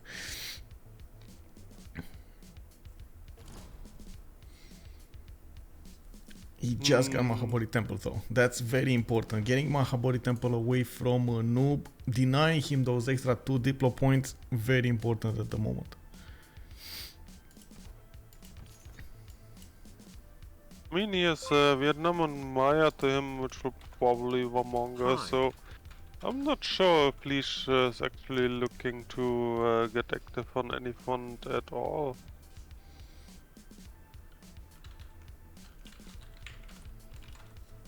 Yeah. Maybe Obrigado, Sabunda. Thank you so much, sir. Yeah, he may just threaten culture and provide gold for the frontliners. I don't think he needs to do anything fancy. This is gonna be a challenge. I gotta say, Lege over here. Yeah. Like, I mean, I don't know, like with late game units like helicopters, you can go on the map so fast as well, like, but this is obviously always up to decision. Like, either Vicky, Portugal... Oh, the city got raised. The city got raised. Vietnam took a city from Portugal, from Khornie, and we didn't see this happening. It was probably Phyrsos over there taking it. That was quite surprising. Yeah, well, I mean, to be fair, it's a really cocky city, right? Like, settling on the enemy coast like this. So I guess Khornie was just like, may as well just take it right now and not put too much effort into defending. Yeah. Oh, give me a second. I'm gonna switch the screen here and go get something to drink. Let's see what's going on here. Well, I mean, there's obviously not that much happening anymore between Rome and Byzance. Like, they had a good amount of fun, and as predicted, others are taking over this front from here. Like, we see Kublai planes out. And, like, there are no Maya units yet, other than a couple of frigates down there, but I think positionally both teams know that There we go. Thank you. that Rome and Byzance are both pretty well and just pretty much have done their job. So they just keep chilling now. Because they cannot move forward without getting shot from the seas or the air, right? So Yeah, this is a stalemate at the moment. I guess everybody's waiting for those fighters to come out from Ben. We do need to see what kind of units he's going to follow this up with, or is he going to use Roman military on the land with him or not. TaskForceFish is getting his military science going, and these biplanes are starting to get some levels going on their side also. Looks like we got some heavy chariot pre-builds here from the fish. Still, parking shots are the mainstay. Very hard to get the science. He's trying. Getting universities now, getting those. It's taken away from his military production. No justice. Rome T800 is waiting to throw Rome T1000 into the melting pot. Yes. What was the next one though? There was another one, by the way. I'm pretty sure there was another level over there that I got developed. Anyway, we do have Vietnam actually starting to put more tons, and he did develop most of his empire here. Looking at the tech side, we do also have Phyrsos on advanced flight in 2 tons. Chuck is going bottom 3 on military science, and we might actually see him try to go helicopters here, just like Justice was talking about. We got quite a few courses on the right side, but he has been building courses and heavy chariots at the same time. So maybe a combination between tanks and helicopters will come alive over here to go against Portugal. Portugal is going to have quite a bit of his plate soon enough. I think he should be able to withstand an attack here, especially with the battleships in the water. Yeah. Ooh. Tom Storm here is telling us that CoC will have the goal to buy 2 planes per turn. That's a lot of planes.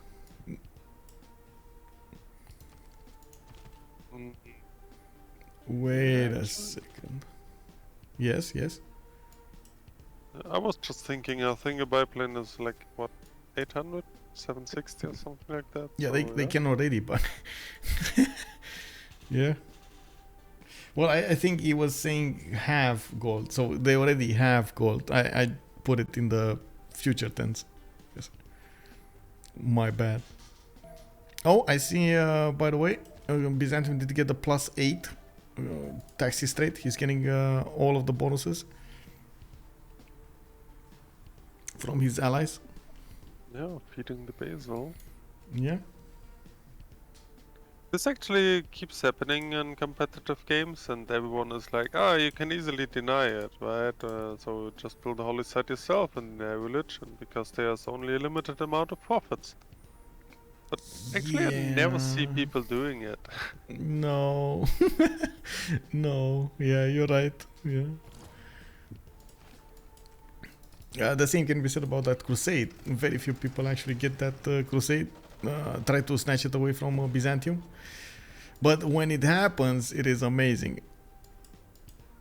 I'm not sure if the CWC is feeling too good there. Yeah, no, especially with those field cannon cores showing up there. But the field cannons of Byzantium are also quite strong.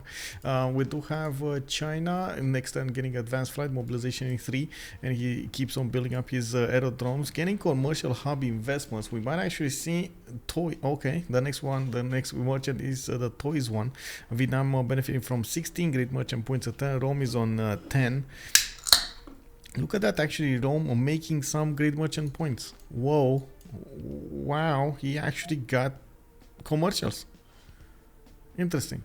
I didn't notice this. He's getting his economy going. Man, fish is all over the place. Simming, attacking, pushing, defending, yeah, settling cities. That's just all over the place. Yes, Sean, planes do stop land units, which is in my opinion one of the most stupid mechanics ever. But you can actually completely choke a tile by putting a plane there. Yeah. I'm a bit curious what's going to happen here with Portugal, because we do see Vietnam's cavs are starting to get upgraded here, and yes, Vietnam is still going to need a bit of time to actually get to helicopters, while he's going to need to upgrade these tanks as well. What will Portugal do here? He's a bit ignoring this Western fact, and I'm very concerned about what's going on here. Especially when you have a 2-tile choke, a 3-tile choke that you should defend. You think it would be easy, but sometimes just the players don't underestimate this. If there was only a unit you can just plug a choke with, we just talked about, right? Yeah, but I mean, yeah. Imagine if there would be a unit there. He doesn't have planes though. He did not go for planes. He's going astronomy now. Scorched Earth in 3. Well, I guess astronomy is kind of over here in scientific theory. He would need it for flight anyway. So we'll see. We'll see if that's actually his place. He definitely has the gold. Is this going to be enough time for him to buy those when Vietnam comes in or not? We do have on the western side England with available aerodromes to deploy the planes to the west side. Not far away to plug the chokes, but at least he can deploy them in the Portuguese land. Looks like Manchester did push out the Spanish coursers. No surprise there. A few pillages here and there. Coffee the mines. Okay, it happened. What's happening here? Oh my god, why? Well, I guess, like you said, that extra trade route is gonna be there anyway, so it is what it is. Yeah, I mean, even if the city just gets raised, I think it's still worth the settle just for the trade route, yeah. What would be amazing if it happens is steel walls go up next turn or something. Doesn't look like it's gonna happen, but oh no, that's never gonna. Oh my god, Nubis castles one turn. He gridded out the top 3. We do have. Yes, of course. I mean, in what position do you want to be in to ever go greedy if not this, right? Yeah. Noob is in the safest spot possible. We do have bombers, fighters coming up from Chinese cities. He's also getting a few flood barriers here, and by the looks of it, we did have a Statue of Liberty finished in Noob 634's land. He is on 12 out of 20 Diplo points. Well, 2 congresses away, but might be 3 actually, especially looking at the score screen here. They do need a significant chunk of Diplo favor to get to Ulyss's level here. Now we do have labs started up, by the way, from England. He did grid out these labs, and we're going to see if that's actually going to put him on par with Phyrsos' science. CoC is also starting to explode here with 350. We got Phyrsos on 341, while no pre-labs he's 338. Not bad, actually. Remember, Noob has Hypatia and Newton. Yeah. Yeah, he does. He does have both. He's keeping along with all of his opponents there. I can't say he has very good campuses, though. He has this. This is amazing. These plus 6, plus 12, I mean, are amazing. But other than that... Well, yes, but actually if you think about it, Hypatia and Newton actually do exactly the same as the one city-state, right? Gives you 1 science per library and 2 science per university. Yeah.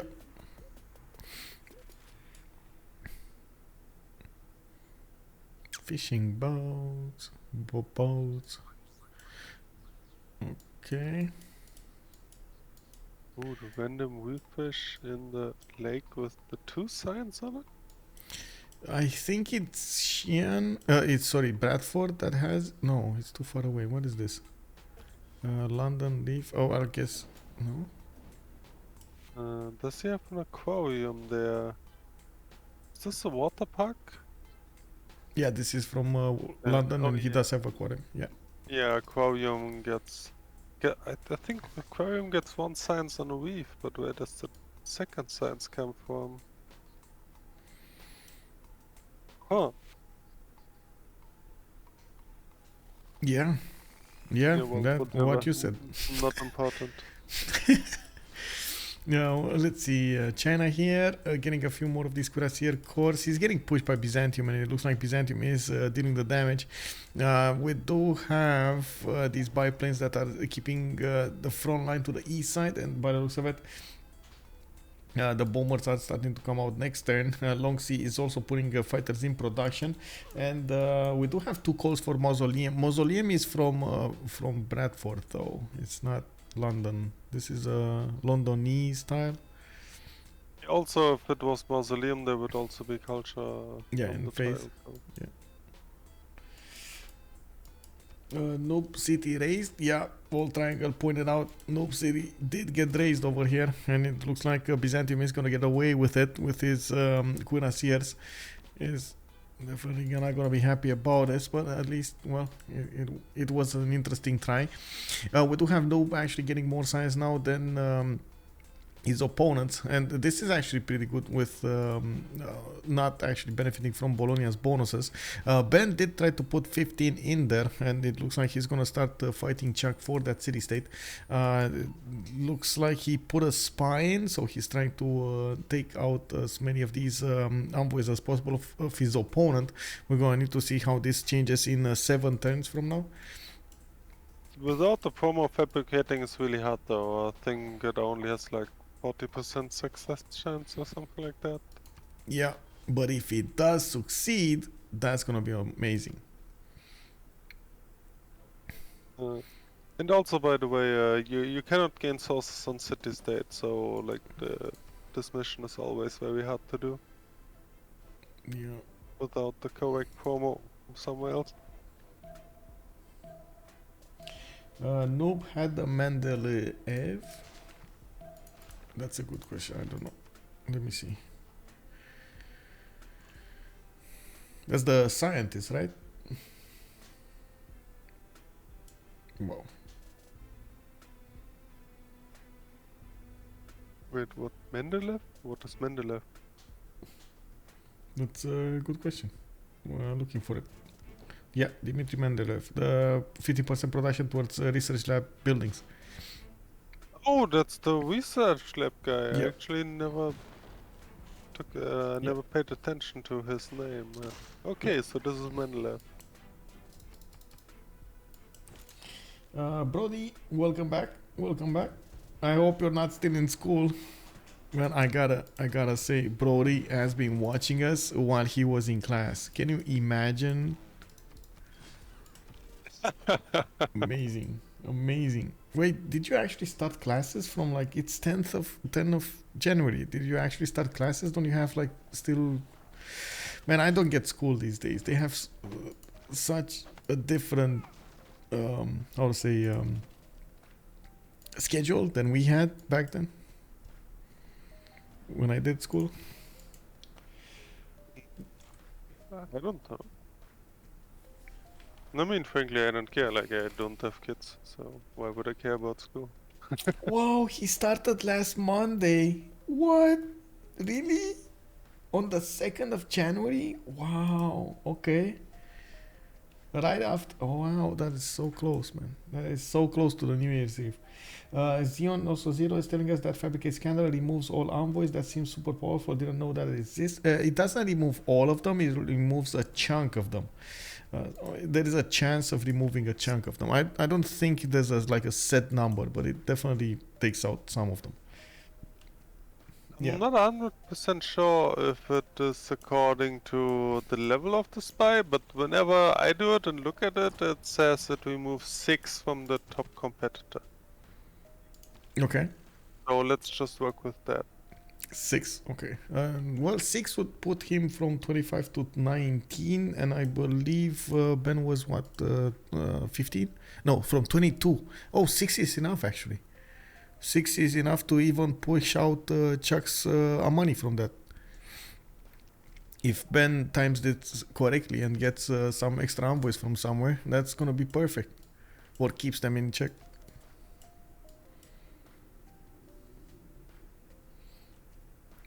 There's I mean, only 6 envoys is still huge, but yeah. there's only an admiral who can erase all envoy but leave the city who used.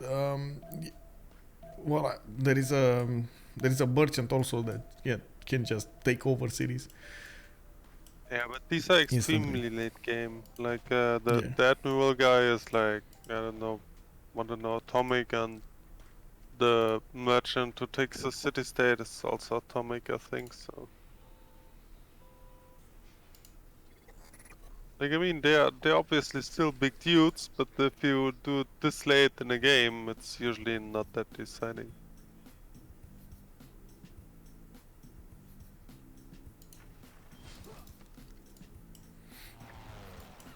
Okay, we do have China starting to tear apart the Byzantium army slowly but surely. We don't have that many units from Byzantium.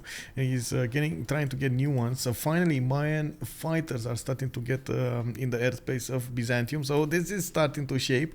That air warfare above Byzantium skies is starting to take shape here. We got more Chinese fighters. We got more Mayan fighters coming up here, and it's slowly getting there.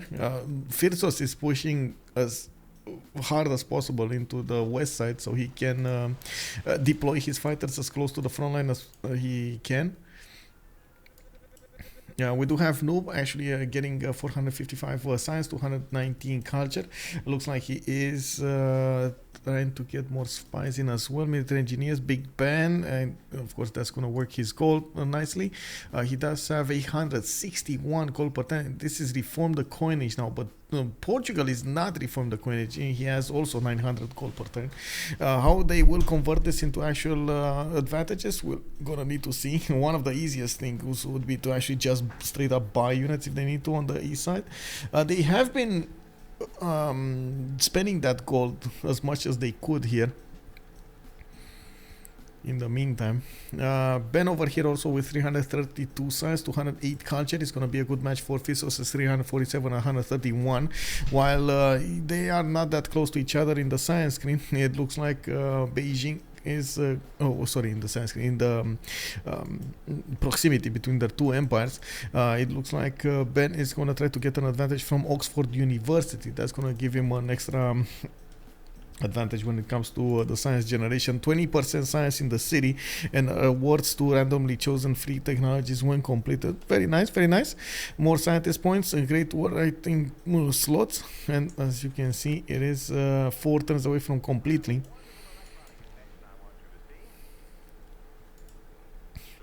Culture victory wise, I'm not even sure that's happening. It's 15 out of 123, and at the moment it looks like it's being defended quite nicely by who's the defender? Ben is defending at 122 in domestics. We do have Lege on 176 tourism. He is starting to get more archaeologists, getting the production queues going, and working on some campus research projects. Lege's just simming here and not really going for CV. He's doing a lot at the same time. There was another city that got killed here. Was it his city? Or you see this? This was a city-state? Actually, I have no idea. Maybe the random Vietnamese engineer just built a water. I don't know. Yeah, it's bamboozling us. It's telling us, you know what, bro? I'm gonna build a road here and I'm gonna make you think what? There was a city here. What does this milli engineer do there? I don't know. Wait, I mean, I'm just looking for some tunnel place or stuff like this. But You could get here a tunnel. wait, is Vietnam Sus or Venice? I think that's noobs, actually. Venice, Khornie. it's Khornie. Oh. Ben also has 11 in there. I don't know why, but he spent a lot in this. Probably kept it from the beginning. That was a bit I of a don't know waste. what this guy's doing there. Like at this point, Lee should have his own milli engineers. You will make an airport. Okay. Oh, wait. Where did these come from? We were just watching this. There was nothing in the choke points. Wow. Okay. Yeah, I mean, sure, that's a lot of production. I mean, not necessarily. Like they might very well just bought some heavy chariots and upgraded them.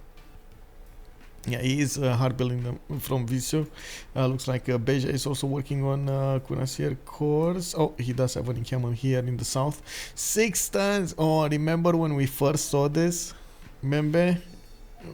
Yeah, it was like 14 years tons ago. Yeah. Oh man, okay, yeah. St. Basil gonna be big. That's what massive gold gets you. Yeah.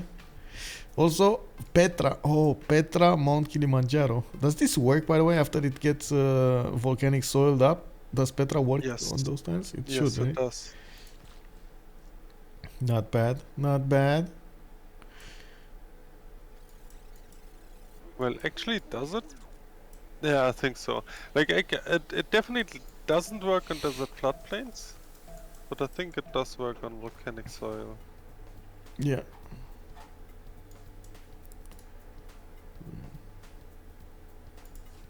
It was actually extremely sad when I found out for the first time. Like, I had the worst battle in history, And I was thinking, okay, I can build Atimonanki and Petra here, and have the real time spawn. Then I found out that doesn't work. Was very, very sad. Yep. Chef Jimo, what gold will he get in his Reina city for building that wonder on the coast? You mean Torre de Belém or which one?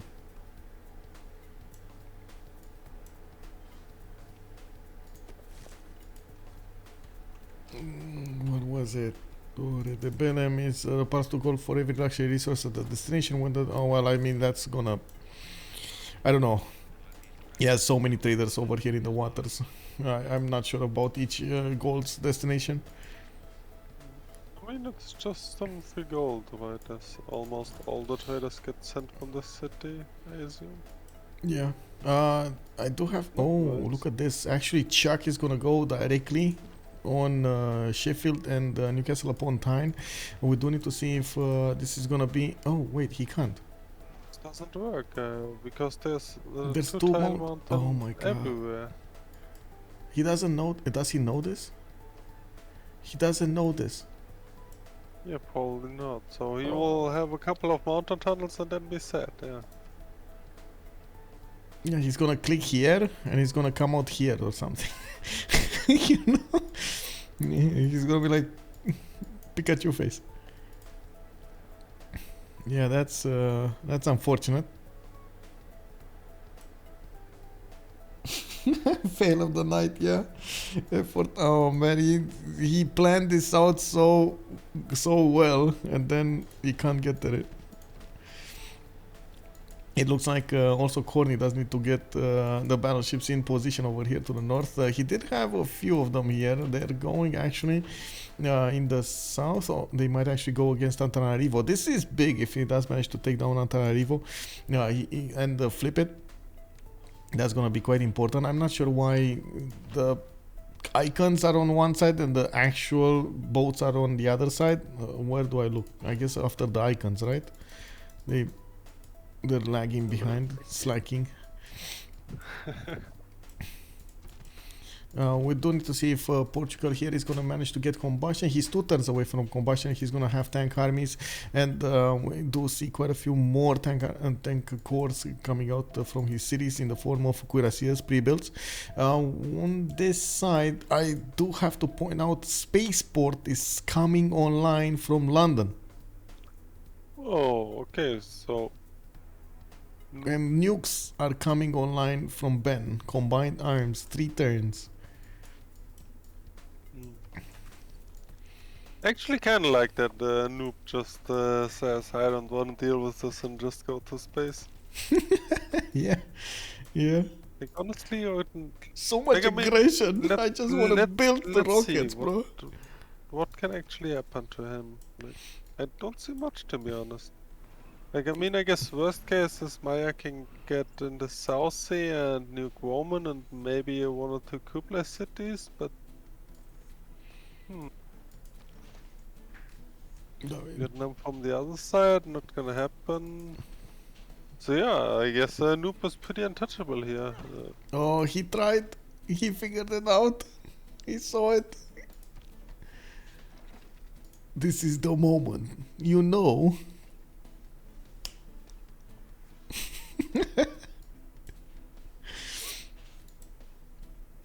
You can take other than this one mountain close to Venice and this one tile choke where the cursors earlier came in, I think there's no way to reach Noob ever.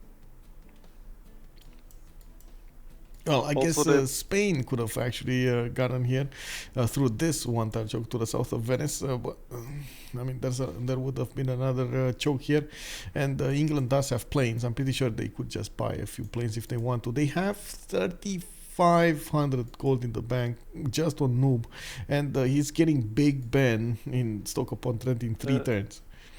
By the way, I'm not even talking about like going over there and killing him, but just get a unit in to actually scout him to be able to nuke. This is what I'm thinking right now.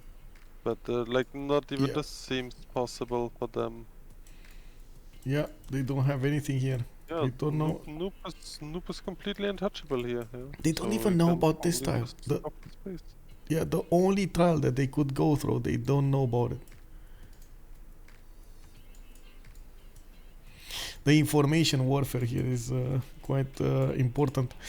China coming up against those fighters of Maya. Looks like Nicomedia is going to be in the middle of all things. We do have Ben getting those military engineers to get the railroads going and retreating a few fighters to get the health back.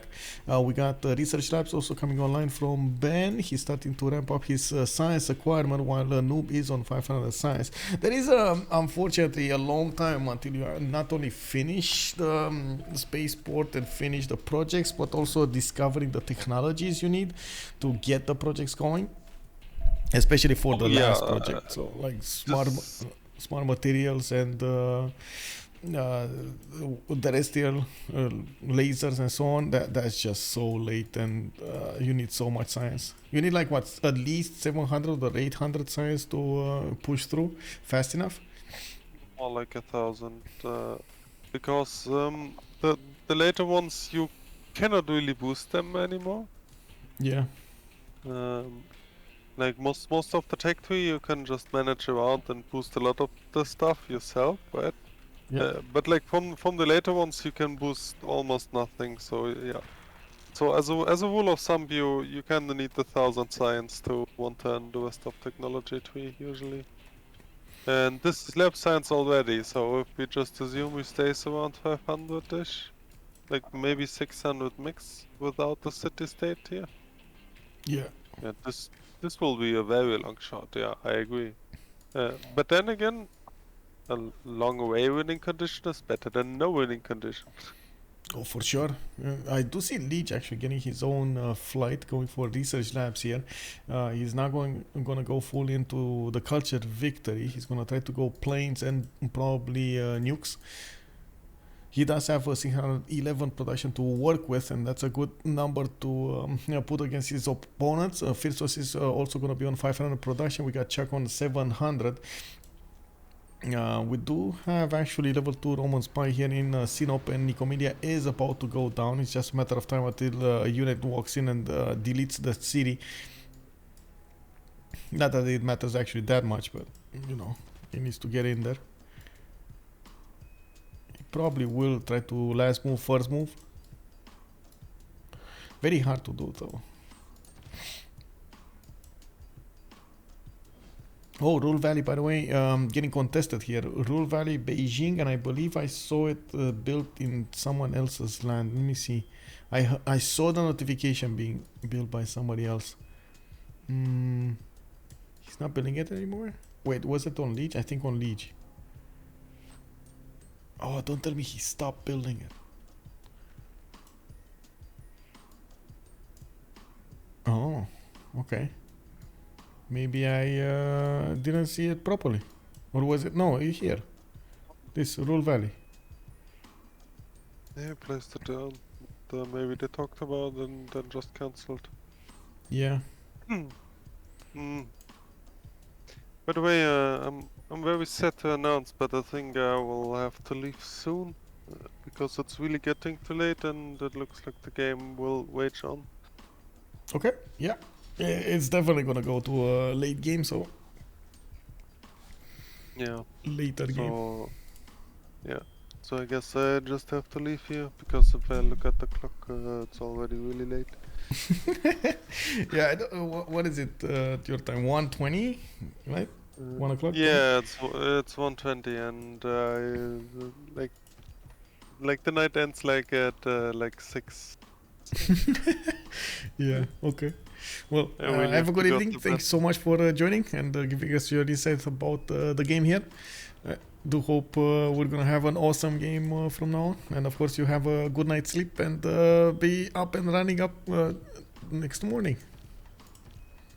Yeah, thanks a lot. Pleasure as always. Yeah, have fun with the rest of the game. Thank you. Much love. Much love. Bye bye.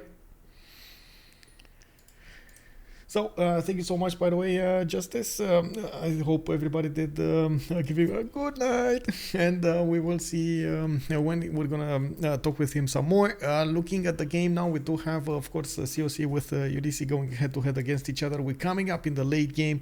We do have tanks going against tanks, planes going against planes. On one side, we do have the first spaceport being put down here from London. Nobody knows about this yet. It will be revealed actually in a few turns when we're gonna see the science victory over here pop. You see, build spaceport is one of the prerequisites. He already has rocketry. He's gonna need to shoot the Earth satellite in the air, and we're gonna see the reveal of the map. We do have Big Ben coming up here for Stoke-upon-Trent. You did notice that Noob64 has been gobbling up all of the gold of his teammates, and he's on 5,500 gold in the bank. You can imagine how many things he can do with that gold. Well, we'll see if that actually comes into fruition here.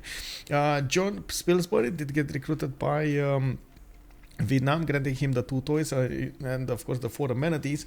We do need to see what great people are going to be taken care of here. It looks like in the that's one thing that we didn't see, by the way. Great generals.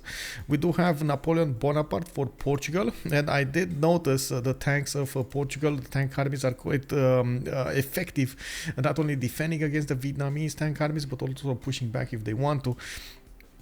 We do also have a general here for Vietnam. It is Dandara, and I do see some observation balloons coming up there next to those artillery pieces. Not a lot of them. So Chuck was preparing for a fast attack, for a very interesting strategy there with the mountain tunnel. He couldn't push through, unfortunately. There are 2 tiles of mountains there, and as you can see, it just blocks. You can't go through. A bit unfortunate that happened to them. You can see Spain has been trying to discover if he can also push through. He is not managing to reveal the land and the scout. That's one of the things that also Justice was pointing out. We do have Rural Valley coming up in Beijing for that extra bit of production that, of course, Ben over here is going to try to benefit from. They do have more science right now, 392 science and 210, but that is before Phyrsos can get his own research labs going. It's going to take a while, and with the difference in production, it looks like Ben is going to have quite a benefit in the next part of the game. We do also need to see how many fighters are going to go over here, who's actually going to win this air war, since we do have quite a bit of them on each side. At the moment, I don't actually see any of the fighters dying. I do see Nicomedia is very low HP. It is probably going to fall to bombers at some point, and a sneaky unit going in. Ben is trying to make the infrastructure to actually connect his railroads with Nicomedia, and then keep on going with other units. Now, he's also getting helicopters. You can see the Cav armies are starting to come out of his cities, and these are pre-built for helicopters. A very fast unit, a very powerful unit, able to take over the cities extremely quickly, especially with the support help of fighters. But they do tend to die very fast to fighters. You gotta keep it in check over there. Be very mindful of where are you placing your units, how you're gonna use them. Air war, woo, yay, yeah, we're doing this. How much production is Beijing? I did try to hover over, but it didn't show me, so let me see. Okay, 129, it's 129. It does look like he has a decent amount of mines to actually improve over here. At least 1, 2, 3, 4, 5, 6 mines, so at least 6 production automation, the 20 production boost he's gonna get. Wait, is it 20 or 25? I think it's 20. Let me see. Rural Valley, 20 production. Yeah, okay. Oh, and quarry, so 7. And the diamonds. Okay, so that's 8 production. When the GDR, yeah, we need to get the GDRs. We got London over here 2 turns away from the spaceport, and we did notice of, oh my god, Noob just doubled that gold. Very nice, 4,400 gold. He's starting to just straight up buy these pipelines and send them to the west side. It just needs enough of those, I want to say, aerodromes to buy enough of these biplanes to close his chokes, and that's about it. He did close off his north here, even though there are some Vietnamese tanks. Now we find out exactly what. Oh, look at that. Yeah, he's going through the tunnel here and he's popping out here. Look at that. Shark is moving these tanks towards Manchester. 80 crews are starting to come out over here in Noob's land. 80 crews are going to be powerful enough to withstand the damage of these tanks. And I do want to see, yeah, there we go. 80 crew, 109. The tank core is 100. Not strong enough, bro. You gotta get big. You gotta get more muscles. Noob is always carrying. Yes, exactly. But that is exactly why he names himself like that. He's always carrying. Look at the sign. Oh, yes. Let's see actually what's going on here. Bologna. We got still Chuck established there with his money. He just doubled his Amari and he's on 44 points. Looks like there's no more spy in that city center, so that definitely sets the deal, sets the tone. He's going to need to nuke this and take this out, even though honestly I don't see that happening. It's just Rome over here on this coast, and we do have mine battleships in the seas over here, just like sharks in the water. Tudum, tudum, tudum. Oh my god, the sharks, man. We do have also China managing to get a decent amount of military engineers on the front line, and you do see he's getting all of these railroads. I'm not sure why he actually went to the right. You see, why does he have a flat tire on one of those military engineers? He just went to the right instead of keep on going forward. Oh well, it happens. Top 1 impression of a sneaking shark in the water. Godspot, thank you, sir.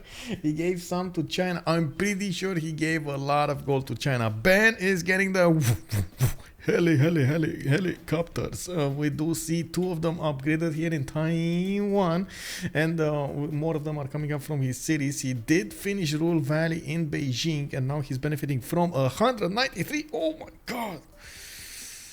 Ooh. 60 more production. Oh man, that's just nasty. We got a bombers coming out here in 2 tons. Is not, man. No, this is I gotta point it out. You know, yesterday Noob 64 could 1-turn bombers from his captain. This is not enough, right? This is not enough. Rao, good evening, sir. COC 1, why keep on casting? I mean, we don't know, man. We don't know until the conceit is dead, and I'm pretty sure there are quite a few things happening throughout the map. We do have chances for Ulyss to come back into this, and not only come back into this, but also how to say get the moves going, get the grooves going. So I wouldn't count this as a COC win yet. We do need to see Tudose on is Portugal far from aircraft carriers? That's a very good question. We do have him just now getting his research labs going. He's going, Ben is going nuclear fission in 2 turns. Khornie is plastics. So he's going bottom 3 over there for the materials. So let me see here, synthetic materials. He didn't go combined arms yet, so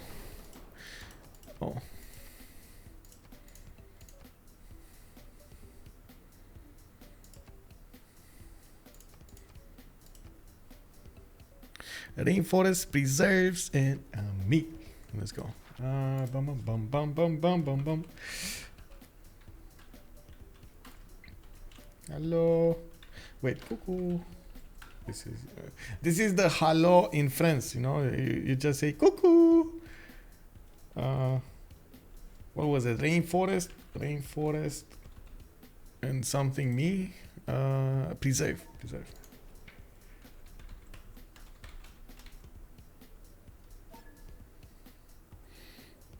Protecting Ben was huge. Yeah. Yeah, the moves of TaskForceFish to protect Ben just to get going with his science, not allowing Byzantium to get in there, was amazing. I gotta say, yes, amazing.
Yes, I can show yields. Thank you so much, Yorkshire culprit.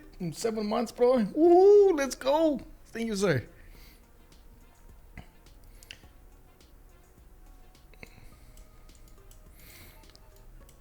Yields. We do have Lege managing to get 855 gold per turn. He did go into a reform the coinage golden age. Phyrsos is in a heartbeat of steam. He's trying to get that production going on 609 at the moment.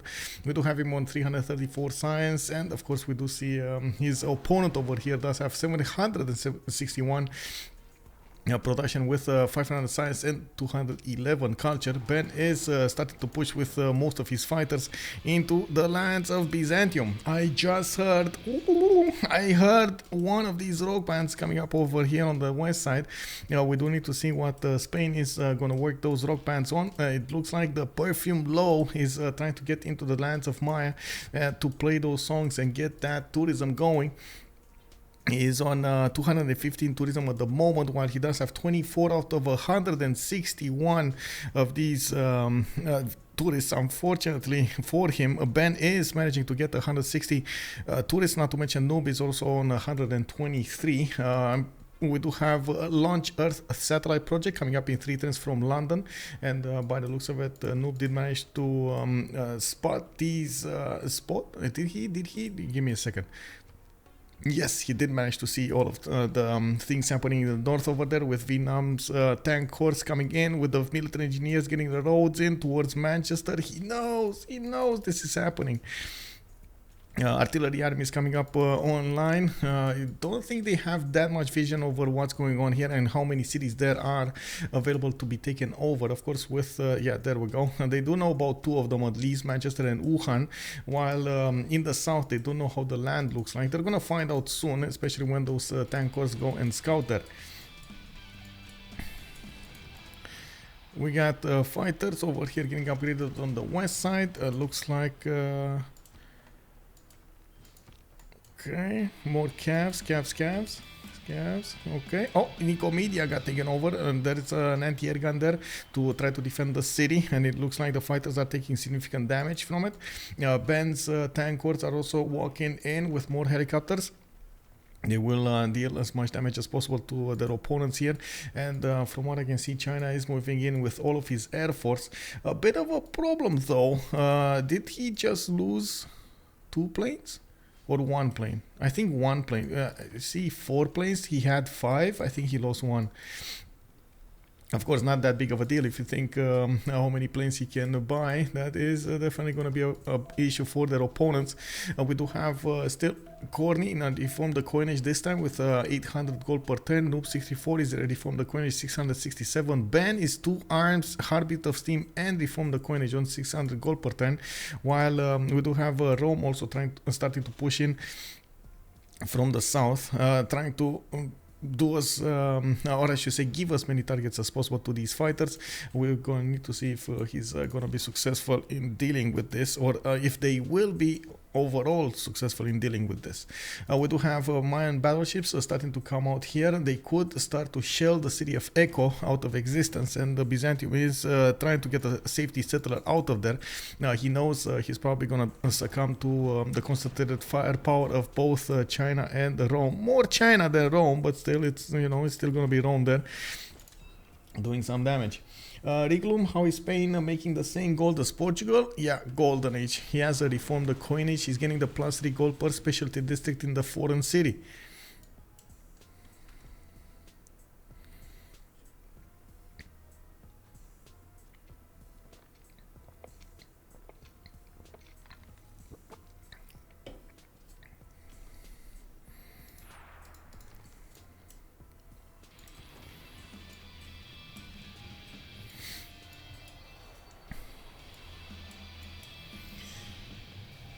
Also, Portugal had to focus building an army, which dropped his stats.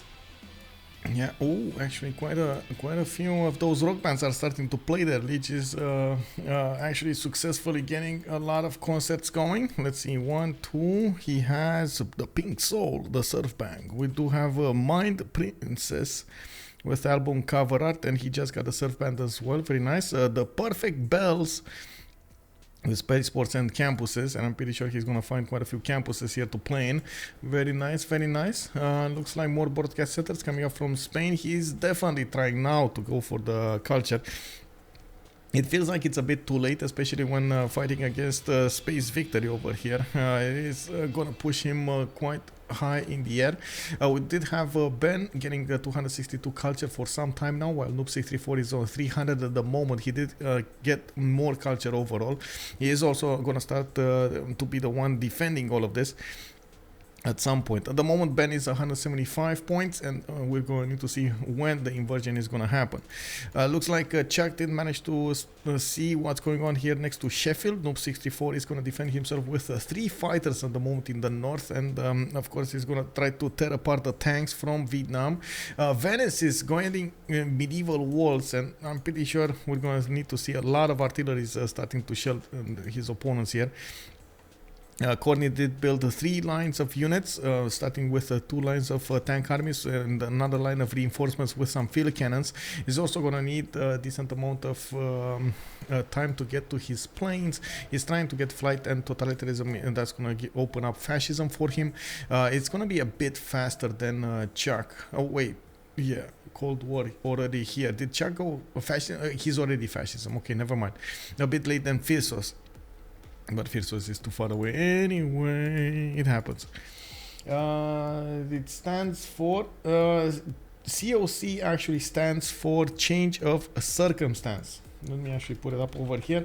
Change of circumstance. Celery on toast. Good evening, sir. Let me see the comment. Yes, you do take very lucky rock bands. Yes, I do have to agree with that statement.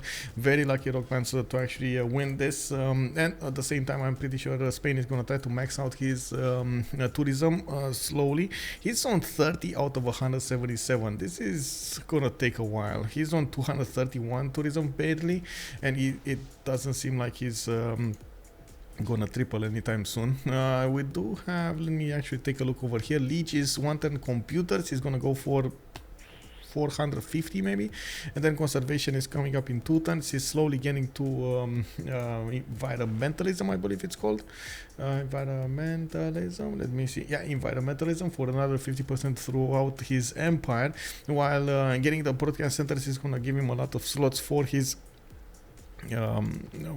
musics to play in. That's one of the advantages that he had from the beginning. He has a lot of these points going for it. Oh, wait a second, he only has 9. Oh my god, what happened to the points? He has 43. Get it out. Oh, I guess no broadcast centers. KW. Oh well. 6 tons Manhattan coming up from Beijing. We do see China is also benefiting from one of these battleships. He should actually send it to help out his teammate over here, Chuck. It doesn't look like that battleship is gonna do that much over here. While of course he is focusing on the front line, we do see him trying to take out these fighters of his opponent slowly but surely. He has a few problems with this. Maya has been bringing in more air power, while we do have Ben doing the same thing. They have been needing to put a few more of these airstrips going, and of course since Ben is more interested in pushing with the bombers, he is taking up quite a few slots for those. Nuke, yes, nuke. We do have the first project coming up here in Beijing, 5 turns away from finishing, while next turn we're gonna have launch or Earth satellite coming up from Noob634. He is gonna reveal the first project finishing. We do need to see launch moon landing next, and of course he needs to go for Mars colony. We were talking earlier about Noob634's need to actually get a lot more science going, and as you can see he's barely on 500. Well, I know I see barely on 500. He does have 371 culture, and he's pushing away all of his opponents over here, especially these tanks don't look that strong anymore against the fighter planes. And the battles just can't shoot up, you know. Oh, did I just hear 2 of those rock bands die? Oh, rip. One of the things also that we need to take into account here, Lege does have 255 faith per turn, and he's gonna try to put that faith into these rock bands. He's also trying to get some aerodromes down, and we don't actually see him benefit from an army. Getting some research labs, and Byzantium is gonna try to get behind him to get a safety settler. Oh man, this settler walked some time. This guy, man, this guy actually walked some time here. He knew that he's gonna fall at some point to China, especially with that difference between his science, his opponent's science, the production. It just, yeah. Lege doing Lege things, yeah. Nobody feeling the whole map is going to be nice. Yeah, I don't think they actually scouted Spain before, so now they're going to reveal exactly what Spain is doing over here. They're going to start seeing not only the wonders but also the placements and the setup for the districts and so on and so forth. So they're going to try to make an idea of what's going on there. We do have more anti-air guns coming online from Byzantium to try to defend against these fighters. We do see Maya did bring 2 rows of fighters to defend against this Chinese attack, while Byzantium is trying to defend these 3 fighters, the airstrip in the north. Oh, he got in there. China got in there with the helicopter. Next turn, it might actually be quite a problem over here. Oh, helicopter dying. Can he get another one? Oh, he can get another one. Yeah. Lege plays to be the most powerful player on the map by turn 100, which is often too late. Well, not always. Come on, guys. Not always. Don't be like that.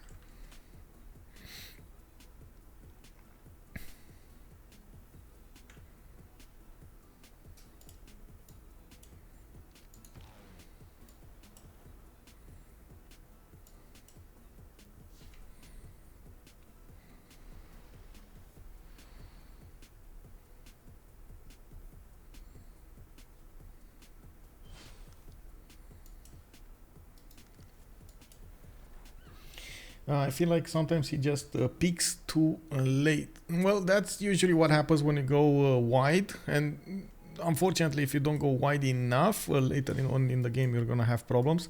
It's a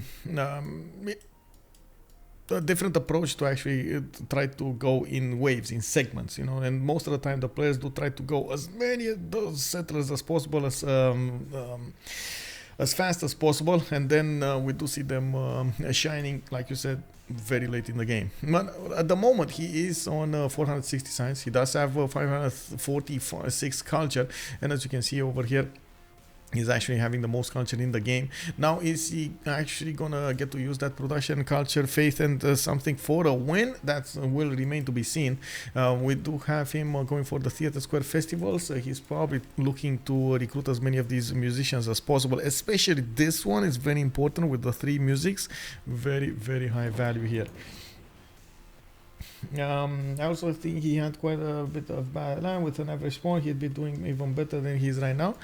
It wasn't that bad, and he did manage to, like, Mato Tipila over here gave him such a good tempo at the beginning. That holy side play was wow on Lege. Not usually what we see happening on Spain, but it definitely paid out. He had the goal, he had the faith, he had the cities, he had the production, he got Colosseum, he got like so many things snowballing out of that. We do see, by the way, this got converted back. From what I can see, it got to push back all of the most of the fighters, 3 of the fighters of Maya, and right now Maya is gonna need to reposition a few new ones over here. We do have China bringing in and getting some more units on the front line. He definitely needs not only tanks but also new helicopters to go on the front line and the core up. And remember, this is Ben playing with one hand. So you gotta one hand is in his splint, so you gotta You gotta take that into account. From what I can see, China is tearing apart the armies of Byzantium that were left all alone over there on the front line by those fighters retreating. And now we do need to see where China is gonna hit up next. Constantinople is getting defended by Governor Victor, and I do see an anti-air gun here. I do want to see if he has the 20%. Yeah, he does have the plus 25 bolstered anti-air defenses. This is an extremely hard city to go through for the fighters. The fighters actually die.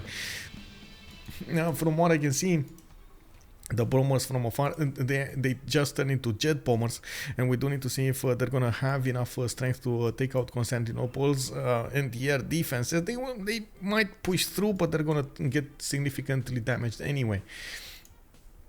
Quite a problem.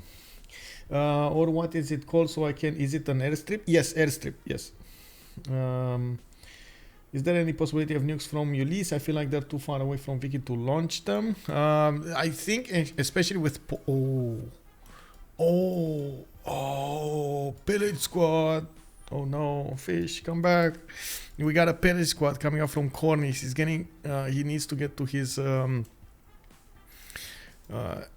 he needs to get to his... oh my god, helicopters. And from what I can see, Portugal is getting pushed quite strong here by Vietnam, while Portugal does have a problem getting to oh no, next turn he's gonna get advanced flight. He did get a few biplanes out. I'm actually surprised we don't see... Oh, I see, he doesn't want to sacrifice them to the fighter gods over here. Yeah, if only he had these fighters before, you know, if only. I guess it's fine. Still gonna get 3 tiles. Is to be extremely careful here. I'm actually a bit surprised we don't see the air guns. He should have, yeah, he should have the tech. Score screen, 1800 gold on noob. We do have them still getting a lot of gold every turn. Launch moon landing is coming up in 4 from London, and slowly Noob 64 is discovering those late game technologies. In the science screen, we don't actually have them going for even nanotechnology, not only smart materials here. It's gonna take a while, and I do want to see what's happening in the culture screen. He just jumped up like 20 of these in domestics. He's on 150, while Ben is 180. He's gonna get the lead at some point. Yeah, the airstrip is being made by a military engineer. Roman Holitos, good point actually. Looking at the Diplo screen here, he's 14 out of 20 points. Nope. I don't remember actually if he got the last, but I think he did, right? He did manage to get 2 points. He was on 12 out of 20 and he got 2 more Diplo points. That wasn't enough though. Do they have... No, they don't have that much Diplo favor anymore. How many cities do they have? 1, 2... The city state looks like it's on Ulyss's side, so the Diplo favor is gonna be skewed a little bit there. Now on Ulyss's favor.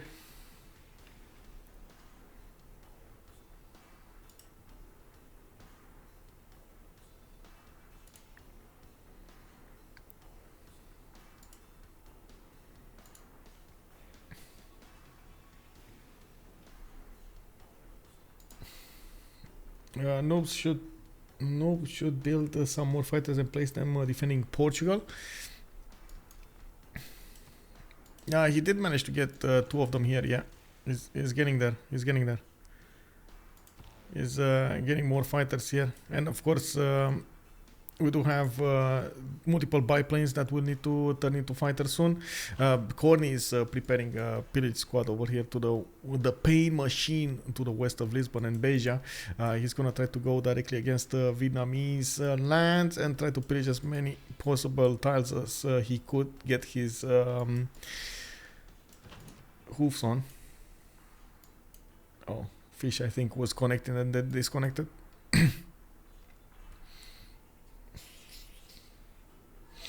Is it too early to predict wind condition? Yes, it's a bit too early. We still don't know. So many moves can happen. As you can see, Chuck is trying as hard as possible to go through Portugal. praying that Khornie is gonna make a mistake. We do have getting a decent amount of planes out. Yes, he could reposition a few more to the west side. If he's gonna do that, we don't know. We do have China pushing forward towards Maya, forcing Maya to defend over here to the west side. More fighters are coming off from his cities, and it doesn't look like he's gonna go for nukes. He is gonna get nuked on return though. Beijing is definitely gonna nuke his opponents here with the 2 turns getting Manhattan Project. He's not gonna be that far off from actually throwing a nuke on his opponent's cities. I'm actually very curious where is he gonna throw that nuke. He does have multiple military engineers that could help him out put down missile silos and not need to actually use the jet bombers for that.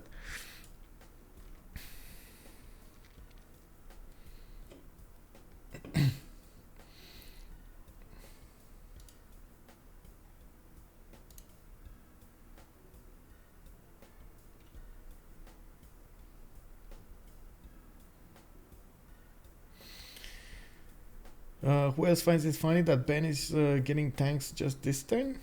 Wait. He does have tanks. He did have tanks. Oh. What? Am I missing something?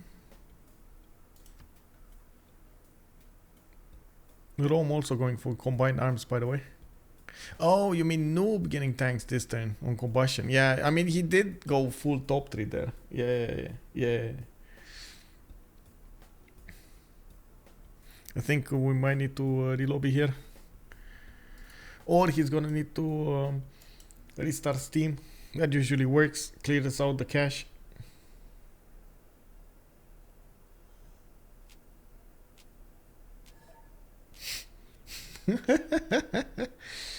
Phyrsos throwing an idea over there.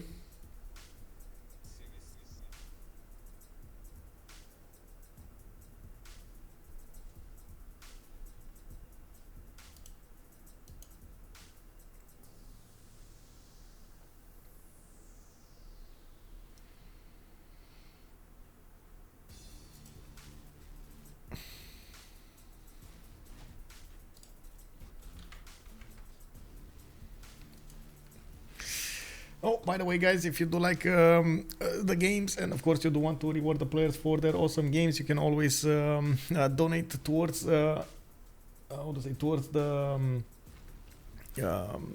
prize pool. We do have $500 for them at the end waiting, and of course we do want to try to reward them with as much as possible. You can always take a peek at news, or I could actually share you the the link right here. It's a PayPal me link. There we go. There we go.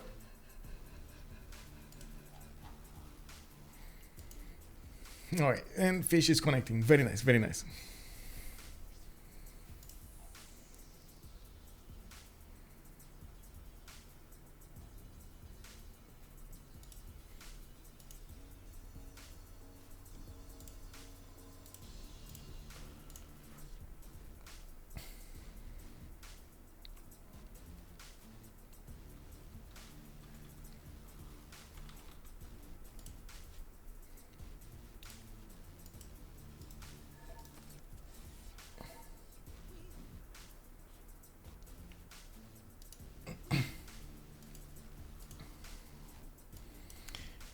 English settler in the water south of England. Wait, England?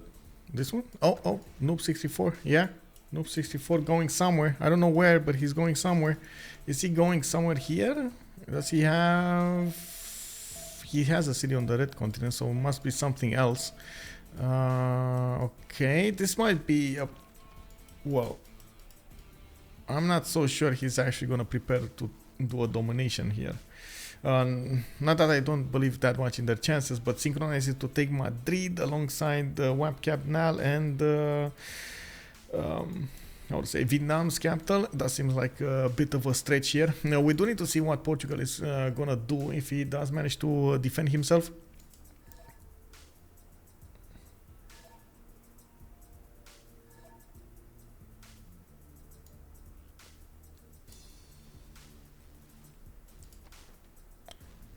Khornie moved out. I don't know from where. I don't even know. Did he had a city? Oh well. Oh well.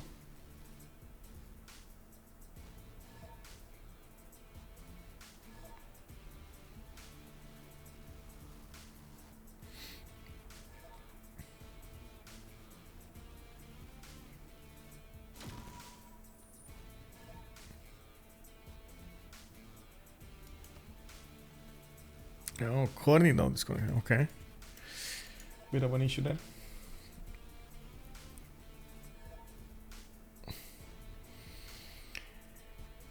Yeah, maybe going to settle eastern Rome. Yeah, might be. Brody getting settled, ready to settle uranium. That might.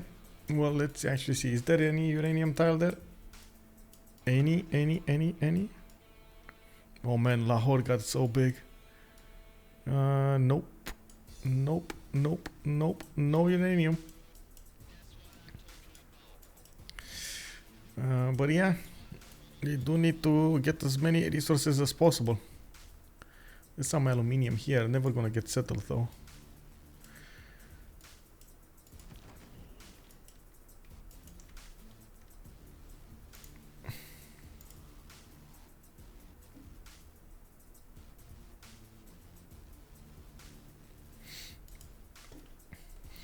I would get so tilted if I was playing such an unstable, stable competitively. Well, they are playing for how to say, quite a few countries in the world here, America and Europe.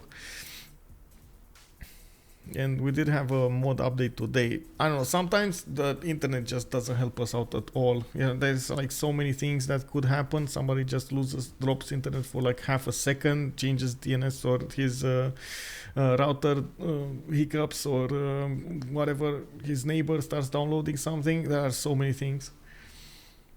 Yeah, exactly. US, France, UK. I believe it's also Germany. Yeah, it's Germany also. Ben is probably from, yeah, he's from Germany. Khornie also from, I don't know if actually Khornie is in the States or Germany. I know he has been moving quite a bit, so it's just if multiplayer has issues too, bugs, mods. Sure, I'm not so convinced that is. It's still the internet. If there would have been issues, that many issues on I would say the game, I'm pretty sure we would have seen the same issues like fire access crashes and so on in a LAN environment, not only in the internet. So those tiny islands have not been settled so far with aluminium. Oh, these ones, yeah. I don't know why actually Noob didn't settle this one. It would have been another continent anyway, and he just wanted to get in the face of his opponent and lost that city. I guess it was a bit of a mistake there.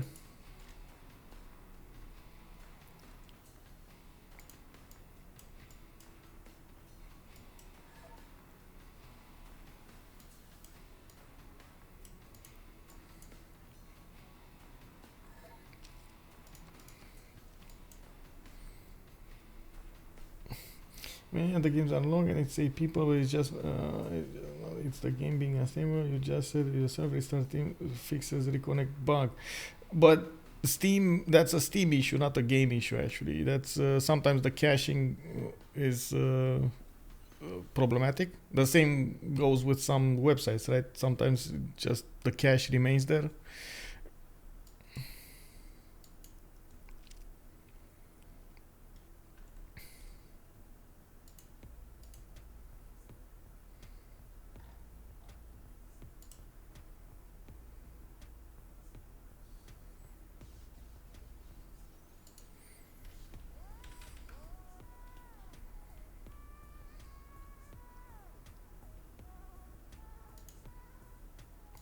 Yeah, it looks like his team actually went down.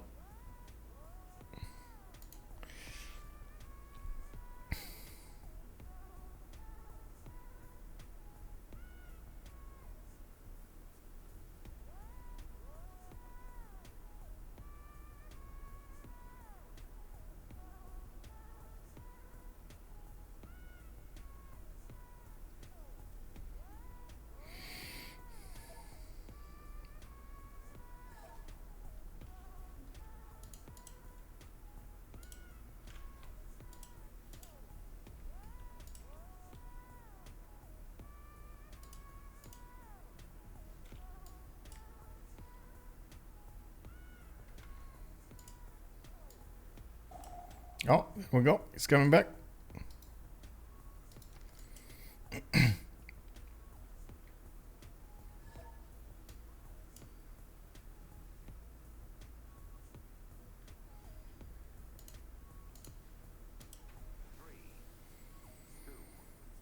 COC planning on going for potential dominations? I was thinking the same thing, but I'm not so convinced they can actually put it off. Like, they're gonna need so many nukes all over the place to actually get that going.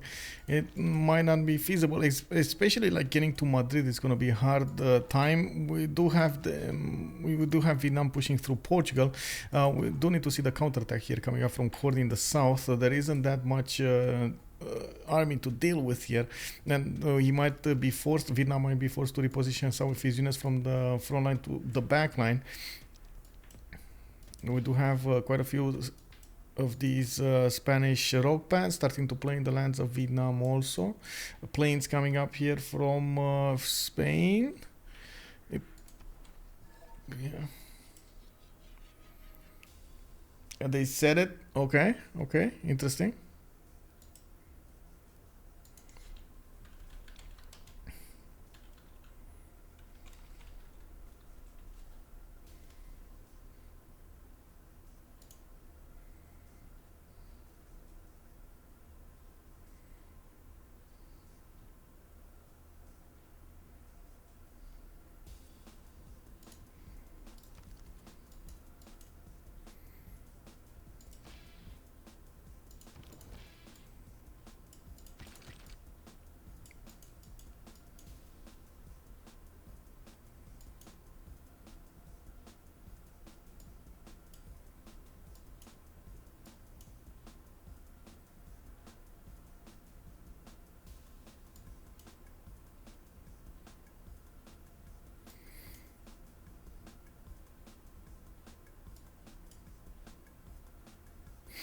Alright, so we're just a few seconds away from seeing this, but Phyrsos was saying, Czech was saying that Phyrsos went outside because of a headache. He's trying to, get that mental attitude back.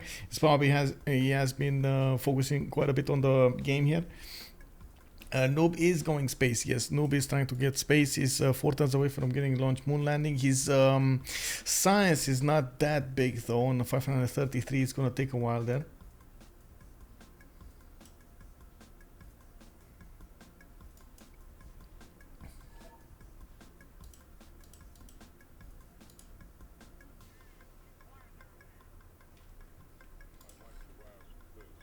Okay, there we go. Coming back.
Why share what COC is discussing on stream? I believe they're talking about Noob64 streaming. We can actually give him a big shout out over here. Let me see if I shout out. Hey, good evening, Elsox. Good evening, sir. It's gonna take a while. I'm not sure exactly how long the players will take to actually win the game or lose the game. We do have them still going strong at 1099. I am expecting at least 120, so we're gonna see what's going on there. And let me see if I can get this shout out here. Noob634, is this him? Yeah, big shout out to Noob634 over there. If you want to join and watch his stream and so on and so forth, please, if you do not give any information from this stream to that stream. Do not do that. That is gonna quickly go sideways for everybody. Please do not do that. Also, yeah, he has been streaming quite a bit. Yeah. Okay. Also, looking at what's going on here, we do need to see how Khornie is going to defend against this attack from Chuck. Vietnam is bringing more military hardware there with multiple artilleries and air guns to defend himself against the fighters of England, and we do see more of them are coming on the front line here. Now, this was the turn that Portugal did manage to get the fighter technology, and he's gonna need to reposition some of these fighters on the front line so he can keep the tiles how to say in check. It's very important to get as much anti-air defense as possible, especially since he's gonna need to find the Vietnamese fighters attacking into him. He's gonna need to get these anti-air guns there and so on and so forth, and I think he just bought one in Visio, if I'm not mistaken. Now he's going for combined arms. So looks like Khornie is going, actually Noob64 is going nukes, while while Khornie is going for helicopters. He does have 1, 2, 3, 4, 5, 6, 7, 8 of these possible helicopters here in the south, with a few more of these cavs coming up over there that could turn into helicopters. He needs to army them up if he actually wants to be very effective against Vietnamese units and not die very fast. It's gonna take a longer turn than usual to get everything going, but it should be fine, and I do hope they're not gonna desync. Next then, Manhattan Project coming up from Beijing, and we do have possible nuke fest. Oh, 4 turns actually, 4 players desynced. Wow, including me.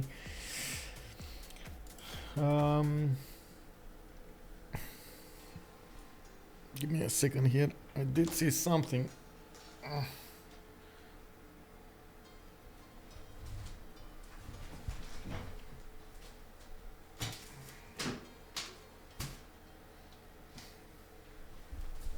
There we go.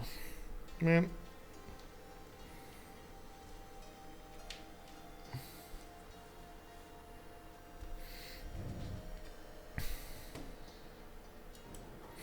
No, I desynced and I have the Dark Age. No, where are my colors? The golden colors. Wow, okay, I guess we're just gonna relobby. Everybody manually disconnected. Yeah, desync, we're gonna manually reconnect.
Okay, we're getting back into the lobby here, slowly but surely. Okay.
Okay, everybody getting in, getting in, getting in.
Ooh, wait a second. I'm pretty sure I didn't see any 0ms anywhere, so why is it not loading for me? Well, I do hope it's gonna load at some point. I'm just not gonna click anything, guys. Not gonna click anything. GDR spam? I hope so. I hope we're gonna see. Oh no. Lege disconnected. Did he not see somebody maybe? And it wasn't connecting or something? It wasn't loading? Okay.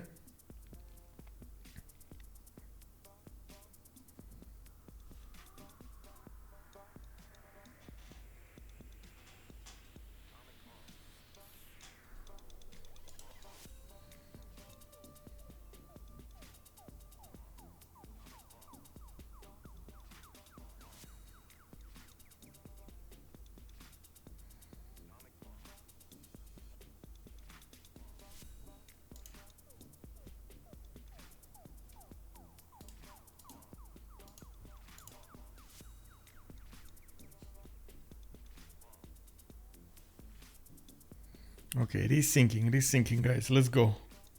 Now it's loading.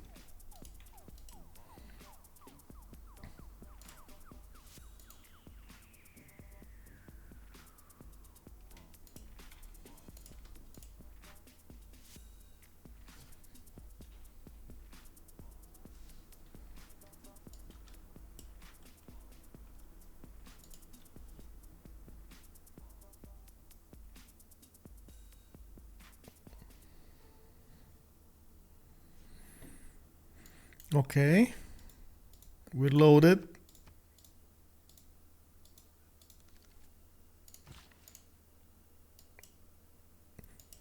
We're loading. We're loading. Getting there, boys and girls, of course. We're getting there. Oh, there's a Chinese settler going to the west. Oh, he's gonna try to nuke Spain over here. Okay, I see what's going on. Yeah. We got the fighters also getting deployed to the west. Oh, yeah, the Phyrsos is crash. Rip. Yeah.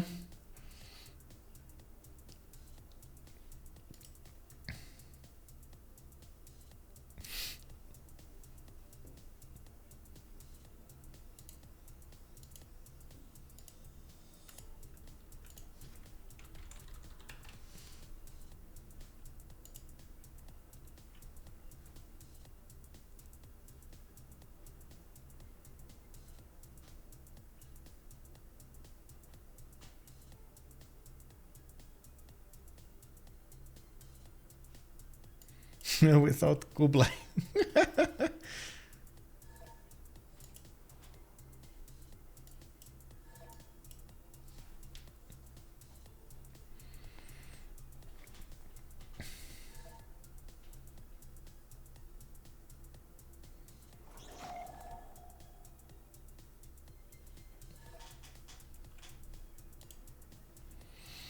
Lege would hit himself when he reloads into the game as no to review the game and sees the mountain they could have passed through. You mean that one tile? Yeah, that one tile. This one tile over here. Oh yes. He never. I think he saw it now. Didn't he see it? Yeah, they did see it. They did see it now. Look, they know about it. Yeah, and there is a Vietnamese military engineer also there, but it's going back. Yeah. There was a mountain. Yes, there was a one tile mountain joke they could have passed through, but they never actually saw it. They never saw the other part until we had tanks coming in from Vietnam to check out this south of Venice.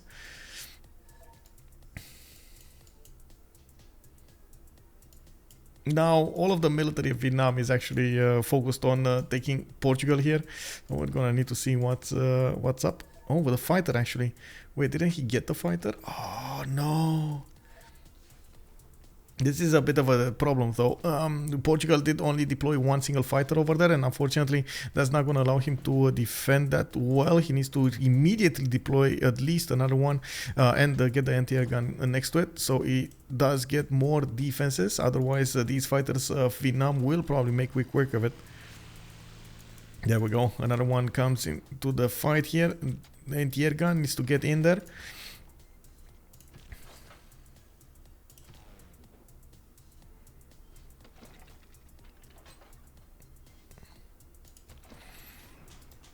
Okay, there's enough promotions there to get going. See more of these fighters trying to take away the artilleries that were not really that defended. We do have... what is this? Abu.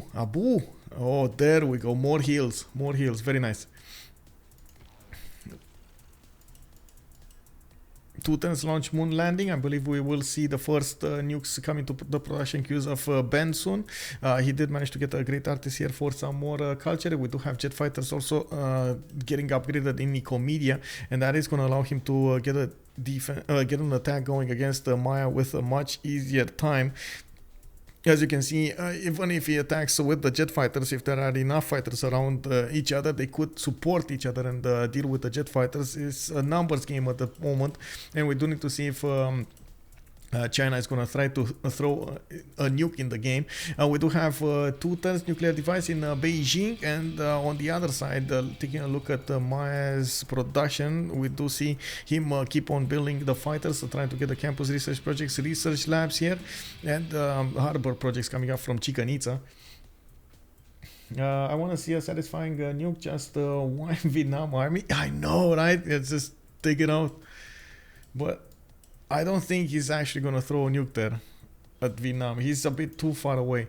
The only one that could ideally throw a nuke here would be England. There was actually a Chinese settler coming around here to the north next to Venice. This is extremely curious. What is he gonna do? Madrid is still far away from actually being attacked with a nuke, and yes, he has the same problems going on the other side because of the mountains. Doesn't look like that's gonna happen, to be fair. Nuke the city. Yes, nuke the lake. Nuke the lake. Have you guys known about nuke the lake?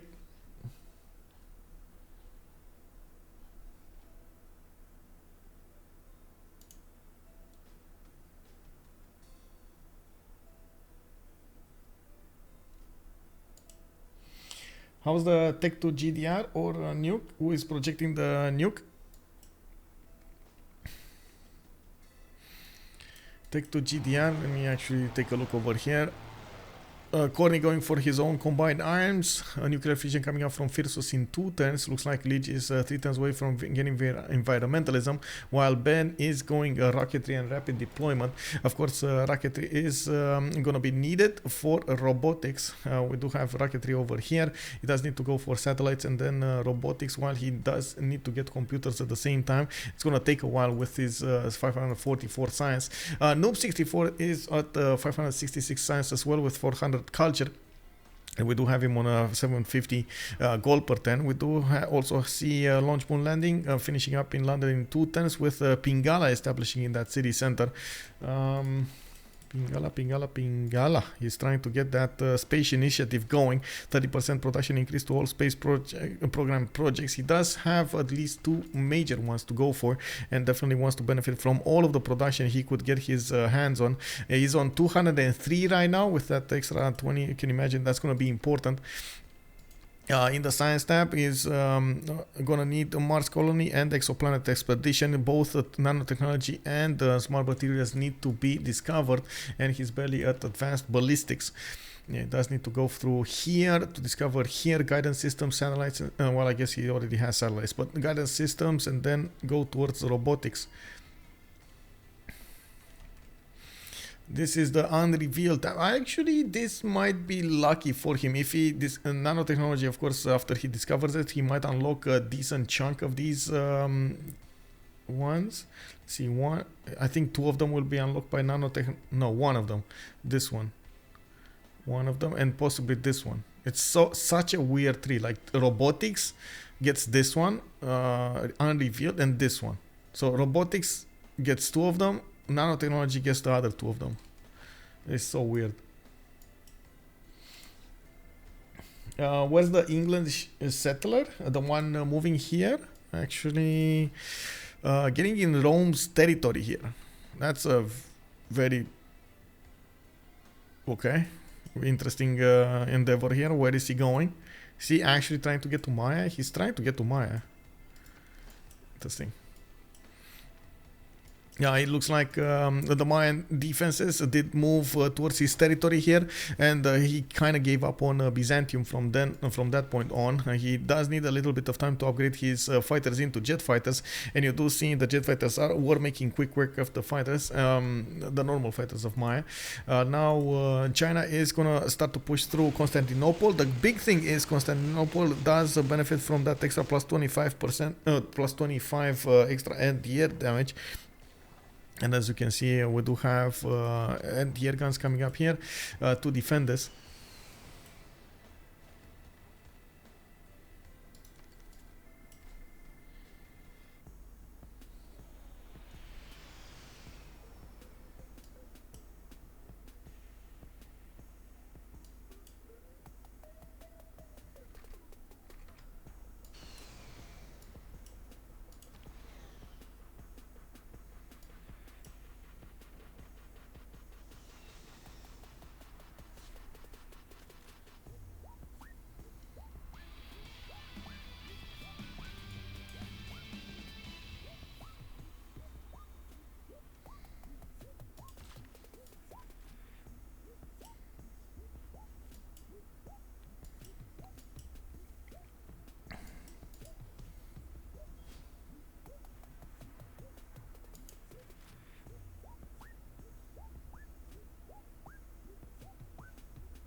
Yeah, the sounds of the rock bands.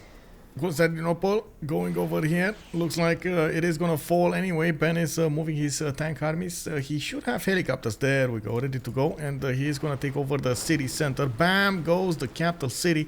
The first capital of the game has been taken over, and slowly China is trying to move forward through the next ones. Sinop, Thessalonica, Nicaea, Adrianople, and Antioch are ripe for the taking. In the meantime, we've seen a lot of the settlers of Byzantium go out of his lands and trying to get as far away as possible from the front line. He has 1, 2, 3 of them going in the north part of this territory of this map. 4 of them actually, even another one coming up here soon. So I'm pretty sure he's still going to remain alive until the end of the game. I do have a noob actually getting a few more science points there, and it does look like on the western side we do have more stable front line, especially after the planes that have started to appear over here. It looks like Portugal did stabilize. We do need to see a few more of these fighter planes come online, and a few more of these anti-air guns get onto the front line there. Portugal is getting hit by multiple sides and by these Vietnamese fighters, and you can see Khornie's fighters are taking quite a beating over here. And we do need to see if there's ever going to be a nuke being thrown into the mix. I really would like to see one of those nukes being thrown. Still, there's a lot of gold generation, a lot more gold generation on CoC's team than on Ulyss's team. Unfortunately, we do have a decing here from Khornie. Yeah, it happened. And we're pausing just to let him come back. We should have the first nuke of the game here on Beijing. Yeah, no, not here. Oh, where is it? Oh, there we go. Ben But Better has the first nuke. And we're gonna see if he's gonna use it with his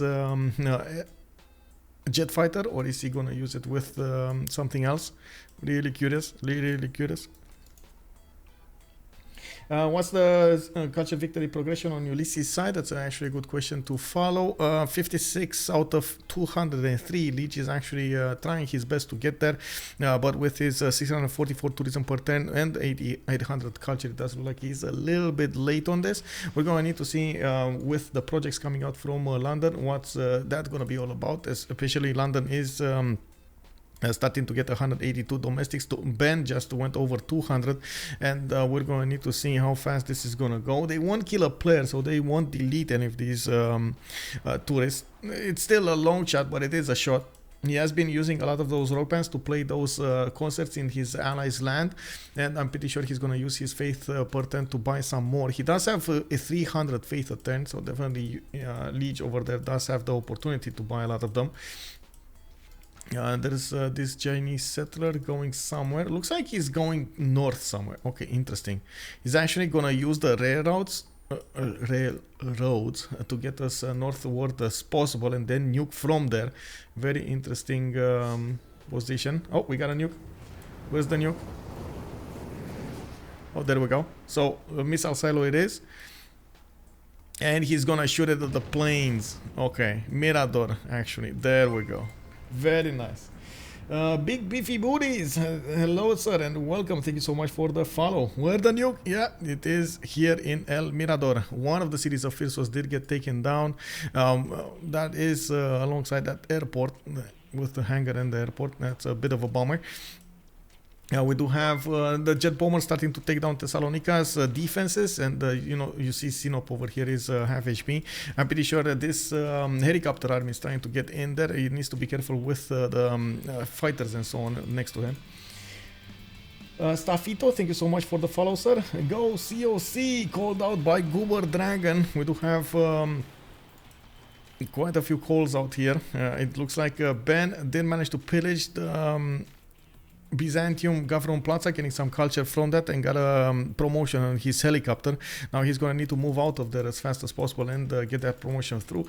He does have another helicopter army coming to pick up the slack, and it doesn't look like he's actually going to manage to get into Mirador. There are multiple planes here for him to go through.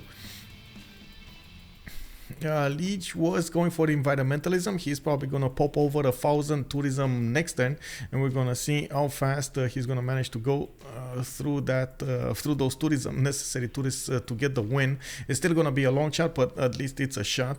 It does have nuclear fission coming up in 2 turns, and by the looks of it here, of what's going on over here, it does seem like Chuck is getting invaded by multiple helicopters. He has his own helicopters, and we're going to need to see how Khornie is going to try to pillage all of this opponent's land. He's using some battleship armadas to take down some of the strength of these units and forcing Vietnam to use that production into more units. Any culture defense? Well, we do have Noob on 476 culture, and he's also on 625 science. He's getting as much as possible those projects for the science. I'm pretty sure he's going to work on nanotechnology soon, and he's going to get those projects in. Guidance systems, we got space race. Okay.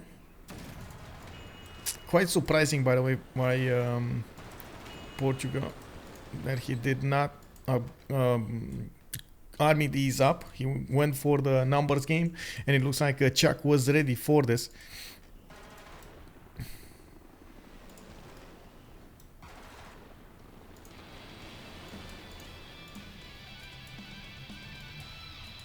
So many, by the way, so many. Wait, no war department? No war department on Khornie. He's not healing his units whenever he's taking down an opponent's okay, but he does have fascism. He just didn't have time to build it. He's focusing on this flood barrier in 5 turns to not lose his campuses and Diplo quarter. Oh, that boom goes the fighter.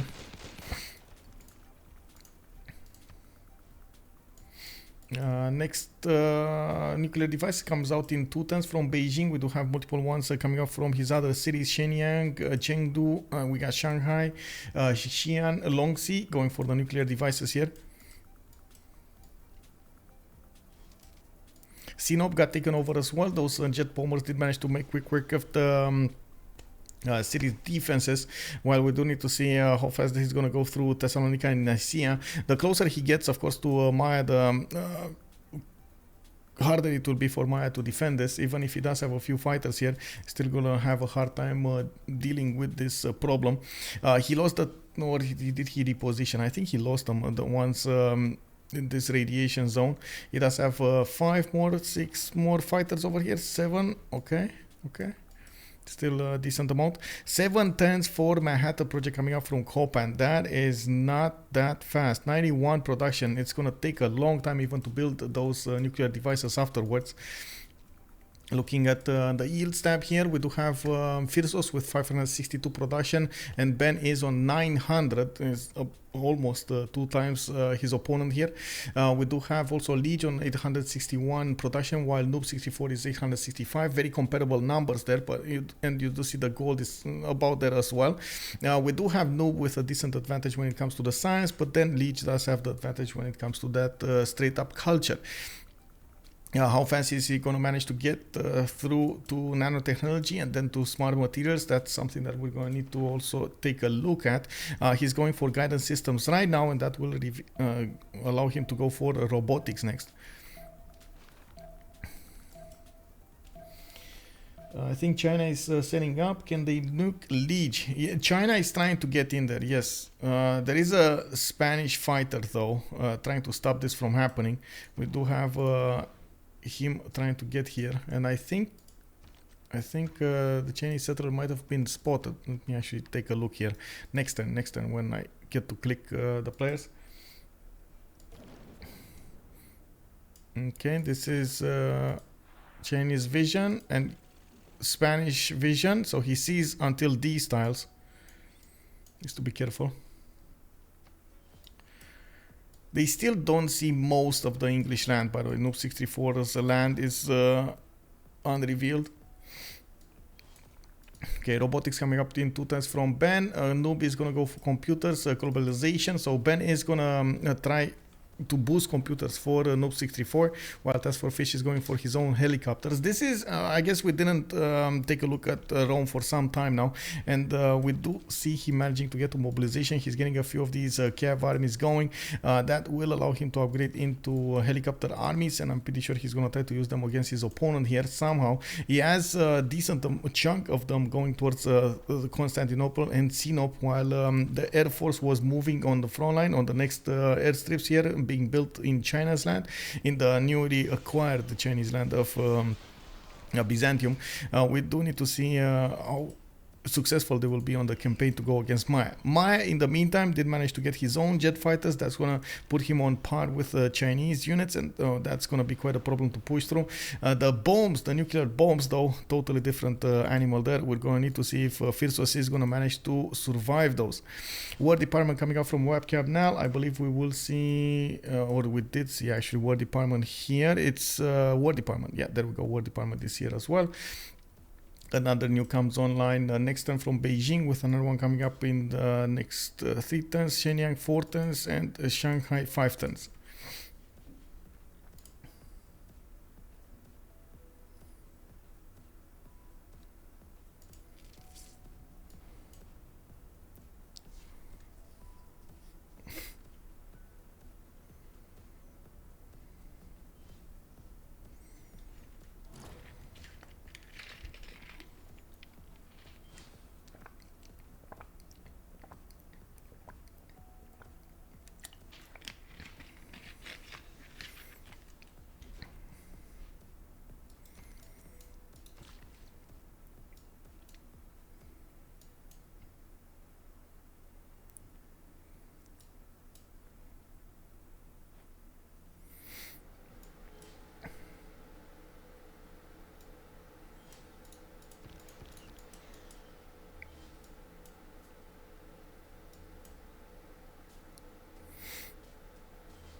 No Diplo victory inside. No, I don't think they will actually get to the Diplo victory, but that actually brings me up to another subject. Who did manage to get the points here? So Noob lost 2 Diplo victory points, but he did manage to get the points from voting against himself, probably. Let me see. Noob. Yes, he did vote against himself, so he gets the points back. He gets the 1 point, I guess. And on this side, B Rainforest, it was Rainforest. Okay, so he got that one, and this one he probably missed, the encampment. They couldn't get this one. Oh wait, they did. No, they did win this. 33. Yeah, they did win this as well. So 3 of them went down. Ooh, capital of Maya just got nuked to smithereens. Wap cap now got taken out. Bam bam. We don't need to see if Maya is going to manage to defend his land here, but losing the city centers is going to lose him a decent chunk of that production. And we do see the moment Phyrsos is benefiting from 537. I don't think it actually updated. Of course, his the 2 cities are not going to get to work that much anytime soon. We do have Ben actually deleting the set to the south of Sinop, and TaskForceFish is just waiting to upgrade all of those helicopters. On the west side, Portugal was pushed back from Vietnam, but that actually slowed down Vietnam considerably. Now we do have English jet fighters coming up to attack these artilleries from behind, and we do see Vietnamese units are starting to take a beating over here. While they were numerous, they were managing to push through a little bit through Portuguese units. Now when those jet fighters start to come online here from England, looks like the tables have turned. We do need to see if Portugal is going to manage to get more of these jet fighters on the front line. While he does have 2 of them upgraded here with full strength, he's going to manage to take the war to Vietnam's borders. Manhattan project coming up from London next turn. We did have another Manhattan somewhere around here. No, I know Lege was working on it, wasn't he? Going for rocketry, going for professional.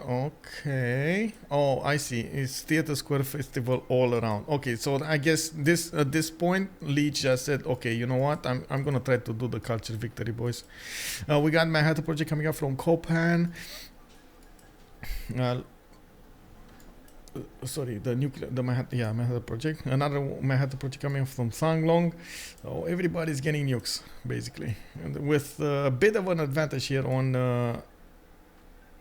Ulyss, on CoC, because they did manage to get there faster with China.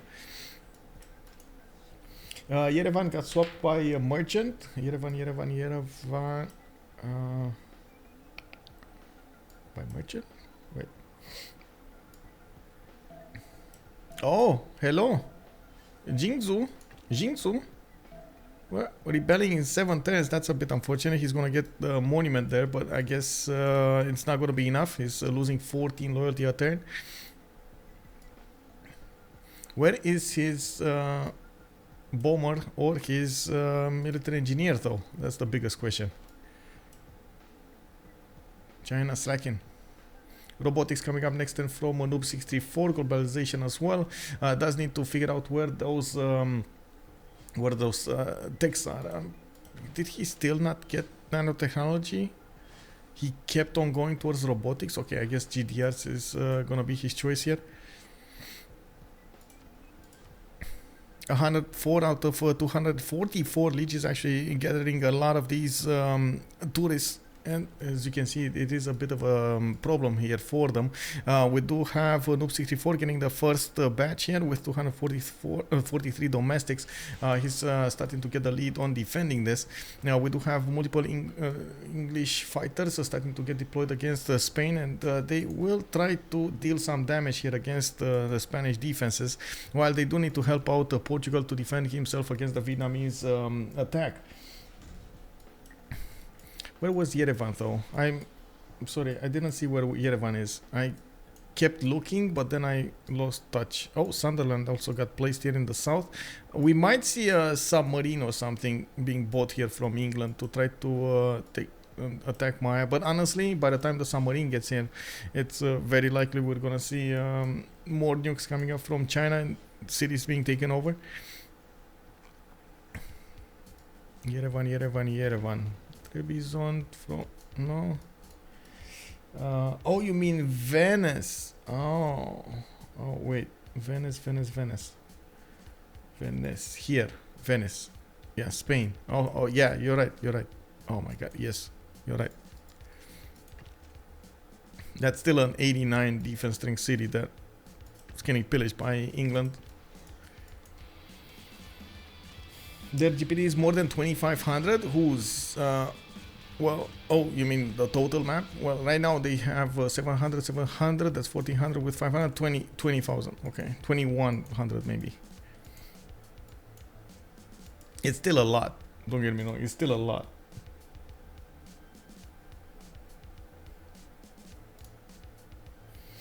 Bomber north of Venice? Yes, that is a jet bomber. And he will probably nuke Spain.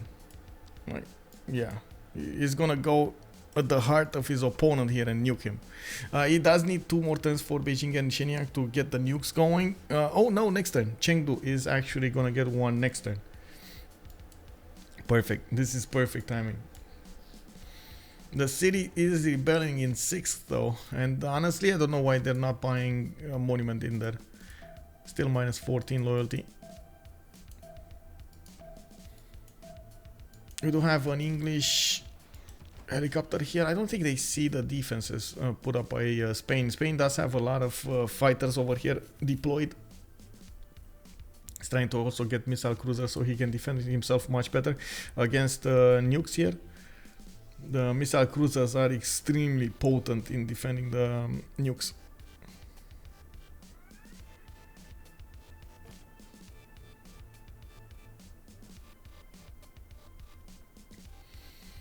Getting seriously late, but I kind of want to see this to the end of the... yeah, exactly, right? Exactly. We need to get to the end. Get there.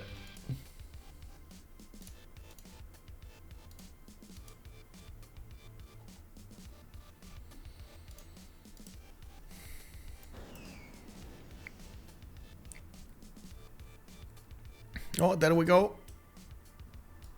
Directly to Toledo. He's not gonna get to finish that missile cruiser. That's the Pingala city.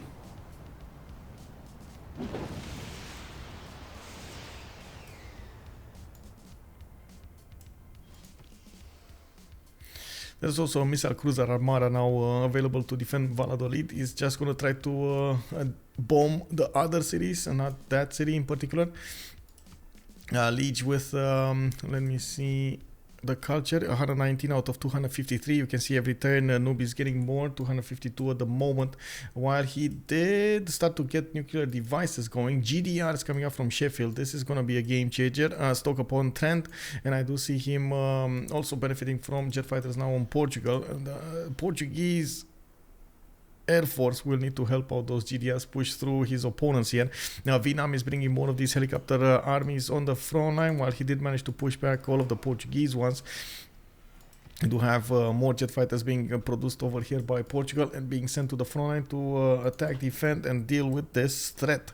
Oh my god, that is just this island next to Faro just got deleted, by the way, by the environment. It got gobbled up by the seas. Eaten. It is what it is. It was a good run. It was a good run, but now it's over.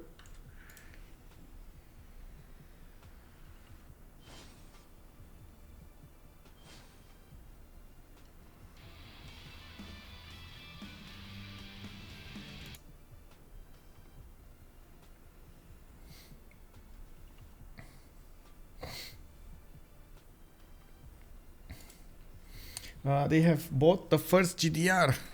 Wait, they did? Where is it? Where is it? Oh, here. Yeah. But it's only 120, 120. It's not that strong.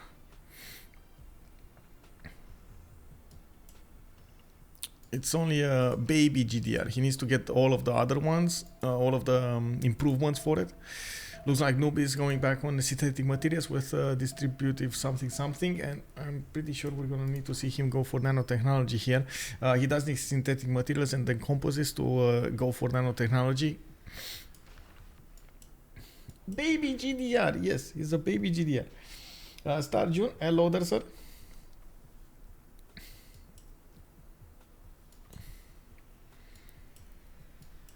I'm very curious if China is gonna first move this, by the way. He has 2 nukes now. He can nuke east, he can nuke west. Paleng got taken down. Mirador is, trying to repair itself. We do have webcam now, also very, very low HP.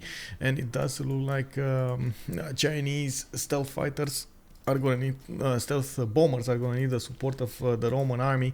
Now Rome just discovered synthetic material, so he's going to be able to upgrade these helicopters. Ben is also going to push towards smart materials. Oh, they discovered it. They discovered it for Noob. Noob is going to need to go through those projects now. Maybe he's going to get lucky with some engineers here or scientists. We're going to need to see what he's going to discover. At the moment, England is pushing forward towards Shah Jahan. That's just a wonder production one. We do have nuclear devices coming up from London. And of course, these GDRs are starting to need to move. Where is he gonna go? Venice? Take out Venice, maybe? Is it? Let's see.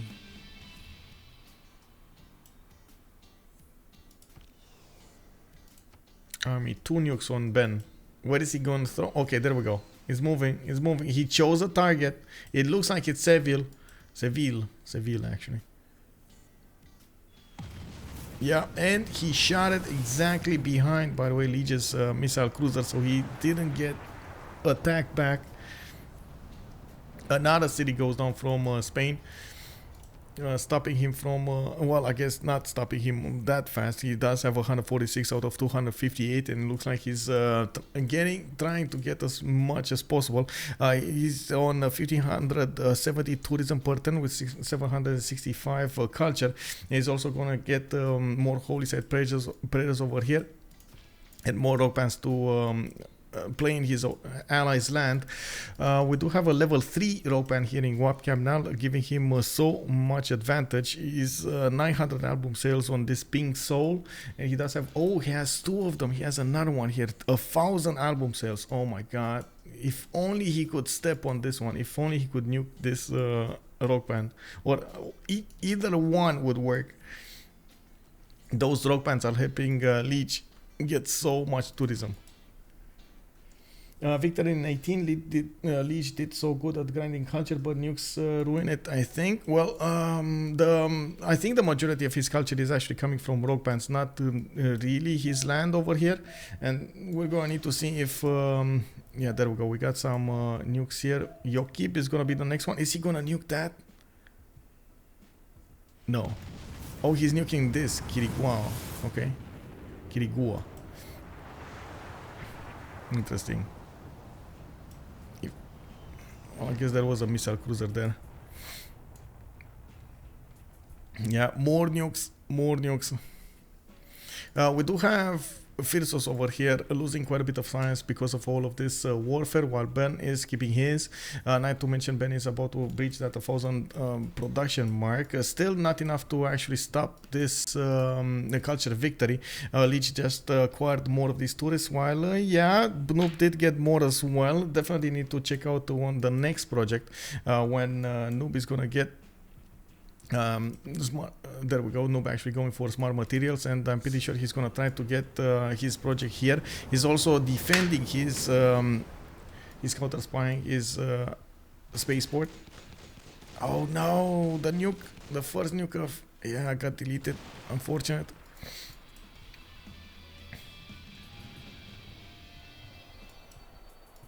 Oh wait, that was a death sound from one of the rock bands. Which so level 3 here, a level 3 died. Oh no, one level 3 died. That was the last concert. Yeah, that's a problem. That's a major problem. We had another one here, Forest Noise. That's 150 album sales, and from what I can see, it does have the Arena Rock on Entertainment Complex Districts with more. Okay, does he have any? Yeah, he does. He does have one here. It's time to go for it. Okay, 162 out of 276. Looks like Noob 64 is managing to push that higher and higher. Definitely would need to see. He's going for these nukes rather than going for the projects.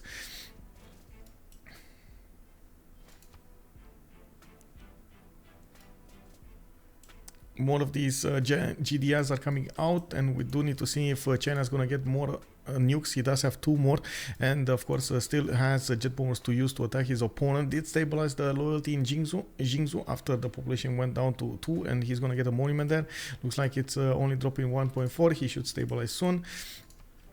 Yeah, we do have the jet bombers available to attack Cordoba. I believe it's going to be a mistake if he actually attacks the main cities here, Madrid or Valencia.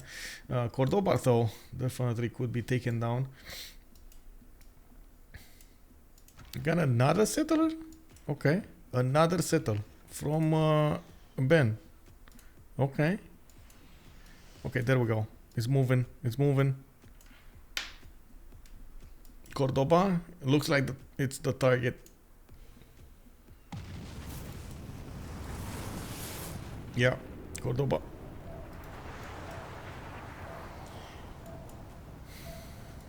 And the theater, yeah.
Okay, we do see Rome actually getting all of these helicopter armies. It's going to be a challenge to push through the jet fighters, and we don't yet see China actually nuking these. We do need to see where these jet fighters are going to go for. Are they going to try to go directly towards Spain, or are they going to try to go through Mayan land before, especially with the nukes available for China? He could take out quite a few cities over here, and of course dwindle the strength so the helicopters could move in.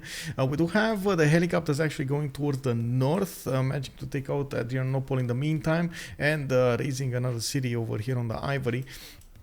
While at the moment we do have the jet bombers needing a target. We don't know exactly how they're gonna get used yet. Faro is the Atlantis. Yes, exactly. Faro is... Where is it? Oh my god. Here, right? Faro is Atlantis. Oh, we got modern armored armies starting to push through Vietnamese defenses, and I do believe we're gonna see multiple of these giant death robots getting bigger and bigger, getting to a higher strength level. It does look like at the moment they're only 120 strength, and they're going to start taking cities quickly. They will use the infrastructure built by his opponent over here, by Chuck, on the railroads, to go faster towards Spain. We do have machine guns. Come on, I would really like to see that project come out. Looks like his Lege is still 170 out of 285, but he did acquire 16 more points, while yes, Noob 64 did also acquire more defensive points on his side. I do have Noob defending with 800 culture at the moment, getting some missile cruisers and recruiting some musicians, getting more theater squares from his cities, and getting theater square festivals from others. He's gonna need a bit of luck here if he does manage to... If his opponent here, Spain, is gonna lose his level 3, that is gonna be it. Mind Princess did get another one of these rock bands plays, and a successful one, I believe. And now we're gonna need to see if he's gonna manage to keep with it. It's a level 4 rock band, well, level 3 actually. Goes to 11 surf band and album cover art. Lege 179 out of 289. Okay. Nukes this. Huh? No? Who's throwing the nuke here? Oh, I see.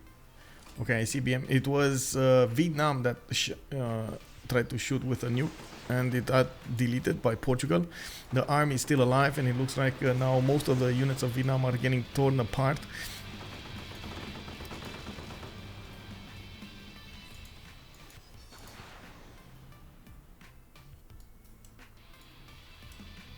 Oh, those rock bands, man, they play and play and play, and they get... another one died. Wait, whoa. It wasn't the level 3, though. It was the level 1, probably. No, not even. There's another level 1 here.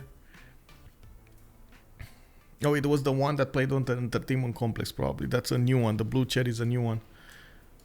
Okay. We got GDRs coming up from Cartagena. Madrid is trying to get them from his cities now. It's gonna take a while until he gets to build them. And we do see Seville. Actually, wait a second. Why did he put the missile cruiser in? Bro, you're gonna lose that. It's losing health every turn over there. I guess it was a misclick. Who do we have with bombs? We do have No 64 with another bomb. Ben is with 2 bombs, looking like Mars Colony is coming up in 3 turns from London.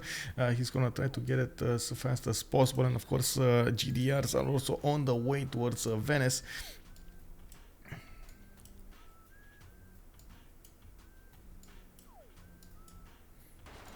Oh, there's another one here also in the south. Let's see how these GDRs are doing. Oh my god, they're taking down the helicopter so easily.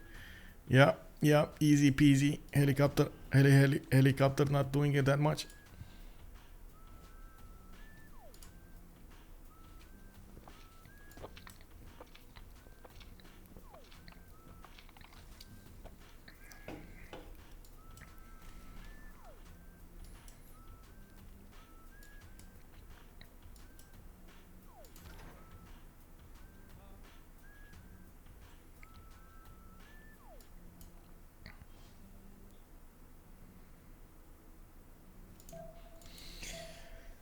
The real Flora L. That's a very good question, sir. Who will win was the question thrown in chat over here, and that is the real question. We do need to see exactly who's gonna win. We got more. Oh my god! All of those planes of Maya in the middle got taken down, while all the helicopters of TaskForceFish are moving towards the north. Maya's gonna have a problem to rebuild them. He's starting to work on his own nukes, trying to get GDR going. It's gonna take some time there. Spain, as you can see, is getting more of these points, 198 out of 297, but so is Noob pushing that necessary win through. Webcam now got taken down another time. Just Ben not waiting a second over there to throw that nuke at his opponent. We do need to see the level 3. Did the level 3 play? Level 3 played again. 1250 album sales. That's a lot of tourists.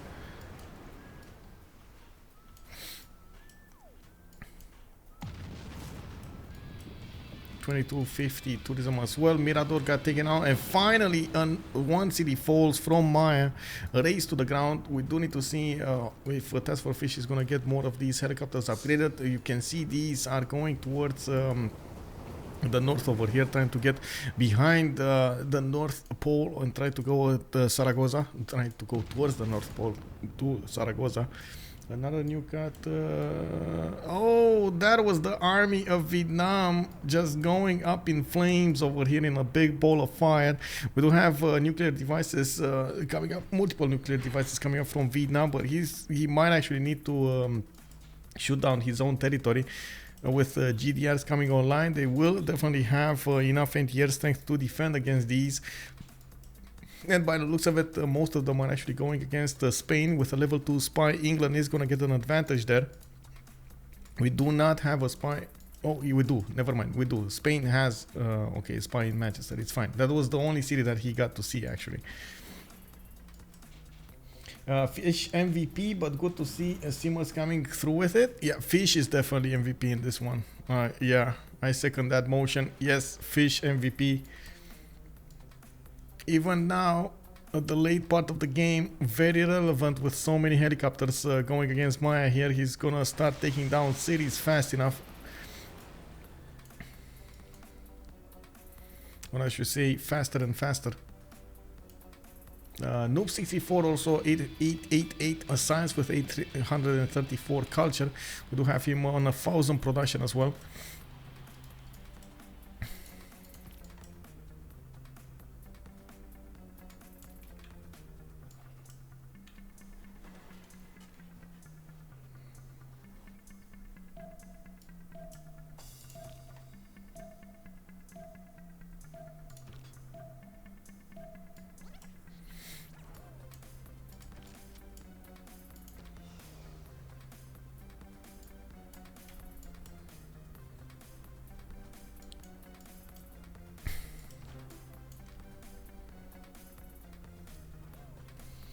Fish is probably the main reason I watch these Civ games. Yeah, Fire Dragon, Fire indeed, Fire Tiger indeed. Goober Dragon, I think CoC can raise some Spain cities with Ulyss will CC, but before that they will hold on to possible CV chances. Yeah, exactly, right? They will try to get this going until the end, until there's no more chances. We never know when your enemy is gonna make a mistake, so you do try to do your best to get there. With Launch Mars colony coming up next time from London, he's gonna get more of these domestics. We do have Noob 64 right now on 298 with possible 299 necessary for Lege to go through. We just heard also the lucky princess over here getting more of these projects going, more of those concerts going. That's very important to get every time. And more nukes going about, not sure where, but they are dropping. Oh, Viso. This time it was Vietnam striking back on the cities of Portugal. Oh, he got one actually from Lisbon to the south of Lisbon. He got one. It doesn't look like at the moment Portugal does benefit from an anti-air, a good anti-air defense. Of course, he doesn't have his missile cruisers next to his cities. That poses quite a challenge, but I guess at this point in the game, I'm not sure he cares that much. He just needs to they just need to shut down that Spanish culture victory, and there is a chance, I gotta say, there is a strong possibility that Spain might actually push this culture victory through. Next turn we're gonna have the World Congress session. Looking at the score screen here, it does seem like we're gonna have a decent amount of advantage. No, they don't need to give Lege. No, it's actually about equal. Okay, it's actually about equal. 212 out of 299. A culture victory over here. 1400 tourism. He did lose a bit of tourism per turn. That's good. Of course, Noob 64 trying to get as much defense as possible. And next turn, he's also gonna get that project finished. The launch Mars colony. He's gonna start to work on the next one. He did get smart material, so he can just chain them from now on. Oh, this would be, oh my god, it's 4500. Oh my god, Carl Sagan, man. 1500 production, just one turning smart, how to say, the last project. Yeah, Outworld expedition, the last project. That would have been insane, but it's not gonna happen. Exoplant expedition, sorry. Zulu cosplay. Yeah. We got a rock band here from China getting some tourists. Just playing it out, playing it out. Playing it out. I'm not even sure what to do here, honestly. Let's go for faith. I don't have that much faith. So, faith. So, me, faith, me, up.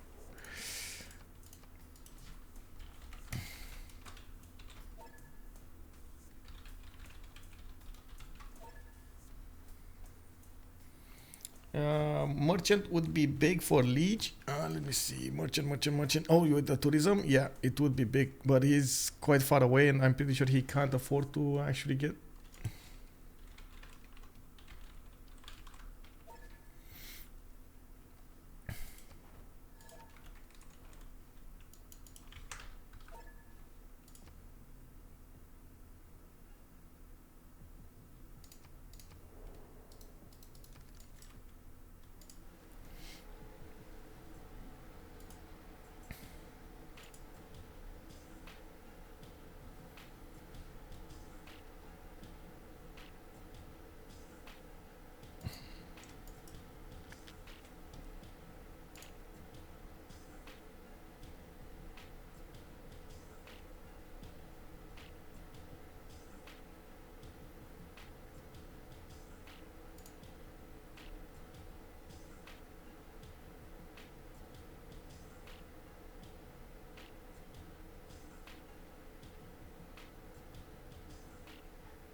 I'm pretty sure that they won't have enough to actually get the Diplo points going with 14 out of 20. Well, actually, if they do get the perfect 5, which is extremely unlikely, they might get another one from Seasteads with Noob 64 Science. He might be very close to any Seasteads. We'll see how much they get here. It's very close though. It's very close to see Diplo 18 out of 20. Oh, wait, they have 2 of them, right? Yeah, they need 2 of them, and he might get 2 of them. Noob 64 can try to get 2 of them. Inoxera Billies, thank you so much for the prime, sir, and welcome. Nuke, yeah, thermal nuke, let's go. One from Seeds and another, it's from the culture tree, I believe. I'm not sure where, but it is from the culture tree. Is this gonna go through? Yeah, it is. Okay. Wasn't enough to actually stop that going.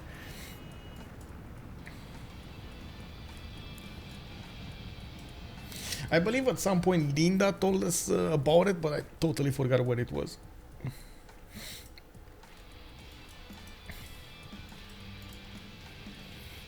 China golden jacket, okay. Oh, Chinese GDRs are also going to the west side. Everything is going towards... Oh, webcam now got taken over. That's another capital they have over here. And this time is Maya. So Maya just lost a lot. Oh my god, half of his science, not to mention production. And it looks like these Roman helicopters are just going everywhere, trying to pillage, going towards Spain now. Spain does benefit from his own GDRs, and he's actually two turning GDRs from Madrid. That is going to be a problem. Yeah, we do need to see what's going to happen here in the culture victory screen with 222 out of 317. It looks like Noob64 is starting to acquire quite a few of those. We'll see how fast he manages to acquire these from now on, especially with the projects. He did discover smart materials earlier, so he does have that exoplanet expedition available for him to go for. Usually when you see this happening, you see the players start to put a lot more of these spaceports so they can get the projects for the last one. This doesn't look like it's going to happen this time. Maybe the spaceport and the projects were just as much as possible to keep that advantage. Oh, we got a level 3 GDR going on the other side. Venice on the other side of the mountain with another one coming in tow. He does need to get there as soon as possible, and he does have a mountain tunnel to go through to the south of Jinzhou. Now looking at the army tab here, we don't have any more nukes on any of the players. And what happened in the World Congress, international traders do provide +4 gold for Noob64, production minus 50%, and that's why he's actually two turning those GDRs. Gain 2 diplomatic points on Noob. Spain and is coming. Yeah, that is a long game indeed. A flying toilet. Big congratulations, by the way, for the Civ Australia team. Congratulations, amazing performance coming up in this tournament. I don't have that many words to actually express myself here. Crispy, oh my god, yes, the game is still ongoing. Vicky does have rock bands. No, I don't think actually Vicky has rope bands. Vicky does have a few more musicians though, and he's 3 turns away from getting his exoplanet expedition. We just saw an oh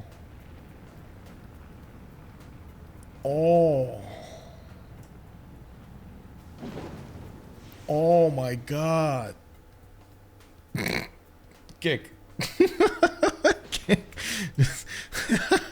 Drop it like it's hot, drop it like it's hot. When Ben is in the house, what you gonna do? Thermal nuke. Just ding ding ding ding ding ding ding ding ding ding. Oh my god. 3 of those GDRs just got wow. Wow, okay, we got Phyrsos with another nuke there, and it looks like he's actually counterattacking into the city of Sinop. He is trying to do some damage there.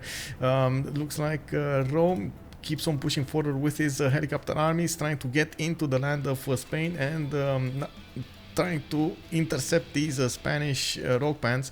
I'm not so sure we do still have a level 3 rock band. I do see a level 1 here moving about. I didn't see the level 3 anywhere. I see 2 level 1s actually. That is gonna be definitely tougher to go through. Lege is 244 out of 323 domestics and trying to get there. Well, I guess tourists, not domestics. Level 4 English GDRs are just all over the place now. Oh, and another one died. Oof. Man, oh wait, that was the level 3? Because I saw 2 and then I heard a third one die somewhere, and I don't know where it died, but it died. Oh man.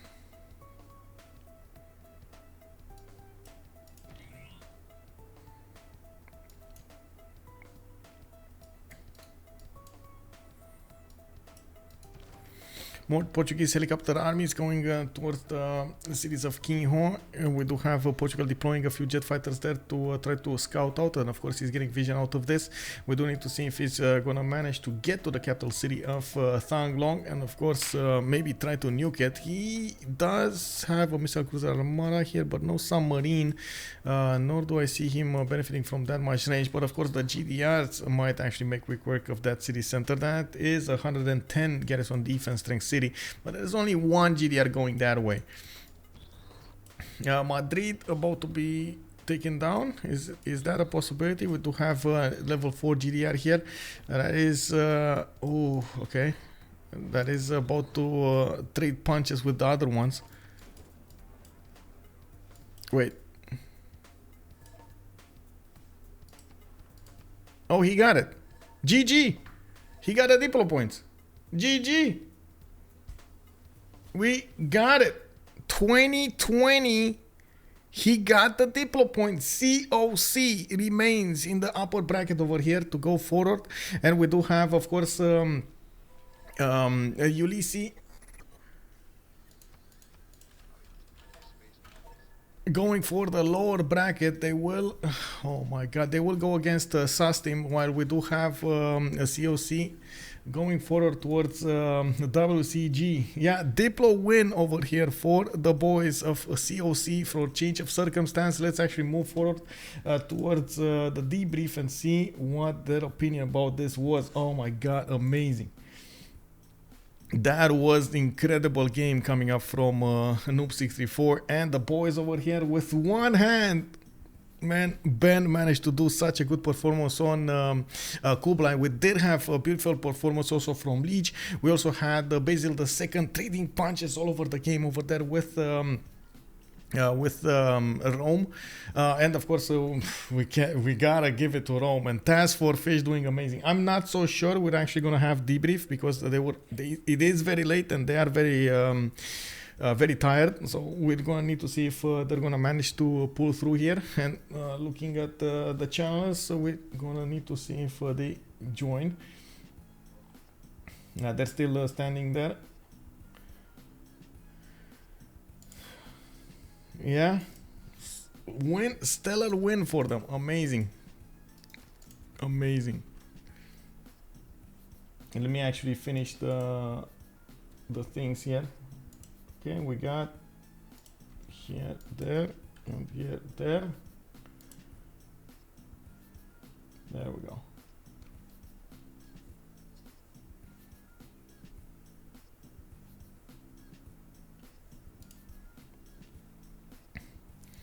Yeah, Ben but better did quite good there. Congratulations. GG, thanks for casting. With much pleasure, man. Oh man, that start at the beginning with Rome, I thought, oh my god, I thought, you know, yeah, Basil II, you're not going religion, you're gonna have crusade on you. Oh, that's gonna be tough. And then you just kept on pushing. pushing. Oh my god, he was so mad probably. +4, he ended up with +8. Yeah. Taxes is awful. Yeah, that +8. GG. GG, well played. GG.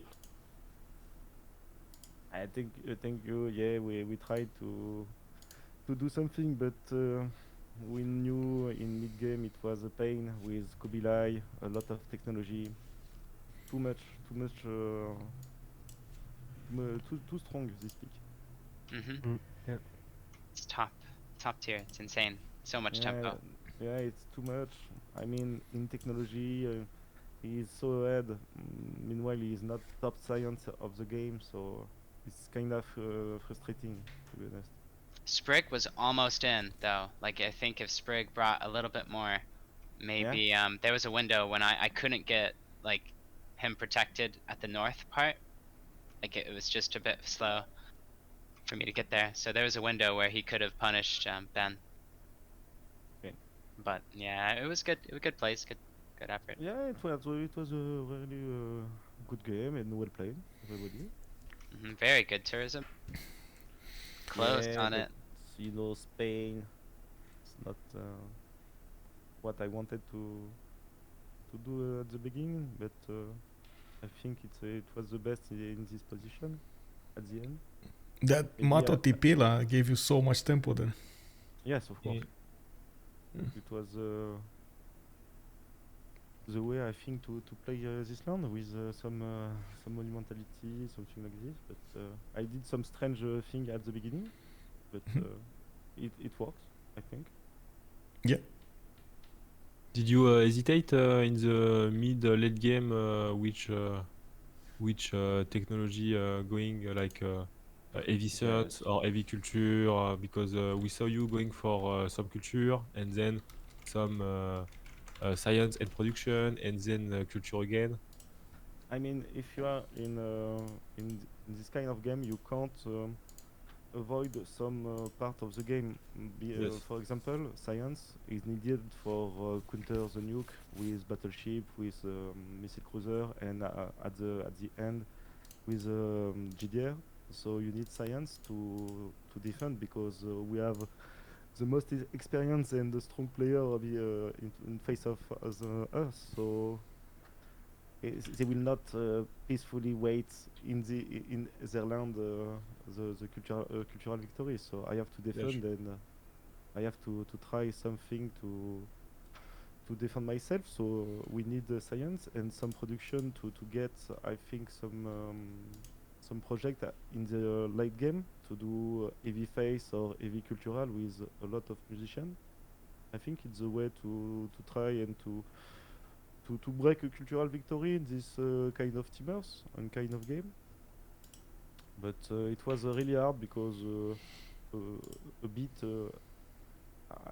I had a lot to do and I was a bit late on, for example, on labs, and I misplay some things in macro game, but I mean, I was very upset about my second golden age. Yeah, you miss it by how many points? Yeah, 2 points or many points? No, 1 GG point. guys, by the way. 1 point. GG Ben. You forget it? I've also GG. come. Yeah. I was thinking it was 2 turn and it was next turn. Yeah, that's typically my play to forget my golden age. And I had a lot of stuff. I could do a lot of things to get my golden, and I was not worried about it. So it was very I feel painful. it. How's your hand, Ben? Well, it's fucking broken. Oh Ben, man, did what you happened? know, did you know by rock bonds on Victoria's Land you are taking away his tourism? I knew, but I forgot, and my team told me, so I stopped. So what's the point about rock bonding? I just do something with my turn because I don't have enough time to play. Okay. Especially with my wrist, it's a bit harder to play properly, so I need more time. It's really rough in late game. I always hate with planes in aerodrome and airport, it's so hard to make all your moves in time. Yeah, you did very well. I did well and until maybe 1000 and then it gets very weird and difficult, I think, to play it. Next time we will pick Kublai. It's too much to tempo. Yes, Ben. very nice, It's very too cool much, stuff. I'm 8 attacks ahead all game Yeah, of without course. doing anything. This is too much. It is too much in this type of game. We can't face that. It's We not first possible. pick Kublai sometimes, it's just a piece of... Yeah, of course we do that as well, but we forgot in second rotation and it was very misplay from us. But anyway, GG. I think all the games we played, except maybe when Rage fed. I mean, even that game was super interesting. The Archer Rush was really cool. Yeah, that was really good play. It was sad because it was like, I think Rage was just in a habit with the FFAs that he'd I been think playing. so many people died to that Archer Rush though in game 1. That was a really good play. Yep, especially with the catapult follow-up, there were like double catapults right there, remember? Yep. It was easier to play that than compete in science with Kublai. How were your amenities this game, Phyrsos? It was like shit. I'm negative with my dude. Because the Brannigan strategy works. So, what? You killed all of my units in neutral land and in my land, and I think you were probably struggling with some more wariness, right? Oh, I mean, before that. Oh, before that. I was playing on amenities like I always do when I play Mario, but I didn't have any settle close to luxuries. I didn't have two base. I didn't have a lot. I think I seemed quite poorly this game, but this was not a smooth my game. I think Maya on 7 seas is sus sometimes. No, it's okay, but I don't know. I love to play on the amenities and staying +3 all the game, and this game I could only barely stay +0. I like Maya on constant islands and stuff. I don't have that much experience playing it, but I played it a bit recently, but I don't think I want to play it on 7 seas. Also, Kublai is getting nerfed, right? In the next patch, finally. Getting banned in the game. Always, yeah. I mean, yeah, I hope we're gonna nerf it. And, No, yes, it's already there is- decided, no? It's just... Yeah, waiting there is for already something. CWC. There is already something, but I forgot. So... Anyway, GG guys. Yeah, Well good played. GG, guys. GG, well played. Good It was a very nice game by both teams. GG. Thank you. Awesome. GG, you for bye-bye. casting. Good night. And Bye. see Yeah, you it was my later pleasure. for- Have a good evening. Bye bye. Boss. Maybe final. Bonne nuit. Bonne nuit. Bonne Well, there we have it. We heard from both teams. We heard Lege explain to us what was his idea from the beginning. He was trying to do quite a few things over there at the same time. He knew that he's going to need to go for that culture victory at some point. Wasn't ideal, but he had to do it. Kublai was a bit of a mistake from them to let in, and they did realize it halfway through after it got picked. Now we will see the next matchups, and we're going to have a bit of time for the players to try to sync with each other, and we do have SAS team going against Ulyss, and then we're gonna have WCG going against CoC. We do need to see exactly what's gonna happen in this week. Wow, so many games, 3 games, 3 amazing games. Thank you so much, by the way, everybody, for coming up tonight. I do have to thank you for all of the follows, for all of the subs. Thank you so much. It helps me out a bunch, and of course allows me to reinvest into the community. If you do want to donate towards the goal of towards the prize pool, we do have that right now available for everyone. There is a PayPal actually for this. Give me a second. I know I need to click on it. It's here. There we go. It's this one. There we go. And of course, every little bit helps for the players to actually get some recognition out of this. There is a $500 prize pool for this, and I do hope we're gonna enlarge it as longer the game goes on, the tournament goes on.